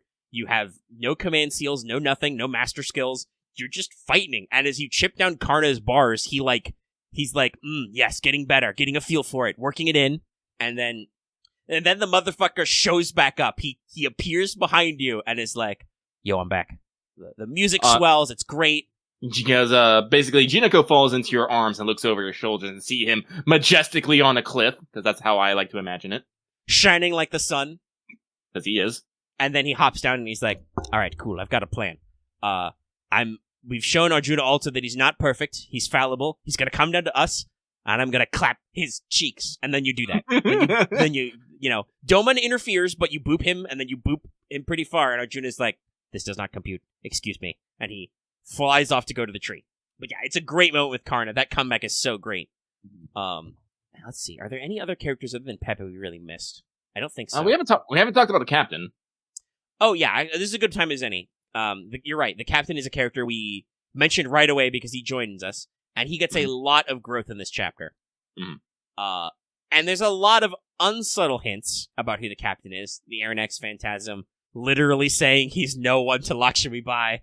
Now, some people did actually say, like, I didn't have a fair point, that even if you have the clues, if you don't have context for the clues, you won't get it, because not everyone's read fucking 20,000 Leagues Under the Sea. I mean, it's true, but it's one of those things where, like I said, I phrased this to some other people in another moment. I don't think it's a spoiler, because the context of the story is not trying to hide it at all. It is not necessarily a reveal. They're just throwing out facts, and if you don't know them and don't Google them, because you're like, I don't know what that word means, you miss it, but they're not necessarily hiding it, right? Unlike, there have absolutely been some, what the fuck, you're this character moments in Fate before. It's very interesting how they play it out. But yeah, so, spoilers, he's Captain Nemo. Yeah. Now, obviously, he is a phantom spirit. They do mention that he is bonded with another entity, a deity of the sea later. But, yeah, so, go ahead. Oh, sorry. Stretch it. You were saying something, Lucky, though? Actually, wait, can you not hear me? Oh, no. There you go. Now we're clicking. Oh, no. We're fine. Yeah. Okay, we're clicking. We did lag for a second. We've been recording a long time. Actually, yeah, what is the mission clock at, by the way? We were at almost 4 hours. Yeah, I hope you guys like them big. They do, the animals. So, this is something that they explain, because, as I said, Sion basically took that Phantom Spirit and slapped it with with a Greek deity, Triton. Yes. God of the seas, son of Poseidon. And they say that when that happens, Mash is all like, I recognize this familiar warm feeling. And Nemo's like, yeah, no, I was out there at the shadow border. I was going to try and give you like a nudge too there. And this made me upset because clearly I was hoping it'd be, Big Dragon Mama Tiamat being there. Because here's the thing I find weird. When we first, did we ever run into, Triton at any point before? No, and I don't even remember this, by the way, from translations of this story. I don't remember a lot of people mentioning this. It's an interesting detail to write in. Because it's Mash calls it a warm, familiar feeling. I'm all like, it's only familiar if you felt it before. If we ever run into this character, why is it familiar? Yeah, it's true. And I believe in the original, she describes it as kind of a familiar feeling as well. It's like, what's this weird protective sense? I feel like I felt it somewhere before. Unless there's a weird continuity thing. Yeah. It feels like it's a not reveal where they're just like, oh yeah, no, I patrol in shadow space and I nudged you guys. And I'm like, that seems oddly specific. Yeah, I'm like, I know that ties into an event we do later, but still, I was also a little disappointed. I was like, oh. And also, by the way, I was immediately like, Lucky's gonna be disappointed too. He called it. I'm like, yeah, I don't know. Maybe it'll turn out to be a double bluff later, but yeah, it seems like a little bit of just like an oddly phrased plot twist to just have a plot twist. Yeah. But like I said, I like the captain. Mm-hmm. I like his sass. Mm-hmm. Very sassy. Very sassy. But and we're confronted with the Sea of Milk is the thing, right? We mentioned this before. But the Sea of Milk hasn't been depoisoned because they talk about how in the mythology to create the world they churned the Sea of Milk with the Serpent King, mm-hmm. and then he puked up all his venom into it. And the reason why Shiva is blue is because he drank all the poison. But we don't have anybody around to do that, so we have to cross the sea, which is super poisonous and would melt the shadow border very fast. But luckily, the captain can activate the Aronnax Phantasm and pseudo-summon the Nautilus, his noble phantasm, and basically transforms the shadow border into a ship which can travel 20,000 leagues under the sea. Which also, by the way, is actually true. Captain Nemo did some crazy shit in the novel. Yeah, no, the Nautilus was his fucking baby. He put in a lot of weird systems, including a full organ for no goddamn reason. He just wanted to play the fucking pipes. In case you didn't know, the Captain Nemo was also super extra. But yeah, no, he created an electric submarine that has a ram on it that can ram ships, and he does a lot of the stuff he talks about. He hides out in undersea volcanoes, he fights krakens, giant squids basically, but the same, he fights an animal that scientifically wasn't yet proven to exist. He rams British ships. He hates the British. He really, really hates the British. Yeah, this was not clear in the original novel, but Jules Verne did write some sequels, and this comes out in this. That no, he was part of the Sepoy Rebellion. Mm-hmm. Which also comes out here in this Lostbelt. Yeah, as I said, they bring it up. Which, in case you didn't know, they talk about this a little, but basically the reason why Lakshmi Bai's state of Jhansi rebelled was because there were some Sepoy soldiers, some Spathi mercenaries, or kind of mercenaries, kind of unpaid military interns of the British East India Company who were like, hey, we're tired of not getting paid enough to go die and also not being treated like full citizens, so fuck you, actually. And they rebelled and killed the British garrison in Jhansi and did kind of leave Lakshmi Bai holding the bag a little bit, guys. They kind of fucked off and left her responsible. But to be fair, she didn't necessarily surrender and try to appease the British either. Well, to be fair, I don't think Britain that time, they weren't the most forgiving type. Well, yeah, Lakshmi Bai was already in a bad political position because her husband died and she did not have an heir, and the British had a literal system where they would, their colonial government would seize ownership of the various kingdoms, the princedoms, if they did not have a legal heir, and they did not recognize adopted heirs. She tried to adopt a kid and say, this kid's the heir, and Britain was like, no, that's not how it works. This kid didn't come out of your womb, he's not the heir. We're gonna take your land. And that's kind of why she fought so hard in the end. Fought him to the last at Gwalar Castle, another of her skills. But yeah, so all throughout this Lostbelt, Nemo has been feeling kind of bad. He's like, hey, I know Lakshmi Bai in real life. I don't want to bring it up because she might be a little annoyed. He feels kind of bad about leaving her in the lurch and honestly leaving India in the lurch. Like, he he built his super secret submarine and fucked off. But see, this is the crazy thing, though. This is a fictitious character, like knowing a real character. Well, and an allegedly fictitious character. There's remember, Lucky, the literary agent hypothesis. Yes, true. But still, we know him from a work of fiction. Well, and to be fair, Lakshmi never says for sure she knows him. She just knows that he's familiar, and they talk like old comrades. And when she hears that he was part of the Seaplane Rebellion, she's like, yes, we are comrades. She never is like, because obviously she would have been dead by the time he was Captain Nemo of the Nautilus. She's never like, yes, I remember the young Prince so-and-so, pioneer of submarines that are also electric. Like, it is interesting. Mm-hmm. But so the captain activates his noble phantasm, sails the scary seas, which is good because we need that power to sail to Atlantis. Listen, there's a lot of creepy shit in Greek seas. Yeah, it's a high ether sea full of literal monsters. Here there be dragons. Because remember from your Odyssey, Scylla and Charybdis, where Charybdis is just a monster that makes a whirlpool. Yeah, giant mouth, and Charybdis has just super fun looking tentacles that will just pluck men off to eat. Nom. Yeah, Scylla has a ring of her legs are tentacles, and she has a ring of 3 dog mouths at her waist, which all also need, or is it 7? I don't remember. It's a lot of dog heads that need to be filled, otherwise she's not satisfied. Scylla, or possibly Scylla, by the way, canonically a Berserker. She's a canon servant. Why the fuck we haven't seen her, I don't know, but keep that in mind. Give more monster girls. Monster girls who would have funny, terrifying interactions with Kirky, because in some versions of Scylla's myth, it's Kirky's fault she's turned into a monster. Because Kirky absolutely cursed her ass with potions. It's not just pigs she can turn you into. She can also turn you into a monster girl. I almost want to bet that it was kind of maybe fate would spin it as an accident. It would either be spun as an accident, or it would be spun as a reminder of like the fact that Kirky's not necessarily a good lady, and kind of like the I'm a witch. What do you expect? She was getting in, and there was a guy I was interested. I thought he was cute. Well, the Fenris thing is even more of a letdown, because we learned out through like a light novel or a web chapter supplement that Fenrir is canon to Extra Last Encore.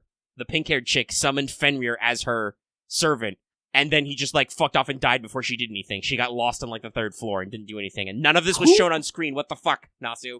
Who the fuck does Fenrir lose to? Jesus. Well, I think it was Rhyme's floor, so it's like Fenrir doesn't lose per se, but he loses because it's an existential crisis. So yeah, it's a wild trip. Like I brought that up before. I talked about how I was utterly bamboozled by the fact that they skipped this, because I'm like, that's very interesting. No, Fenrir is not weak to traps. Literally, they played a game with the Acer played a game with Fenrir of, can you break these cuffs? And he always broke the cuffs. They had to get the dwarves to make 3 chains made of impossible things to chain his ass down. It's called the Gleipnir, if I remember. Yeah, the Gleipnir were the 3. Which is one of his... And one of the dudes had to lose a fucking arm to do it still. Yes. To quote Red's version of this telling, Fenrir got kind of suspicious, so he said that, okay, you can chain me up, but one of you got to put your hand in your mouth. And so his best buddy, Tyr, put his hand in Fenrir's mouth. And they locked him down, and they wouldn't let him out. And that's why Tyr is the one-handed. Tyr and Fenrir are bros, BT dubs. And then Ragnarok. Okay, you wild. You have the weirdest kids. That reminds me, I need to watch that show. The first episode of Marvel's Loki is out now, and I haven't watched it yet. I don't have time, okay? I've been beating Lostbelt and trying to do other stuff. Doing so many things. Doing Hades runs. Anyway. We've talked about the captain. I'm glad he's going to be a recurring character, and I believe he's permanent later. Yes, Dallas actually got a spook of him. That's right, Dallas got spooked when he was rolling for something else. His femboy superiority continues. Mm-hmm. But it's pretty cool to see him evolve. And to see, because we know from his Noble Phantasm later that there are the Nemo Marines, right? Like, he eventually gets the power to shadow clone himself or whatever. I think he kind of has the ability now, because he was talking about how there was a laundry type earlier, and Holmes was all like, "Oh, I thought I saw another one running around." So maybe he because it's not his full Nautilus, he can't get a lot of them. Yeah, but it's not something that's explicitly shown on screen yet. It's just hinted at. Yeah.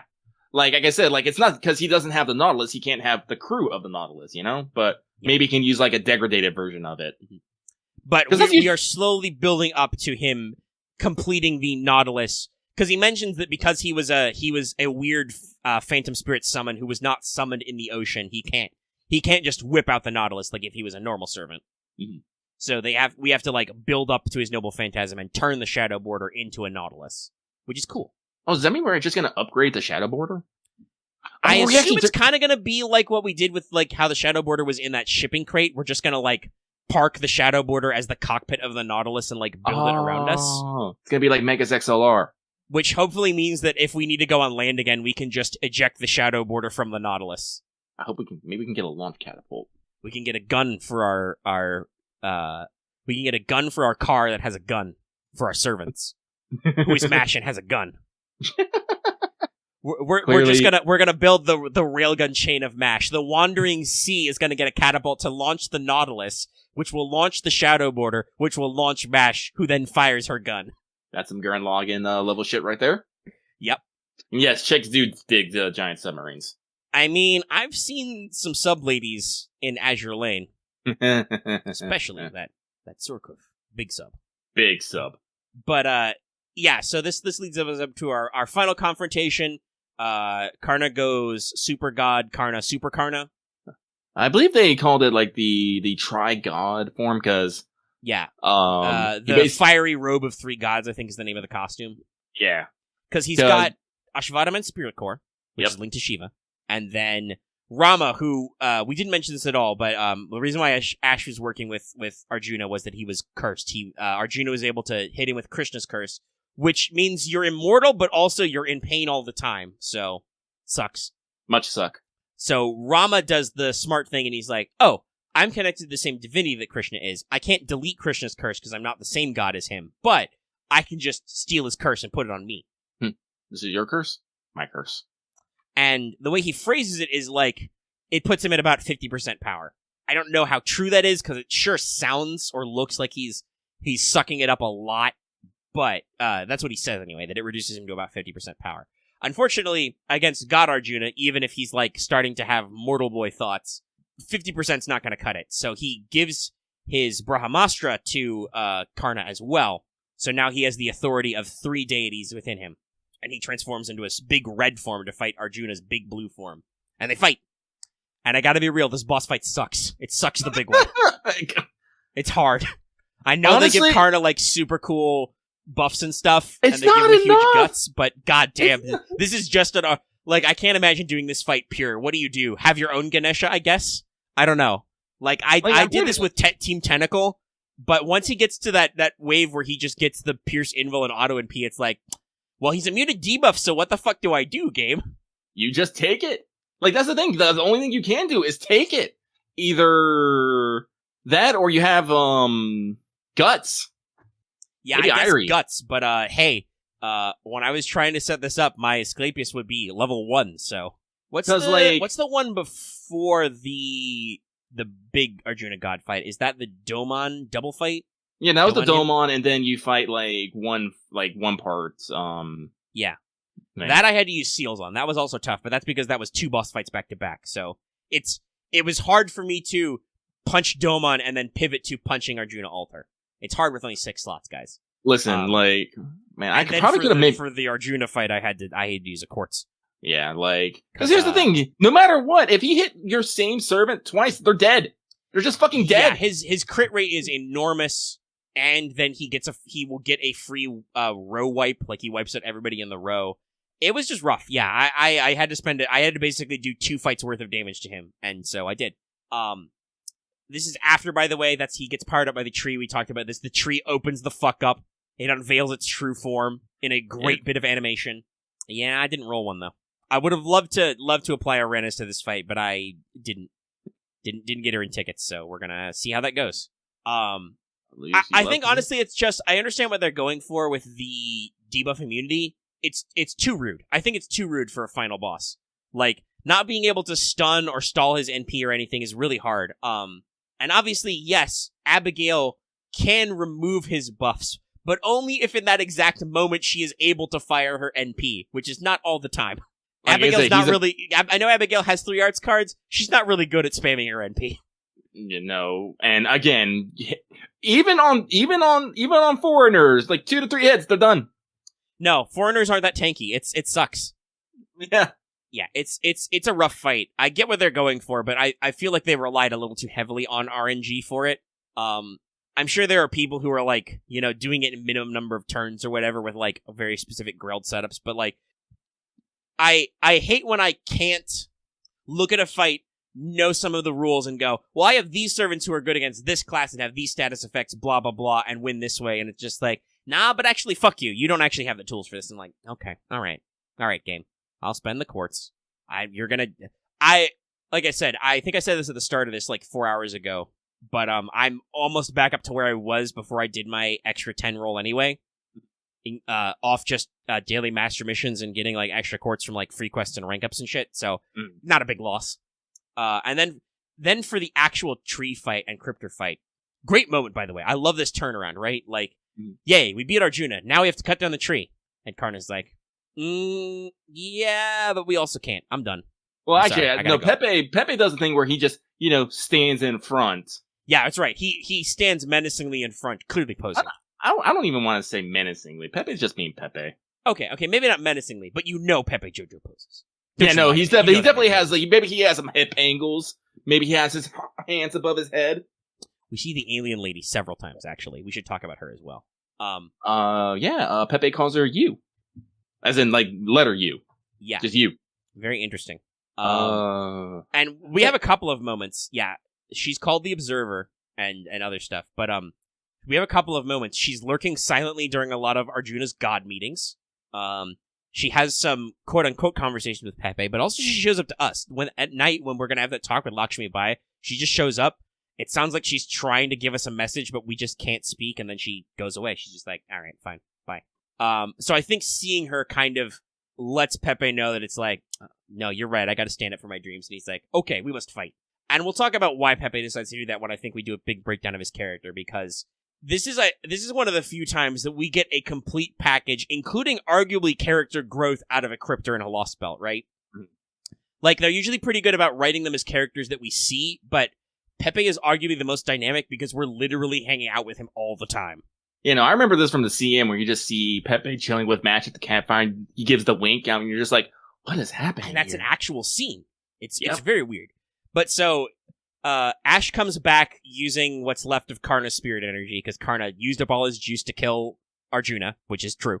And I do like the fact that Karna was basically pretty okay with it. He's all like, yeah, my time's up, I'm gonna give it back, and he apologizes like he does at first. He's like, I would love to see this to the end, but this dude helped me come back, and he says it's his turn now, so I'm kind of out of juice, so I'm gonna step over here now.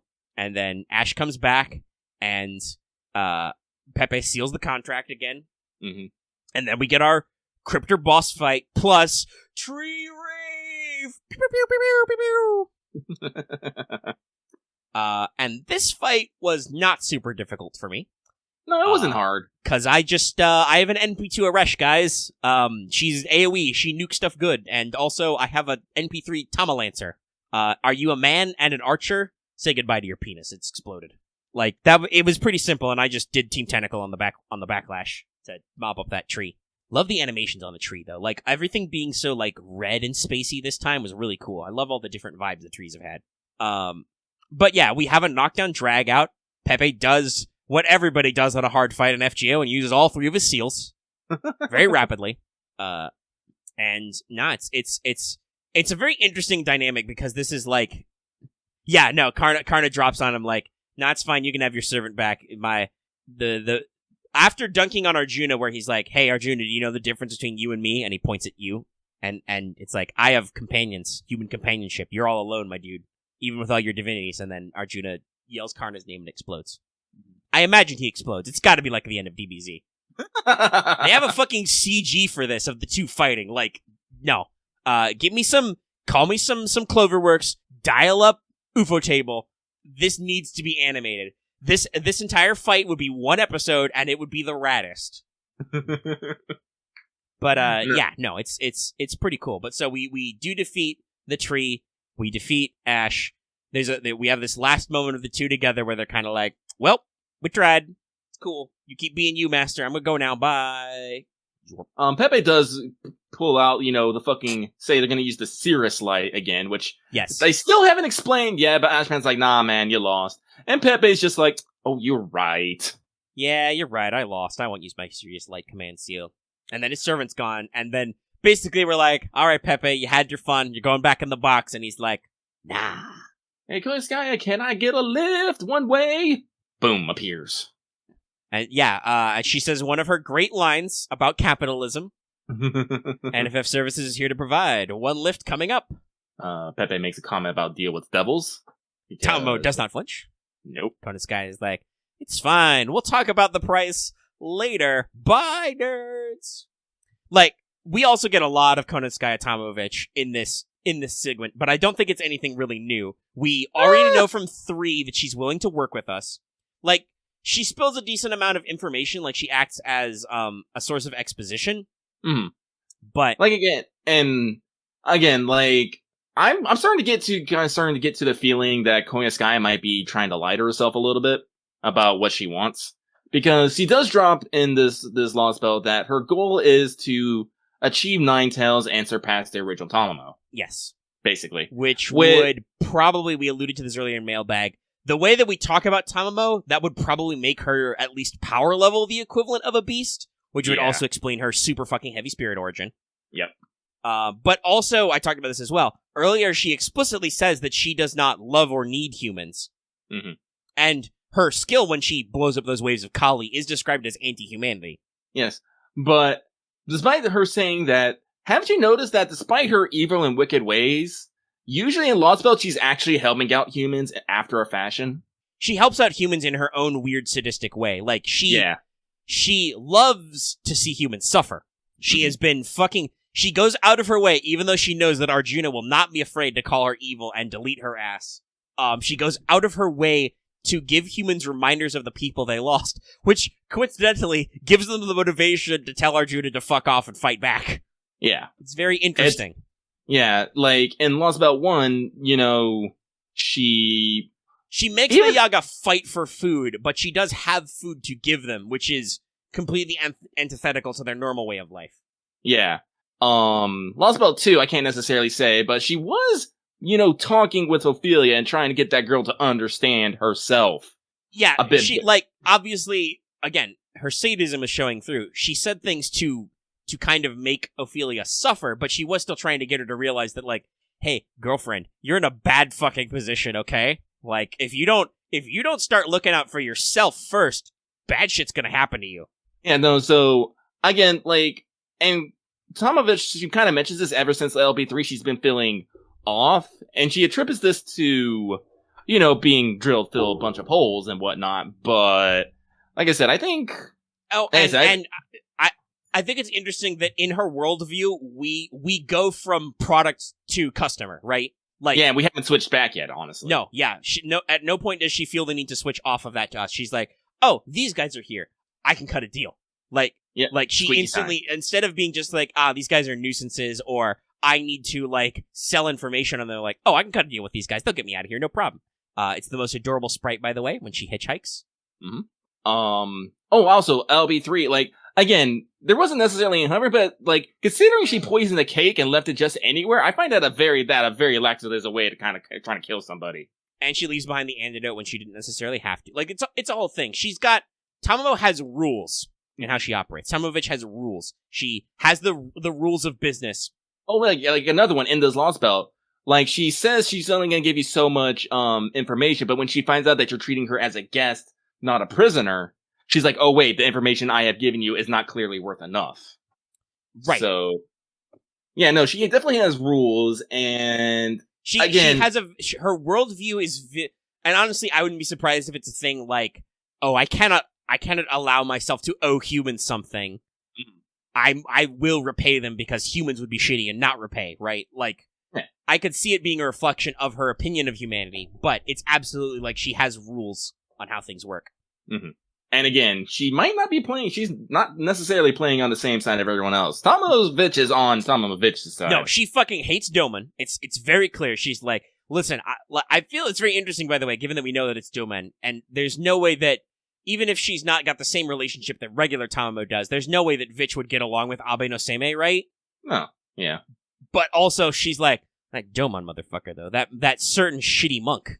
Well, that's because I believe that Abe no Seimei is also kind of in the same temperament as fucking Merlin. Yes, that's very much established. They have... I don't think there's any cross-contamination, but if you were to think of Abe no Seimei as the Merlin of Japan, you would not be wrong. Like, he has a similar mythical status. He's only half human. His mother was a fucking kitsune. Like, he is known to be very, like, temperamental and arguably weird at times. He's often portrayed in, like, anime and stuff as very quirky. So I can kind of see, like, you know, it's just it might be not that she doesn't, like, Vanilla Tamamo doesn't like her because, you know, caused her downfall and whatnot, but, you know, just because he's just kind of a weird fuckboy. Yeah. But Vitch is very clear that, like, she always refers to him as the shitty monk. Like, she never calls him by name. She won't sell him out 100% because that would be against her rules, her deal with the foreign god. But she makes it not unclear that, like, oh yeah, there's no rules that say we, the alter egos, have to work together. So again, we're getting spoonfuls of I also love how she completely repairs her outfit off screen. I like how someone comments and, like, why is no one commenting about this? Yeah, Munier notices. He's like, "Are we not even going to talk about how the fact that her outfit got fixed off screen?" And we're like, "Nah, it's fine. Magical fox powers." And she also gets into some tussles. Like, yes, she helps us out by shooting at divine beasts because they're going to eat her. But, like, she gets into a fight with Ash, and she's like, "Oh, but for just a little hero like you, I'm going to eat your whole spirit origin in a couple of bites." And I was a little intimidated.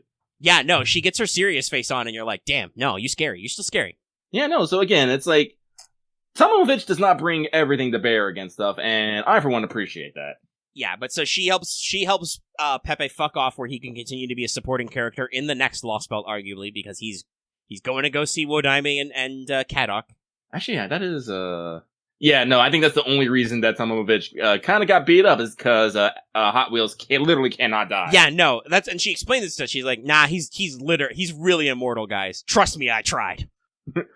She was able to punch his teeth down his throat. I'm honestly pretty sure that was literal. Yeah, she was able to not have him seriously injure her, as seen by the fact that she just covers up her injuries immediately, right? But did make her use enough power that she can't hop world lines, and so she has to ask us for help and be like, "Yo, I'm gonna get deleted. Let me on." And Gordolf is just like, "What? What?" Another great use of what. Also a great moment where he calls out that, like, he clearly thinks that Munier is gonna be vulnerable to Tamovich's charms, but he's like, "No, you gotta pay attention. You look like you spend a lot of time indoors. You don't have a lot of girlfriends." You're probably like saying 2D is the best. But just in case, I'm going to dab on some cologne. Just to be safe. And Munier's like, just to be safe of what? Like, I do like that I don't think Munier absolutely denies 100% of what Gordolf says. But he's also like, okay, director, but clearly you are the problem here. We don't talk about Munier enough sometimes. He's great. He gets a lot of lines in this because, for once, we actually spend a lot of time in and out of the shadow border. Like, this is something, actually, this is another cool point. When we are stuck in the shadow border for a pip, you don't go to a map screen. No, you go to a shadow border background, and I love it. Yeah, it's a great effect. It really makes you feel like you have temporarily left the world. Like, I thought that was a great effect. But Munier he's a great supporting character. Which is interesting. Like I wasn't necessarily expecting him to, you know, necessarily hang out this long, you know? Yeah, we have a small crew of Chaldeans. I do believe there is a girl Chaldea employee who is named, and you see her a couple of times in the anime for Babylonian stuff and other FGO stuff. Like, she's I believe you see her in the prologue as well. Yes, but she doesn't get a lot of screen time. I assume her function is not as vital as Munier's, because he's like he's one of the operators of the Shadow Border. Yeah, so. he's part of the tech crew, and he acts as the straight man to Gordolf for the most part, because you can't really call Sherlock Holmes and Leonardo da Vinci the straight man. No, they throw just as many fucking Well, and Da Vinci is a cheeky little brat. She's a gremlin. Yeah, I love her, but she's a gremlin. Absolutely a gremlin. No, she's put on rollerblades. Like, and Da Vinci doesn't get out a lot in this. She mostly lectures us or spends time in her tube, but that's because the Shadow Border is under operation a lot, and they need to be ready. But no, like, I like Munier as a supporting character because he, like I said, plays that straight man. He can directly call out the director on his nonsense without necessarily, like, feeling like it's gonna, like, either threaten Gordolf's authority, but also, like, without bogging down the story. He can just be like, dude, you're crazy. Or he's like, holy shit, did you just, like, drift in this thing? Great moments for all. Mm-hmm. And, yeah, then we have the last 2 pips. They make us go through one more section of the Lostbelt after we've won all the fights of sadness. That's when Asclepius dies, and that's when we kind of explain things to Asha, because Mash and us, the player character, really couldn't face her down after her dad got yeeted from time-space. Like, no. It was just like, no, I'm not. Like, Mash is, like, on the verge of tears. She's just like, Senpai, I thought I could talk to this girl, but I can't. We gotta go. We gotta fix this problem. This is fucked up. I'm done. Mm-hmm. But Mash also is like, we gotta tell her what's up. I don't feel right about leaving her behind after we've been through so much with her. So they explain that, the twisted Yuga cycle is gonna end. Their god is gone. But also, I called this moment bittersweet earlier. They leave her and all the people with a little nugget of hope. Like, as Lakshmi is going away, she talks about, like, she definitely believes in proper reincarnation, and that these people will return in another form someday. You know, they will get a chance to release their karma. And Asha kind of reflects this thought as she goes to sleep that night. You know, thinking about, like, yes, she's crying because there's a person she's missing, but she's also thinking about how if proper reincarnation is restored, she can live her life again and meet those people again. And it's like, wow, that's one of the few times a Lostbelt has ended with I feel like a proper bittersweet moment, right? Like, leaving you with this idea that they could be reincarnated some other place, some other time. Because Lostbelts 1 and 3 for sure are kind of this like, just gentle go to sleep moment. Like, you know, we play out the last call, right? You know, we go down with the ship like those violinists on the Titanic, but it's not really happy. And arguably Lostbelt 2 just still gets me every time. I don't know if there's anything sweet about that. Like, it's just, Gerda has no fucking clue what's going on, and she's just like, wonder if I'll see those guys again. Maybe if I just do a little jump, and then it's just over. And I'm like, why did you write this like this? I'm on the floor now. I did the reverse of jumping. I have fallen down. Gravity, why are you so strong? Oh, wait, no, it's just my heart's that heavy. Oh, it's really heavy all of a sudden.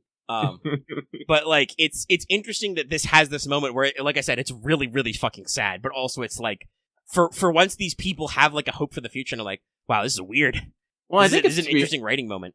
To be fair, it's like, again, we're talking about, like, Hindu mythology, where reincarnation is a big thing. There's a lot of gods who are like, I was this, but now I'm this. I'm gonna go do this. Yeah. So, like, that is, and especially since this whole story has been about, you know, this improper cycle, you know, maybe now they can finally get back to the proper cycle. It's like, ugh.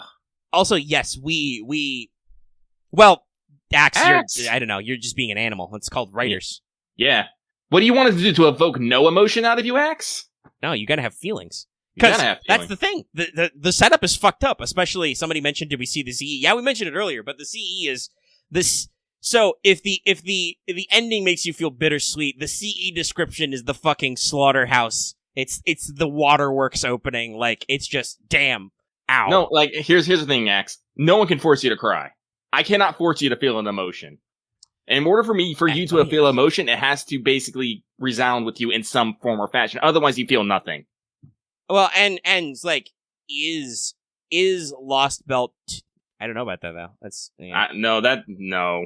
It's kind of it's an interesting take on this. But no, like Lostbelt 2, I don't think it's forced. It's reminding you of the consequences. When will you learn your actions have consequences? Basically, like, yeah, no, Gerda is gone. Like, and with the way the story is written, yeah, sorry, I think we might be cutting out a little bit. Sorry. But what I was saying was, with the way the story of Lostbelt 2 is written, they have to remind you of the stakes, right? Mm-hmm. You know, your actions have consequences. And with the way those characters are, with Scotty running out of juice, basically, and dying beforehand, there's really no other character to remind you that it's over now than Gerda, and that child was literally innocent. She had no concern for her life. And so that's kind of how it ends, just like how it begins. Also, Axe, if I tell you constantly to stop being sad and to be happy, will you be able to do that? No, you won't. I can't force you to feel shit. Yeah, I mean, it's an interesting process of provoking emotional responses. Yeah. But yeah, no, but the CE description is just a motherfucker of like, hey, you know how she was just her and her dad man? Well, she actually had a huge fucking family. And you're like, ooh, oof. The fact that you just find that out after everything, I think really...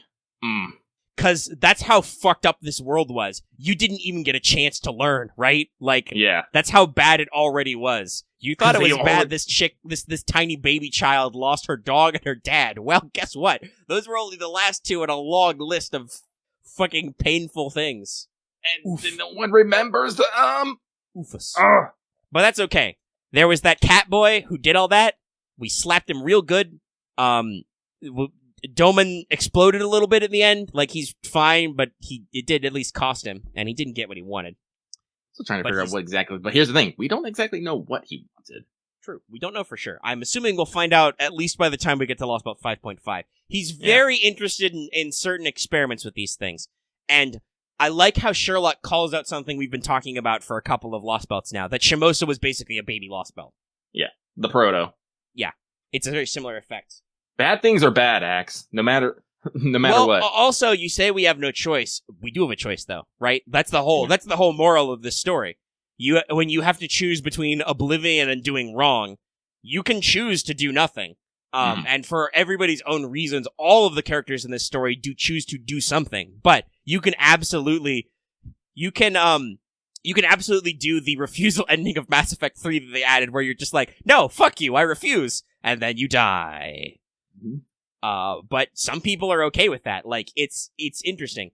And, like, arguably, you can go with the Holmesian, it's Watsonian versus, Doyleist perspective. The Doyleist perspective is, okay, well, the authors are quote-unquote forcing you to do this because the character, like, will go through these choices, but that's the point, though. The character resolves these choices as well, and hopefully through the character as an extension, we, the players, can resolve to make these choices, too.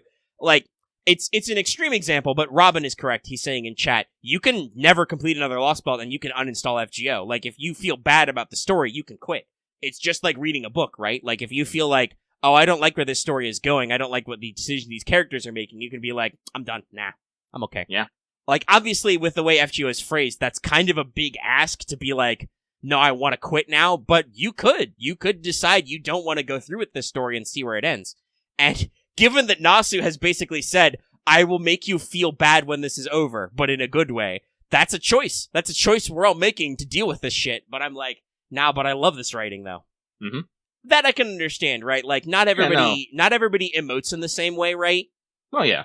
I mean, like if you, like, honestly, if you do not necessarily feel, like, the same way on your feelings, so that's perfectly valid. Like, everyone feels different ways about certain things. But, Axe, I think the thing I would definitely want to say is, like, the story is trying to go for a specific feel. Yes. It's not trying to force that feel on you, it's hoping to get that feel out of you through its writing. And it won't hit for everybody. And I think, like, the moment we got on this discussion was when you talked about, like, your feelings of frustration and bitterness at the writers, at the meta text. That, I think, is probably not but one, it's definitely not what the writers are trying to invoke, but also I think that's not usually the best way to react to stories that are trying to provoke a specific feel. Like, oh no, that asshole made me sad, Jiraiya died. Yeah, no shit, but also the characters are all sad, and I'm really upset because I like that motherfucker. I like that guy, and he's dead now. What? Jiraiya! And it's, they all, once again, Naruto doesn't undersell it. The fucking OP they use for that's the flow song that starts with, I realize the screaming pain. But I'm going straight ahead with the scar, Lucky. Mm-hmm. Like, yeah, I don't know. Like, if your response is more, like, rational and, like, you feel bad for other people who have kind of these, like, strong provocations, like, I can get that. I would say, don't feel bad for those people, though. Like, that's their own internalized or externalized emotional response. Like, yeah. if Lucky gets moved to tears by a piece and you're just like, well, that's sad, I guess, but I don't know if I was moved to tears, that's That's not No, about that's you. It's about Lucky's response. No, Lucky was moved to tears. Actually, was not this moved is to tears, but I was moved to very much sadness. Like this is one of the things between Omega and I. It's like I wear my heart on my sleeve. I ball at like a drop of a hat over the most emotion. Like not over like necessarily like things. Like fucking man, I start crying if I just see like some good animation. I'm like I'm moved. My heart. I'm moved a lot too. Like I think I've talked about this, talking about like anime and stuff. I get like really emotional over a lot of different shit now that I'm older. But my emotional response is no longer to cry. I do not cry a lot these days. I think I talked about this. The last time I shed a single tear was when my beloved childhood cat died. But I still feel upset about these things, right? Like it's still sad and disheartening. Okay, so Axe is talking about people having the same response to the same thing, like over a course of years. Well, well, actually, also, I would say over the course of, there's 2 points to this. And some of this is a conversation y'all can't see. Sorry about that. But this happens when people yell in chat, which Axe usually does this, but we've had plenty of discussions with other people as well. I'm not even sure Axe was here for the first hour of this show. No offense or anything. Just I'm like, was Axe here? I don't know. But, so there's 2 points to this. And first, the general idea about, like, feeling bad and then you get annoyed when people have the same response. Yeah, okay, I can see that, but, like, if, like, the writing, like, reaches a point over and over again, some stories are cyclical, or some stories are archetypal, right? Literally, in this case of the story, our current story or talk is about a loop. So, there is a certain emotional payoff to cyclical stories, especially if, to bring up Naruto, you break the cycle at the end. It's important. That's a kind of catharsis. But also in specific, like, people are upset about different characters because different characters are different. People are still upset about Romani, and we feel sad about him because we formed an emotional attachment to him literally for years. He was a constant presence in our lives in this story. He was a recurring character. He talked to us, the player, about stuff. He offered his emotions with others. He existed as a character in this narrative world, and then he went away forever, allegedly. Going out like a G, too. He's like, oh, you guys are fucked if I don't go away. I'm gonna sacrifice myself. No, Dr. Roman, don't do that. He's like, it's been great, y'all. Bye. As he goes off with that stupid, goofy grin, as he always has. And so we still feel this kind of, like, back and forth of this cycle, right? Yeah, I don't know about that part. There's definitely a thing, Axe, where you don't always... I don't know if you talk to too many people, but there are times when you get, like, confused about plot points and run with this interpretation, and it sometimes has absolutely confused your both literal understanding and emotional understanding of story points. This is why I always tell people to be wary of translations, for instance, not as a specific Axe problem, but, like, people on the internet are full of lies. Be careful about making your judgments and stuff. Wait for reliable sources. Like, I don't hardly know nothing from nobody about the upcoming or the current story beat, and just, like, but I'll find out later, and I'll find out for sure when it gets translated into English and it gets delivered to me that way, right? Yes. Like, I don't even necessarily trust 100% of the fragments I have of stuff that's been out in JP for a while. I'm like, no, I'll see what's up for sure when it comes to me in my native language, and I can trust that these people have verified this story and translated it correctly. Thank you, Robin, for the callback. Robin did a great Robin sarcasm. Don't know what you're talking about. Lancer Morgan's guaranteed 100%. Yep. Mm-hmm. Yep. Nope. We were there. We made that joke earlier. This may have also... This was probably when Robin was in regular Let's Talk and not patron chat that I absolutely made that callback as well. But now it's okay, Robin. It's a callback joke. But yeah, so, like, with individual characters and emotional responses, Axe, like, that should not necessarily surprise you because people build relationships on a character-to-character basis, right? I don't build a relationship to Romani as just, oh, this is the character I feel sad about. I build a relationship with Romani as a character as, like, a mentor figure, an explainer, and then ultimately kind of like this heroic thing, and then it kind of goes down. Well, you gotta be careful about when you want to unpack stuff, Axe. Like, there are times when you unpacking stuff is spoilers for people who aren't done with the story and aren't ready to unpack those things. You gotta be careful. Time and place, like Suna said. You gotta pick your moment. Like, obviously, yes, I understand you might want to unpack some shit, but, like, you can't hold other people hostage to unpack shit. That's not how interactions work. If somebody's like, whoa, I'm not ready to unpack those feelings. I'm not caught up yet. You can't be like, but I must unpack now. But yeah, no, like, it's the same with the Lostbelts. Like, yes, the Lostbelts are very similar responses, and we build these relationships with these characters, and then, by necessity, we have to leave them, allegedly. Yeah. Because most of these Lostbelts, these people that we meet are not necessarily doing any wrong. They're just living their lives their best we can, and we're here to fuck it up. And, this is where we come in. But And also, it's like, hey, once again, I would like to remind us, every Lost Belt does take the point to establish that this world we're in is fucked up in very different ways every time. yeah. Like I said, I'm very curious for how Lost Belt 5 will be handled, but it's in 2 parts, so we'll see. I don't even know if we're gonna see how fucked up the world is in Atlantis, right? Like, because the second part is tiled Olympus. I don't even know if we get to the actual fucking plot in a whole part of the Lost Belt. We'll see. Well, I think, if I can understand this, I'm pretty sure that the first half is us just trying to get there, and I think fucking the first part is just, I think the first part's gonna be like Okeanos, where we just, hang out in the ocean, go to some islands, fight some monsters. Yeah. Also, we haven't quite hit 5 hours, maybe with 5 hours of pregame, but I also did notice that as we're getting on the audio, it's getting a little weird, so I'm going to stop it down for a second and reset it so we can round out this recording. Alright, but we are back with the audio. It's fine, nothing was lost, we're resetting. But yeah, let's round out this big, long episode. I mean, I do think her character design is a little weird. They go very ham on the big eyes. Sorry, Axe just brought up that her eyes are a little unnerving. I'm like, it is true, her character design is quite different from other people. Like, a lot of the other villagers are, I think, drawn by, Takeuchi, probably.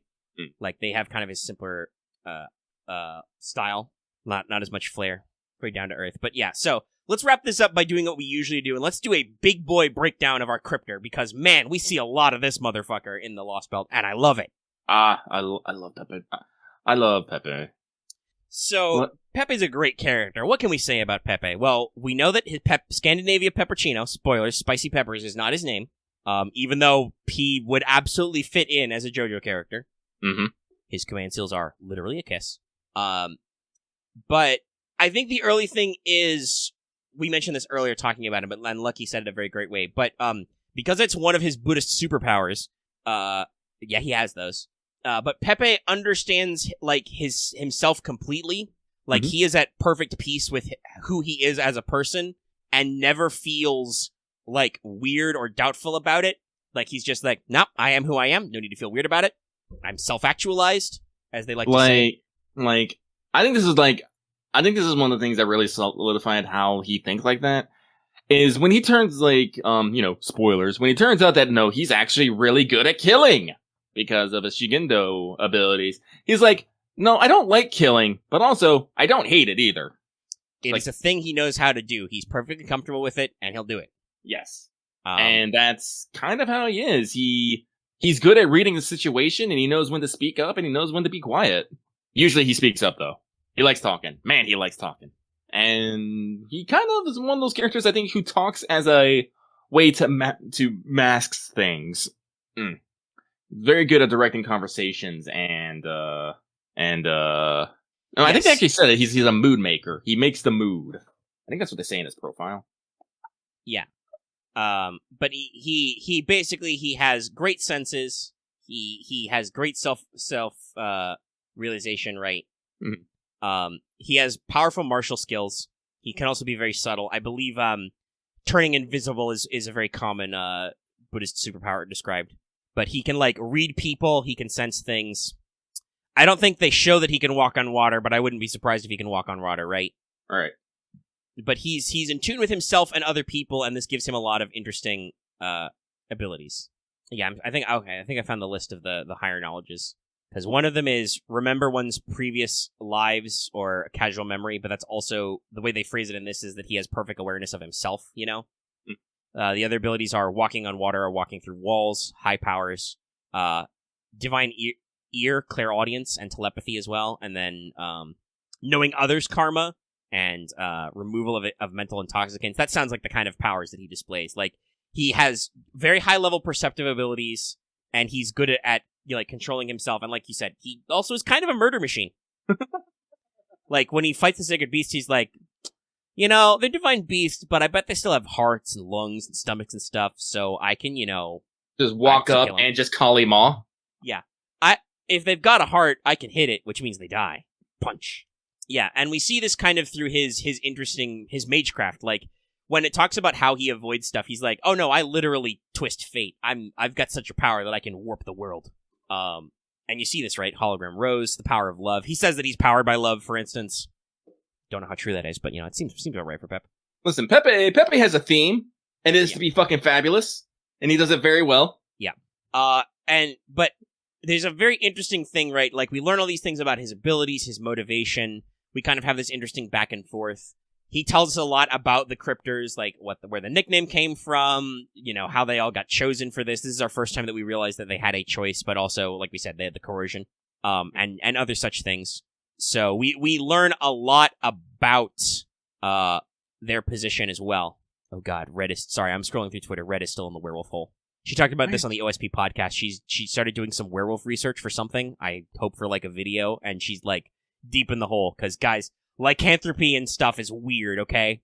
Actually, I was reading a story about, like, when I was doing some Wild Hunt research. Apparently, there might be a fucking big thing about fucking giant wolves, because at some points, there were just fucking apparently giant wolves terrorizing farmlands. Yeah, wolves are wild. Yeah. I think they're on, like, 16 episodes. They started, like, last year. Like, it was like, what do they call it? Like, there was like I don't the actually beast like to of listen. Third No Order. offense to OSP, I don't actually like to listen to the podcast very much because it's very temporal. They usually talk about what projects they're doing this week. So it's good for, like, if you watch a video and you want extra info, but it's still a little bit of a weird watch.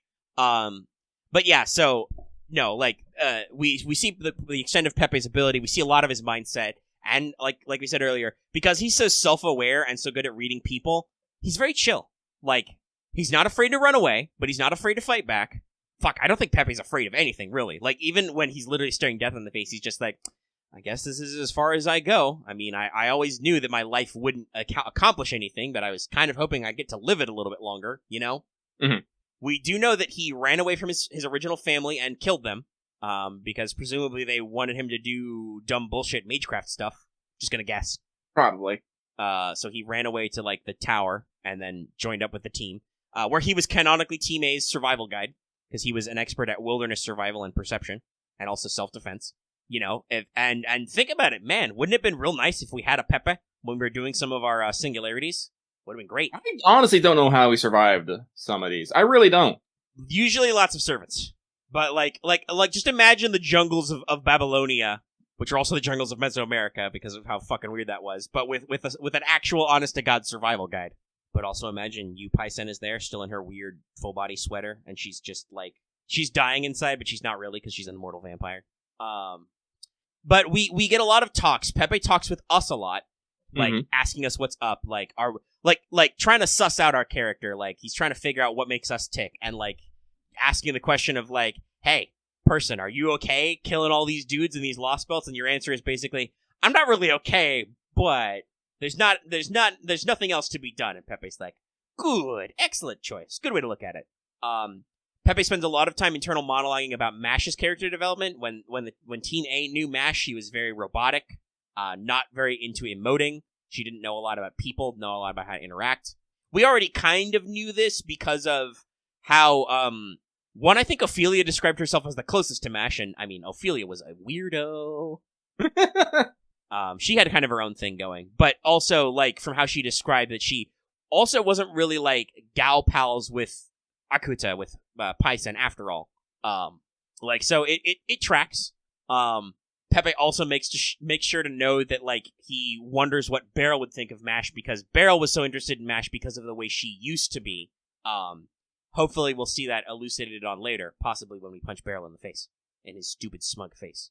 That is also a meme I made today. I put Beryl's cutout because they gave us one on the Smugora Mocks Me picture. But yeah, so Pepe's just great because of his social awareness, I guess, his emotional intelligence, that you have a lot of honest conversations with this guy, and it's really good because it builds his character and also it helps other characters build their character. And, like, Pepe's just so cool. Like, I really didn't feel betrayed when he quote unquote turned on us in the end. It's like, you do what you do, man. No, like, I kind of felt like, I kind of wish, like, we could have, like, emoted that better, because when Pepe does it, I think that the character options make you seem more surprised, and I was like, no, I totally saw this coming. Yeah, like, I read it not necessarily as surprised, but me kind of resigned. Like, one your dialogue options are, like, one's maybe a little more surprised than the other is just like, come on, Pepe, get out of the way. Like, please move.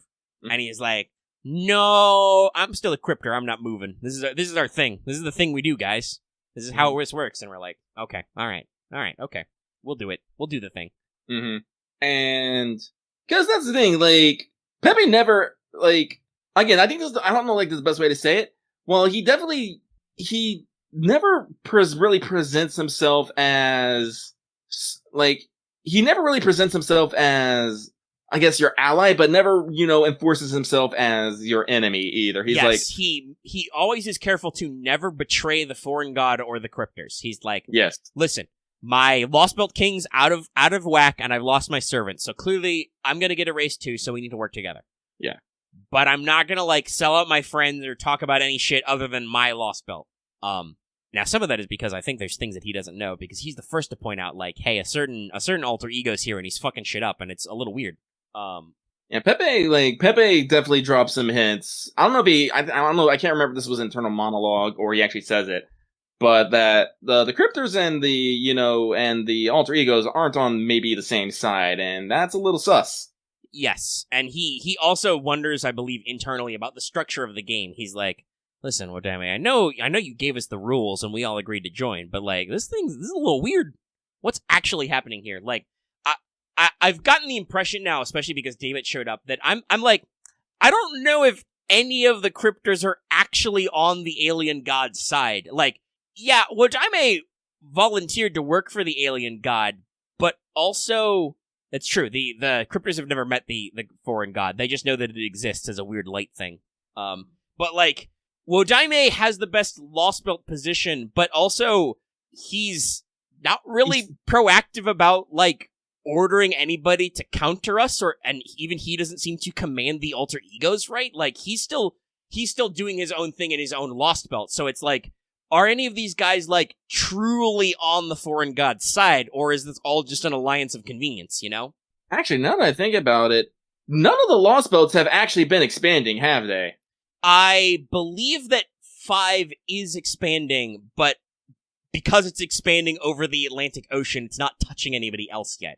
Which I can absolutely see Wodame arranging BT dubs. Because, in 1, they're kind of stuck because the tree hasn't even hardly taken root, right? And 2's kind of the same thing. The tree's taken root, but, there's weird shit happening. 3, the tree is straight up hidden. Now, it's fucking huge when we do find it, but it's been slowly kind of, growing and stabilizing and has been explicitly not expanding. Yeah, and 4, on one hand, it seems like all these situations are out of their control, but for some odd reason, I do find it a little weird that in all these situations, these trees are not actually in a good position to compete. Yeah, somebody just put it in chat. Lostbelt 4 was expanding and contracting for reasons, because it's constantly shifting. Lostbelt 6, the one that's active now, is just so fucking weird and unnatural. We explicitly see it's not surrounded by a storm wall, it's surrounded by a wall of light. Something weird is going on there that's not functional. And I don't think we've even bothered, because it's so far away, to observe Lostbelt 7, and 5 is the hugest. I don't know if it's actively still expanding, though it certainly sounds like it could be, right? At one point, Wodame calls back Canis so she can come back and do some work. By the way, I do want to throw out there, with my Ash pulls, this means that I am now 4 for 4 on Crypter Servants. I acquired Anastasia, Sigurd, Prince of Landling, and now Ash, so I'm hoping that means that the trend continues and I get my Canis without too much trouble. Only got one Lostbelt King so far, though, which is very interesting. Only the Big Mothman has showed up for me. And I think I've done at least a couple of rolls, not gone to the bone, but I've rolled on every Lostbelt King's banner at least a couple of times, other than probably Ivan, and even then I threw some tickets for Salieri's. It's very interesting. Anyway. But yeah, I don't know if the foreign god has explained enough of its goals that people are on its side, other than the disciples, who aren't on each other's side either, really. It's so weird. This setup is really interesting, and I like how dynamic it makes everybody, but man, it's very confusing. I hope this gets cleared up in maybe our next releases or something. I do not know where the alliance, where alliances fall here. I really don't. For instance, think about this. Ophelia is probably the most legit crypter trying to crypter, right? Right. She's not fucking with her rules in any way. She's trying to convince her Lostbelt King to expand the world, but she's tampered because of her circumstances. But Ophelia's not loyal to the foreign god. She's loyal to Wodame. Yep, and she's doing what Wodame told her to do. And she deliberately hurts herself by not cluing Wodame into things that are going wrong in her Lostbelt because she doesn't want to disappoint him. Kadok is trying his best, but he's also not necessarily playing by the rules. and we saw that his tree didn't go anywhere because he didn't do stuff with Ivan, and the observer cuts down, the alien lady cuts down his tree, like, when the time is up. Like, we punched the tree, and the tree didn't even open up to reveal a galaxy, so it's a whole thing. And, like, we know how 3 went. 3 was very recent and was very weird. The fucking Akuda called them up to be like, hey guys, I quit, bye. And Beryl has talked about how his Lost Belt is weird. I don't know what his opinions are. Beryl screams token chaotic evil teammate to me. Like, I'm fairly certain Beryl is and always has been on Beryl's side, and he gives no fucks. Pretty sure Beryl's a serial killer in some way or fashion. So, like, yeah, I'm like, I'm sure Marsbury picked him for some reason, but it could just be that reason that he is not afraid to murder motherfuckers in space-time, you know? That's a job you need. As we've seen from our singularities and our Lost Belts, you do need somebody who's willing to just cap a motherfucker. Assassination specialist? Yeah, like, he might, you know, we've had to fight some very serious guys with some very serious skill sets. Yeah, Axe put it a good way. He could be the trigger man for Team A, and I would believe it. I would believe he's the guy that can absolutely pull some triggers. Hell, I think he pulls too many triggers, probably. So anyway, I started blasting. Yeah. God, that would be a great meme edit. Just put the transparency of Beryl in there. So anyway, I started blasting. I missed. Yes, he does talk about how his Lost Belt is so fucked up that he can easily kill people and nobody bats an eyelid, is I think how he phrased it. Which is something that David also agrees with. He's like, yeah, my Lost Belt's also fucked up and primitive and nobody gives a shit either. But then honestly, we meet David and he's weird. Now that I think about David, I think David was just honestly just talking honestly. He's like, yeah, no, it's weird, huh? Yeah, like, and I think that he was doing it because he clearly saw that Beryl was excited about this, and he's like, oh, Beryl gives a shit about this. Yes, I will agree with him. My Lost Belt is similar. Like, he could just have been stating facts. I don't know. He's just trying to have a conversation. He's the last guy, he's the last Lost Belt we have to go to, and the last Crypter we have to face, so we're gonna... I think there will be some interesting swerves there, but let's not speculate too much on that. The show is very long. So, Pepe's real great. I love him. I hope...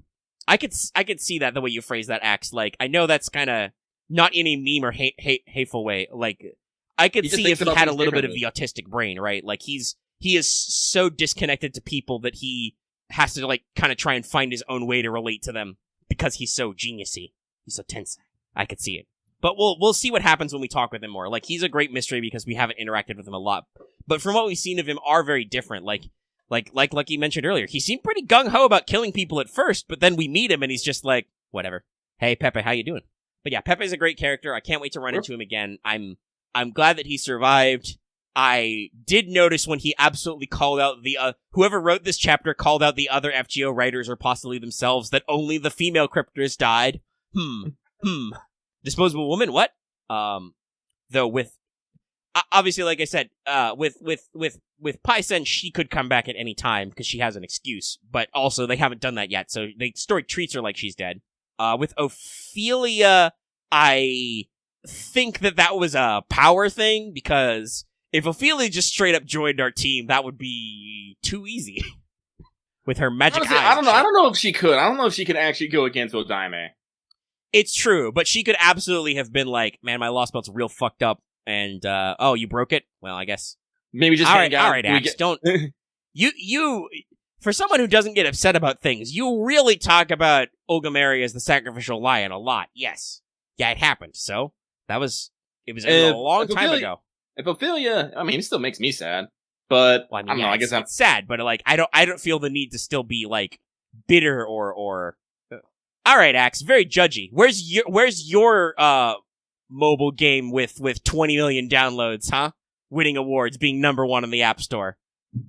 Popularity is its own reward sometimes, guys. This is, like, a lot of people like to armchair, right? Like, they like to call shots, and I'm like, alright, motherfucker, where's yours?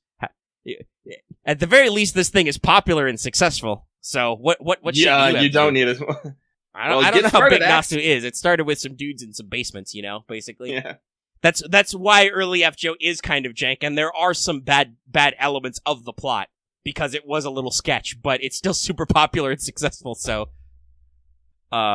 you know, what, let's be careful about throwing stones in glass houses. Like, I mean, it's a very classic trope, and you gotta be careful with tropes. If you use them too much, they can get cliche, they can get overwrought, you know, but, like, I don't feel like it was an unnecessary plot element because remember, it puts us on the back foot. We lost the director. That means Romani has to take charge and Da Vinci has to take charge, which puts us in our weird fucked up starting situation. Yeah. It also gives us a reason to slap the shit out of Lovelaner, that motherfucker. But yeah, no, like I'm glad Pepe's still around. I hope he comes back. Fuck, I still hope Kada comes back. Like I know he's just chilling in Lost Belt 5. I hope he's a recurring character still. You know? Mm-hmm. Like this is the thing that OSP is big about that I've come to realize around. When you kill characters, you kind of cut off all their future character development stuff, and like, yeah, Ophelia has a complete arc in her story that ends with her dying, but like, I'm glad for a lot of these characters we can still see them and they can come back later. Mm-hmm. So we'll see what happens. I might need other cryptors.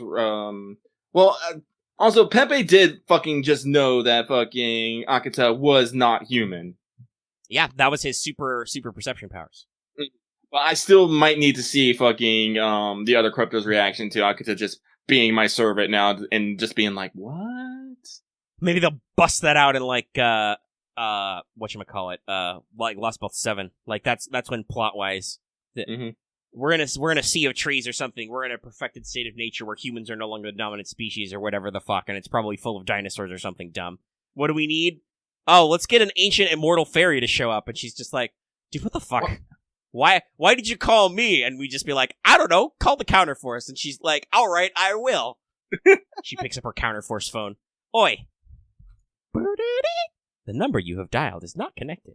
Please try again. Honestly, once we get done with Lost Belt 7, I guarantee they're going to do some fucking Time Temple of Solomon bullshit. Oh, yeah, no, I was talking about that before with some other people about, like, the characterization. Like, I think it's pretty clear that not only do we have, like, these last couple of Lost Belts are going to be very text-heavy, but if the end of Lost Belt 5 Part 2 is the halfway point, one, there will be some more Lost Belt 5.5 type situations, but also there absolutely will be a big showy confrontation. Like, we're gonna cut down all the trees, and then the alien god's gonna be like, cool, you cut down my trees, but the earth is still fucked. Now you must fight me in the final battle.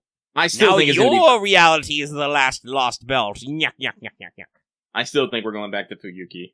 I mean, yeah, there's some interesting parallels. I wouldn't be shocked. I'm glad they brought back Cascu as well, tying up things. But ye. Not necessarily a random idea, Axe. I've been talking about that idea for a while. Yeah, we are time cops. I joked about this earlier when talking about Lost Belt 4's storyline, but no, we actually use time travel to solve a problem for once, as opposed to just be the setting in which we solve problems.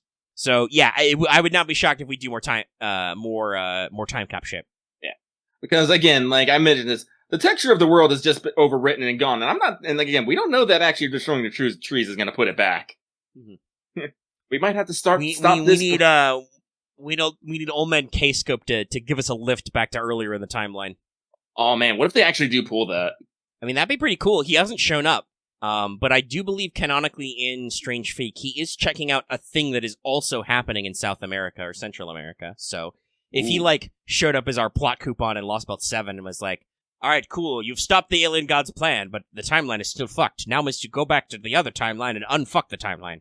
Like, and that would be actually a really interesting challenge run because it would give us an excuse, much like all those Demon Pillar bosses, to make us fight all the trees again, right?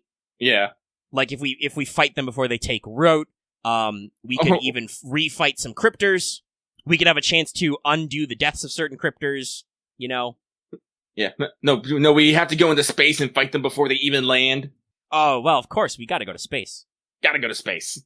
Activate our space... Well, actually, we already have a spacesuit mystic code. Captain Chaldea. We can make it plot relevant. We shoot up into space.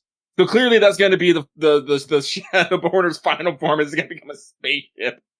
Yeah, this is absolutely just a Gurren Lagann thing. we put the Nautilus in a rocket ship. We shoot the rocket ship into space. We shoot the Nautilus out of the rocket ship. Then we shoot the Shadowborder out of the Nautilus. Then we shoot Mash out of the Shadowborder. And she shoots the alien god in the face. Bonk. This is great. Time is saved. Trigger animate this. The OP plays in the background. The OP better play in the background. That's all I'm saying. Also, by the way, this Lost Belt had good hecking sound. Good themes. I love the switch from, like, a peaceful theme to when it gets to the Destruction Yuga. Like, there's just some dude wailing on an electric guitar in the background. Also, yes, Neil Armstrong is canonically a servant. This was at least an extra, but yes. Yes. Moon Cancer, Neil Armstrong, when? I guess it would be a Moon Cancer because he did, like... He landed on the moon? Yeah, no, and by landing on the moon, he removed some of the mystique, probably removed some of the mystery. That's Moon Cancer-like.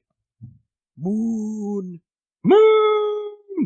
There's a lot of interesting things the plot will go, and we'll see where things are unfolding, because, like, arguably, Lostbelt 6 should be a side story, right? Like, 5 was the big one. By defeating that, and however we managed to accomplish that, no spoilers in comments, please. However we managed to accomplish that, other than the fact that we know that Beryl is still fine, and Pepe is also fine because he's chilling in the Lost Belt, right? Right. Like, it's arguably a side story, so clearly something happens in 5 where we decide we need to go punch, much like how 3 got set up, we need to go punch Beryl next. And it honestly seems like it's a lot more, like, personal story. Like, there are a lot of different story sprites I've seen for MASH. She shows heavily in the timeline, right? Mm-hmm. Like, it's a long, so I'm hoping it's kind of like a good character build focus, but it seems like a lot of weird shit is going on that's just like really fucking, like, even for Lost Belts, shit's weird. So we'll see what happens. How long before Lost Belt 5? For us, it was the December story event. I assume it will be the same after Anniversary, because we'll probably relax a little. So, yeah, it will be this December. There will still be a Christmas event, right? Nightingale! Yes, Nightingale Christmas, that's right. Forgot it for a second. I was like, what was it? Yeah. Saber Astolfo, yeah. But yes, it should be a late... Yeah, it's Christmas is the first half of December. This is the Lost Belt 5 Part 1 is the second half of December into the New Year segment. Gonna get best grandma. Presuming that they are still usually around the same level. You know, the same order of events. Alright, I've got a big yawn. It's 2 a.m. I've got to edit this motherfucker. It's okay, I'll be fine. I went to bed early last night. I'll be okay. So we should wrap up. We've said our thoughts on Pepe and all this other stuff. This Lost Belt was good. Was it the best? I don't know. But I love a lot of the characters, and like I said, I love the action. Honestly, like, if we're gonna say me, I don't think it's the best. Honestly, I think I want to put in, like, maybe number 3 or 4. Just because while it is very good action-wise, and you said good characters, like, I do think, like, maybe the pacing wasn't necessarily off, but yeah, it was just... I will say, I don't think we got to this earlier. I do feel a little bummed that our character roster is so thin, we have to fight, like, Asclepius and William Tell, like, 3 fucking times each. Mm-hmm. And to be real, the mobs are very repetitive. Oh, look, it's a Berserker crocodile. Oh, look, we have a giant snakeman, like, once. Like, it's a little... They had good bones to the plot. Some of the connection was a little thin. It was a lot of excuses for us to just walk around and talk to all the cool characters, you know? Mm-hmm. Yeah, but like if like this was an action movie to me. Like that's the best way I can put it. Yeah, no, and like I said, that's why this is number 1 on my animation, because we would cut out a lot of that faff. And it's got like really good action core here and really good character moments. I love it. Like it's one of my favorite Lost Belts to have played, but I cannot say that it is the best produced or written. Oh gosh, I don't know, Axe, you're asking the wrong guy. I haven't had time in my 2 weeks of playing Lost Belt 4 to also read all 101.8 million words of the Mahabharata, okay? A body of text that is 10 times as long as the Iliad and the Odyssey put together. Let's just say that the Indian style is not light on the stuff. But absolutely, by the way, this is directly tied into the plot of the Mahabharata as well. And it does sound like the fighting is, like, very overinflated. During the Mahabharata war, they fight a war for 18 days, Lucky. Arjuna's in a war for 18 days only. And literally, like, tens of thousands of dudes are dead. All the important named characters are dead except for, like, the 4 Pandava brothers, including Karna, by the way, and his teacher Drona. Ashvatthaman survives because he gets cursed, and Krishna's, of course, fine because he won't fucking fight that nerd. By the way, this is why it's very interesting about how Arjuna receives his conclusion. I want to tell Lucky this bit because I don't know if he's watched my Wanted. Probably not. He doesn't have time for that. Nope. But it's very interesting. So Krishna agrees to be Arjuna's charioteer in the Mahabharata war, but on the condition that he picks up no weapons. Later, moments later possibly, but I think actually after a little bit of conflict, Arjuna feels really freaked out and bad about having to fight his own kin and his own teacher and all this shit. And seeing all the dead people, much like we see in the flashbacks Arjuna Alter has in the Lost Belt, and he wants to lay down his arms, and Krishna, who has only agreed to be in this fight on the rule that he fight nobody, tells Arjuna to get over himself, basically, and about the impermanence of things, and that he has a moral duty in this life that transcends any transient nonsense of killing dudes, and to go back in there and fight. And Arjuna then killed a whole bunch of dudes. And I'm like, yeah, it's no wonder FGO translates Arjuna's dark impulses as Krishna, because Krishna's kind of a fucker in the epic. I must remain perfectly neutral, but you have a moral duty to kill dudes. Do it. What? Okay, I mean, I know he does kind of have a moral duty, but damn. No wonder Karna gets painted as an anti-hero a lot. But yeah, no, it's an interesting story, and it definitely has some super big over-the-top moments, so maybe it checks out. Find out for yourself. Read an original source. Anyway, let's wrap up the show. We've been going very long now. You've got your big, long episode. We always do these when we do Lost Belts, but we did unfortunately start recording a little bit later today, so this is going to be a big boy edit for me. I gotta knuckle under and finish this up and stuff. So, let's just go straight to the outro. There's no need for other business. We'll catch up with our business next week. Stay tuned actually, this is probably so long that by the time this drops tomorrow, you probably don't have enough time to watch What's Up live, so go back and watch the What's Up you missed while you were listening to this, please. And we'll see you next week for more. I don't even have time to bug Lucky about where he's at with a Wanted on Mao. We gotta get out of here. We gotta go. You gotta go. So, if you like this episode, be sure to give it a like. If you have any comments, leave them in the comment section down below, except don't do spoilers, then I'll have to eat you. You can join our Discord. The link is, as always, in the video description and on our channel page. You, too, if you want to yell about spoilers, you can go to our channel called Spoiler Channel and yell about spoilers there, with many other like-minded people. Much yelling, much speculation, many imaged screen caps. If you are new here and haven't already, please subscribe to our channel. We did collect a few new subscribers off that Arjuna altar. However, according to YouTube, we are at a net 0 subscriber gain and loss, so let's fix that. Subscribe right now. Tell your friends to subscribe. Get us over that 3K limit. We'll do something cool, like a live Let's Like FGO. We do those? Yes. Also, even if you're already subscribed, make sure to hit that bell for notifications so you always know when we post a new video, because you never know when a video might get posted late, because it's like 5.5 hours long. Actually, it won't be that long. There's a lot of compression that'll go in the edit, but it took us a while to record, so make sure to hit that bell for notifications so you always know when we're posting a new video. No, I can't. I was recording hacks. You want me to be gushing over poetry while we're... Well, actually, some people might find that adorable, but I would be super embarrassed. Sorry. Axe talking about stuff. We're having sideline conversations once again. We're distracted in the outro, as we always are. Anyway. Yes. So, also, by the way, actually, I want to go ahead. Someone see Arjuna alters NP cutscene as a Rasengan. Actually, that is kind of what happens in Extella Link. Arjuna and Karna do have a DBZ fight in a cutscene that we can't show you because, Marvelous or butts. Anyway. I actually have it on my Twitter somewhere, but it's like an eternity ago. Yeah, it's out there. Look for Lucky's media tweets. Anywho, our final moment here is to remind you that, like we said at the front of the show, consider supporting us on Patreon. You can get access to this episode early in audio format for as little as $1 a month or $10 a year. You can listen to the show live at higher levels. You can vote on polls like Fan Servant Friday, and also as our teacher Omega Sensei. See if you can get some stuff out there. I would check in on those polls, but no time for that. You can look them up. And that's everything. We will see you next week. Okay, goodbye. Tomovich, I would like to leave the recording.